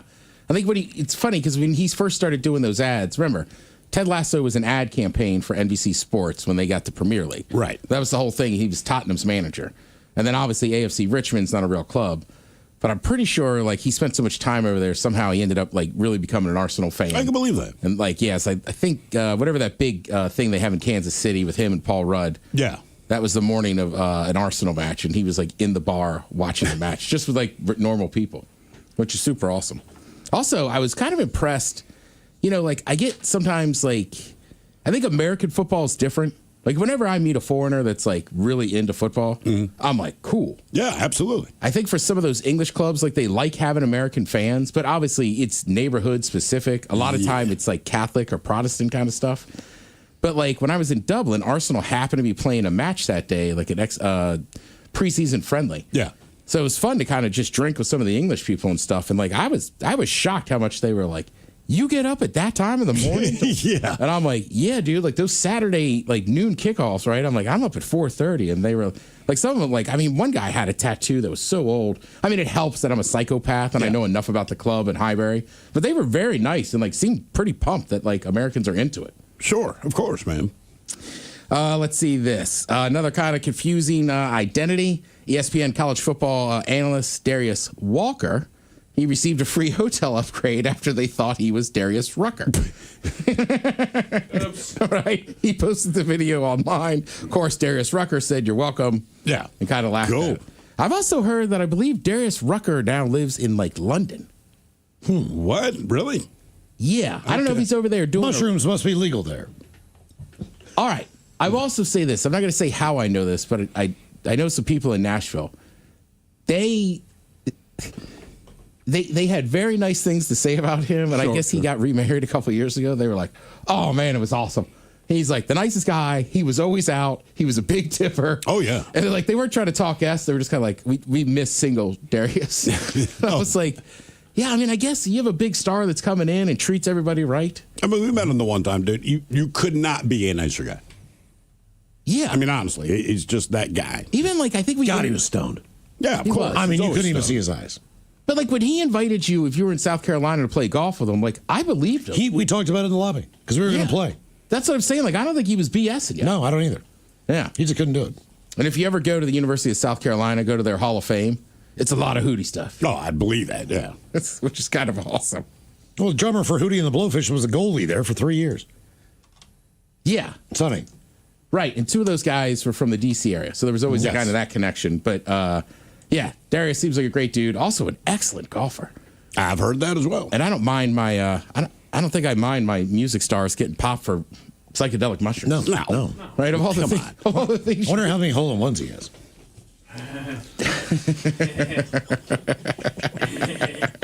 Just always curious about that. You never know. Yeah.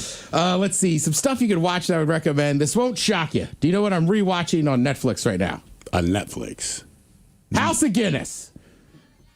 What is that? It's about the story of like the Guinness family. Like I what didn't know happens- that it even existed. You watched it at one time? I watched it once, but now that I've been there, did you know the Guinness? First of all, two things. Number one, they have a 9,000-year lease. I did know that. All right. And did you know it's not black? It's actually red. And when you hold it up to the sunlight, it's a dark amber. I did not know that because oddly enough, when I get a Guinness, rarely do I walk into the window and look. Right, exactly. I just drink it. I believe you. I do. Well, next time you get a Guinness, I'm going to do if that. they'll let you walk outside. To the Hey, buddy, where are you going? I want to see the red man. But it's a pretty good show, and it also talks a lot of, you learn a lot about like the Catholics, the Protestants, this and that, and kind of how the business and like how they kind of almost before Henry Ford does it, like we're like, we need to keep the workers happy. Give them Saturday off. Oh, nice. Thank you, Tim. We appreciate it. You're listening to The Men's Room.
From coast to coast and around the world. If it's not important, you'll hear it here. Exclusively on In Action News. Here now are Stone Ledbetter and Felix Foxworthy.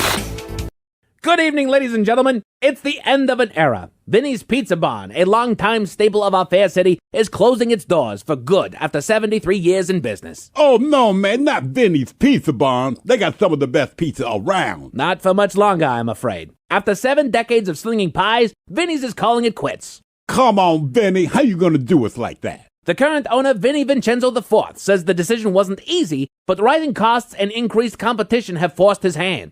That's too bad, man. Vinny is one of the last sit-down, dine-in pizza joints in town. Well, that was part of it. People are more inclined to have pizza delivered to their homes than going out to sit down and enjoy a fresh pie. Man, when I was a kid, pizza delivery wasn't even a thing. My pops would take me down to our local pizza parlor. It was a big deal. Same here, my friend. My wife and I used to go to Bistro d'Italia for a fresh pizza every Friday night back when we were dating. We always enjoyed the ambiance and the delicious pizza. Yeah, man, me and my dad would go to Lamont's Pizza Shed. Lamont's Pizza Shed? Until Lamont was killed in a drive-by stabbing. A drive-by stabbing? Yeah, man, it was tragic. He was stabbed by this dude named Grady. And that's why the pizza shed closed down? No, man, then it became Grady's Pizza Shed. Same great pizza, new owner. Was this the same Grady that stabbed Lamont? In the drive-by stabbing, yeah. Violent man, great cook. Until he was killed in a non-accident. A non-accident? That was just code for murder. He was killed by this dude named Bones. Then it became Bones Pizza Shed. Then after Bones died... Was Bones murdered too? No, man, Bones died of rabies. He died from rabies? Technically, he died from complications related to rabies, but his business closed, and that's when we started going to Vinny's Pizza Barn. Which, as we stated, is unfortunately closing its doors for good after 73 years in business. Real shame, man. Vinny's was the only place that would make one of Bones' specialty pizzas for me. You had your own specialty pizza at Vinny's? Yeah, it was a meat lover's pizza. Felix, they had meat lover's pizza on the menu already. Well, not the meat I grew up with, man. When I was a kid, I'd always get a pizza with pickled pig's feet, scrapple, and chitlins. Vinny was always cool enough to hook me up. I'm sorry, did you just say that you ate pizza with pickled pig's feet, scrapple, and chitlins? Yeah, man, there is nothing like it. I believe you. The secret was the crust, though. Amazing crust. A pizza's crust can make all the difference, yes. Absolutely. Now, Bones said his secret was that he never washed his hands.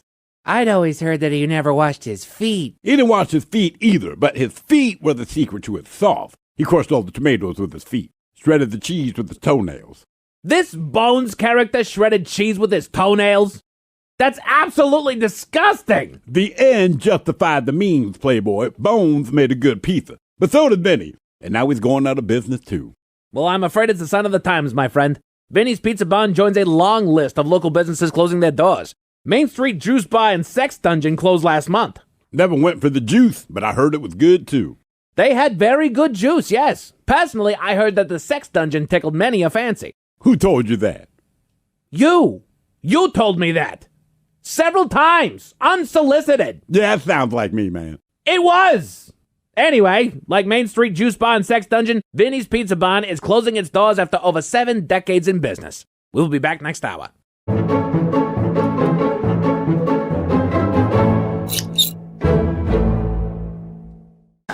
Pizza. I auditioned to be the pizza guy. I also auditioned to be the Cadbury egg bunny. See, you'd have gotten higher with that. That was good stuff. What did you do?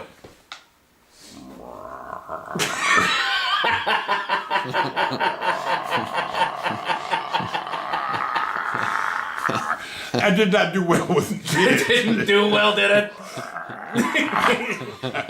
You can talk your face. Happy Easter. From all of us at Cadbury. Happy Easter.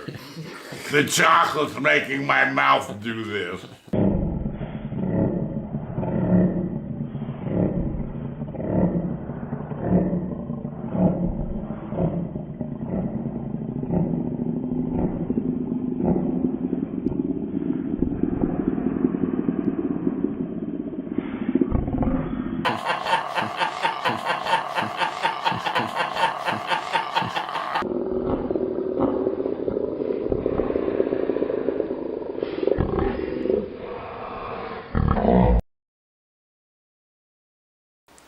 hand looks big, man.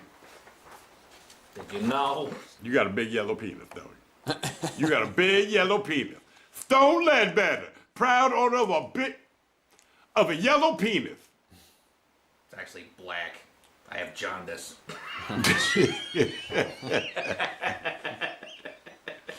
Okay, get your head out. Mine's out. Here we go. Yeah, Mike, come on, man. The professional broadcast. Shut the up. Trying to do some real Damn. Breaking headlines today.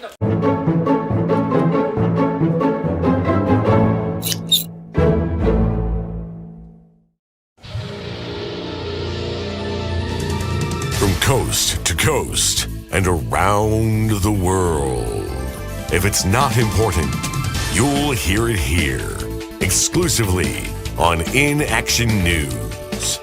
Here now are Stone Ledbetter and Felix Foxworthy. Hello, friends. Your In Action News team here, ready to answer another of your inquiries about common knowledge subjects. Yeah, way to call them out on common knowledge subjects, Playboy. Might as well just say, are you stupid? We can help. Not now, Felix. This one is from Danielle, who says, Dear In Action News, I'm happy to say I just got my first car. Well, congratulations. Yeah. But I've heard about changing the oil, and I don't even know where to start. I would start at the oil pan. Yes, Danielle, changing the oil is a vital part of maintaining the health and longevity of your car. Traditionally, mechanics would recommend changing your oil once every 3 months or 3,000 miles. But with newer technology, vehicles can last up to 5,000 or 10,000 miles before needing a change. We always just waited until it started smoking, like my Nana. She was always chain smoking in the car, man. That sounds terrible for both the car and you. How many cars did your family go through? I don't have that many fingers, Playboy. I can imagine. Anyway, keep track of how long it's been since you last changed using the odometer or trip meter on your dash. When it comes to finally changing the oil, you can seek help from a local mechanic or do it yourself. Just make sure you get motor oil. Don't use canola oil. It does not have the same effect. Why on earth would you think canola oil would properly lubricate an engine?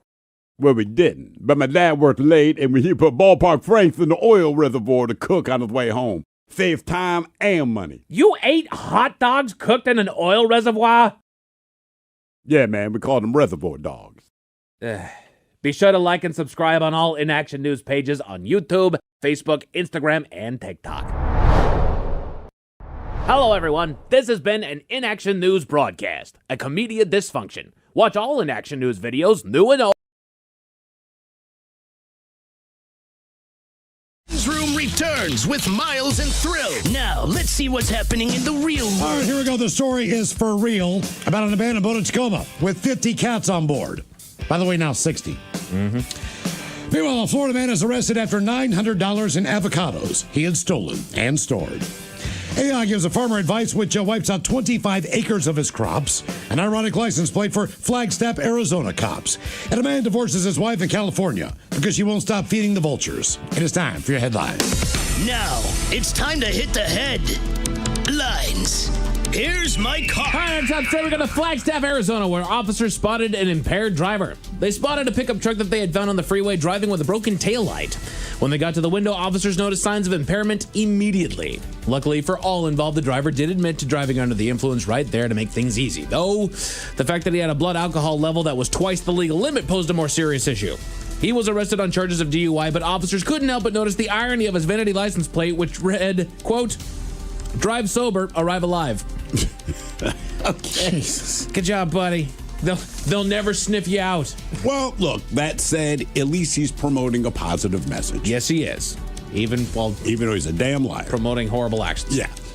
Do as I say, not as I do. There you go. Correct. In other news, a lot of us feel that AI is coming for our jobs, but one man in China found out that they may be attacking him head on.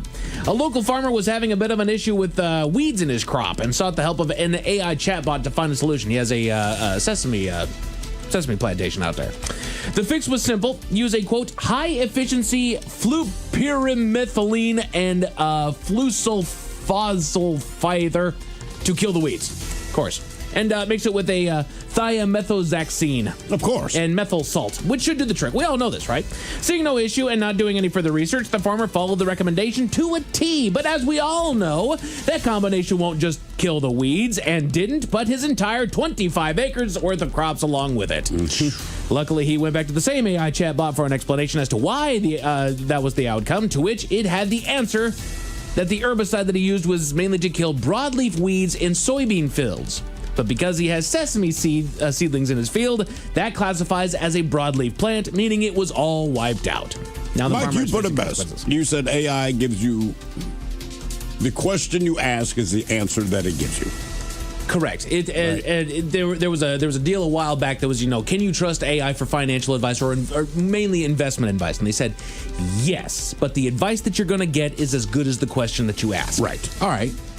So we were saying, Mike and I were like, it should almost have like some simple prompt questions back. So we say, hey man, what's the pesticide I should use? Right. What are you growing that you want to protect? Right. That's all.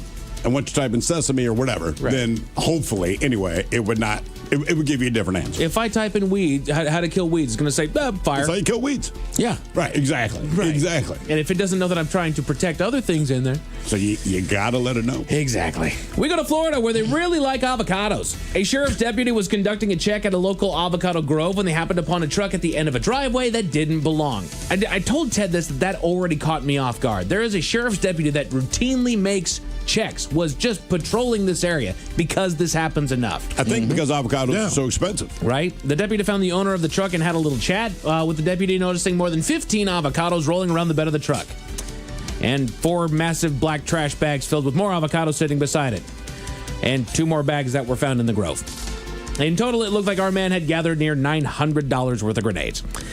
He's been arrested and is facing grand theft and trespassing charges. Yeah, that'll do it. I didn't even know they grew avocados in Florida. Same. I thought it was just California and Mexico. Yeah. Well, the orange thing kind of sucks right now in Florida, so why not? What's going on with the oranges? Oh, God, yeah. What's going on? Diseased, weather. Oh, really? Yeah. Damn. Well, the weather switched and everything up, so different parasites ended up attacking the crops, and these guys, there's nothing they can do about it. Sure. So try to come up with a different cash crop. Gotcha. And I got to imagine that the temperature is going to be doable for avocados down there. You would think. Yeah. Florida, Mexico, you need humidity, you need heat. Florida's got that. Ta-da. We go to Columbia, Maryland, where a bleeding heart has been asked to stop. A local woman is making headlines because she refuses to stop feeding the birds. She penned a letter in response to a cease and desist that told the tale of how she feels it's her responsibility to feed the birds in the area that are in need of her help. She first spotted a troop of them huddling under one of her trees, clearly malnourished and in need of help, so she started regularly feeding them cans of cat food. Now that eventually evolved into raw chicken in order to make sure that they were all Hundreds satiated. of pounds of raw chicken thrown in the backyard. Reports are that she'd been feeding them roughly 200 pounds a day of raw chicken. Jesus, how much money do you have? That's got to be expensive. No kidding. That's why her husband divorced her. Unfortunately, this has caused an influx of the birds and disturbed the neighborhood, as there are no average Tweety birds or Orioles that she was feeding. No. Black vultures. That's what she was feeding out there. Okay, I got news. If vultures eat carrots, send them up the road to Baltimore. There's dead bodies everywhere, I promise you. The situation has gotten bad enough that her husband filed for divorce due to her behavior, and multiple orders have come in from the authorities. She sees the birds as guardian angels and can't help but step in to give them aid. Okay, well, the other thing is it's not your responsibility to feed them. No, but they're part of can't nature. See them sad. Nature does what it does. The thing is that they don't have to kill anything. They just fly around, look for what's dead, and pick at it. Right. It's like, the only reason I murdered this man, officer, right, to feed the vultures. This isn't a cat that can't hunt. This isn't a doggone dog who can't find kibbles. This is a bird who lives off the dead things in the area. Right. There's nothing you need to do for these guys. They Things just wait. die. Yeah. Right. Yeah. That's their strategy. Wait. But just in case those stories left a bad taste in your mouth. Thankfully, there's good news. I believe you brought this up off the air yesterday, Miles. We also brought it up earlier on the show today, but we're right back here at home in Tacoma for the latest rescue mission. Witnesses reported a sailboat that was floating off of Owen Beach in Tacoma, citing improper lighting, and nobody could see anyone on board the vessel. Authorities investigated along with the Marine Services unit to find that while the boat was not manned, it wasn't unoccupied, as more than 50 cats, now 60 according to different reports, were found on the boat. Animal control was called in as well, and a rescue operation operation commenced, where they took their time creating the felines and bringing them back to shore. Aside from being flea-ridden, most were generally healthy and appeared that they had been clearly fed and watered for months. They believe that they've identified the owner and an investigation is underway. If you want to hear from one of our callers earlier today from Tacoma, Bob, he had a little bit more insight as to what that situation might have been going on. Yes. You can catch that podcast at on the Odyssey app or even on our YouTube channel at KISW Rock. Men's Room Sports, there's Leagues Cup Soccer over on FS1, WNBA Basketball over on ESPN and the NBA Network, and baseball is over on MLB TV. You've also got the Mariners over in New York taking on the Yankees. That game currently underway over on Mariners TV. It says TBS and True TV. I tried turning those on. They're blacked out. Okay. Can't get them. So go on over to Mariners TV. That's where you can watch the game right now. Last I checked, spoiler alert, no score after 6. Ooh, they're not losing. So we're not losing in New York. As far as your weather, we got a few clouds making their way in tonight as we've got a fairly clear sky and a low of 60 tonight. Should be partly cloudy skies for the foreseeable future there, gentlemen. And tomorrow we're looking at a high right around 76. That's it for your headlines. With that, Mike Hawk is out. Thanks, I appreciate it. See you next time for the return of Who Sucks Less, the lovely Jolene up in just seconds. Yes, indeed, it's all true, but in the meantime, well, we be all about this bitch. So until tomorrow, please do what you do best. And for Aletha's sake, stay beautiful. The Men's Room has been taped before a live studio audience. Wardrobe and makeup provided by Mantastic Limited. This has been a presentation of the Men's Room Radio Network. Oh, man! A Double Flush production.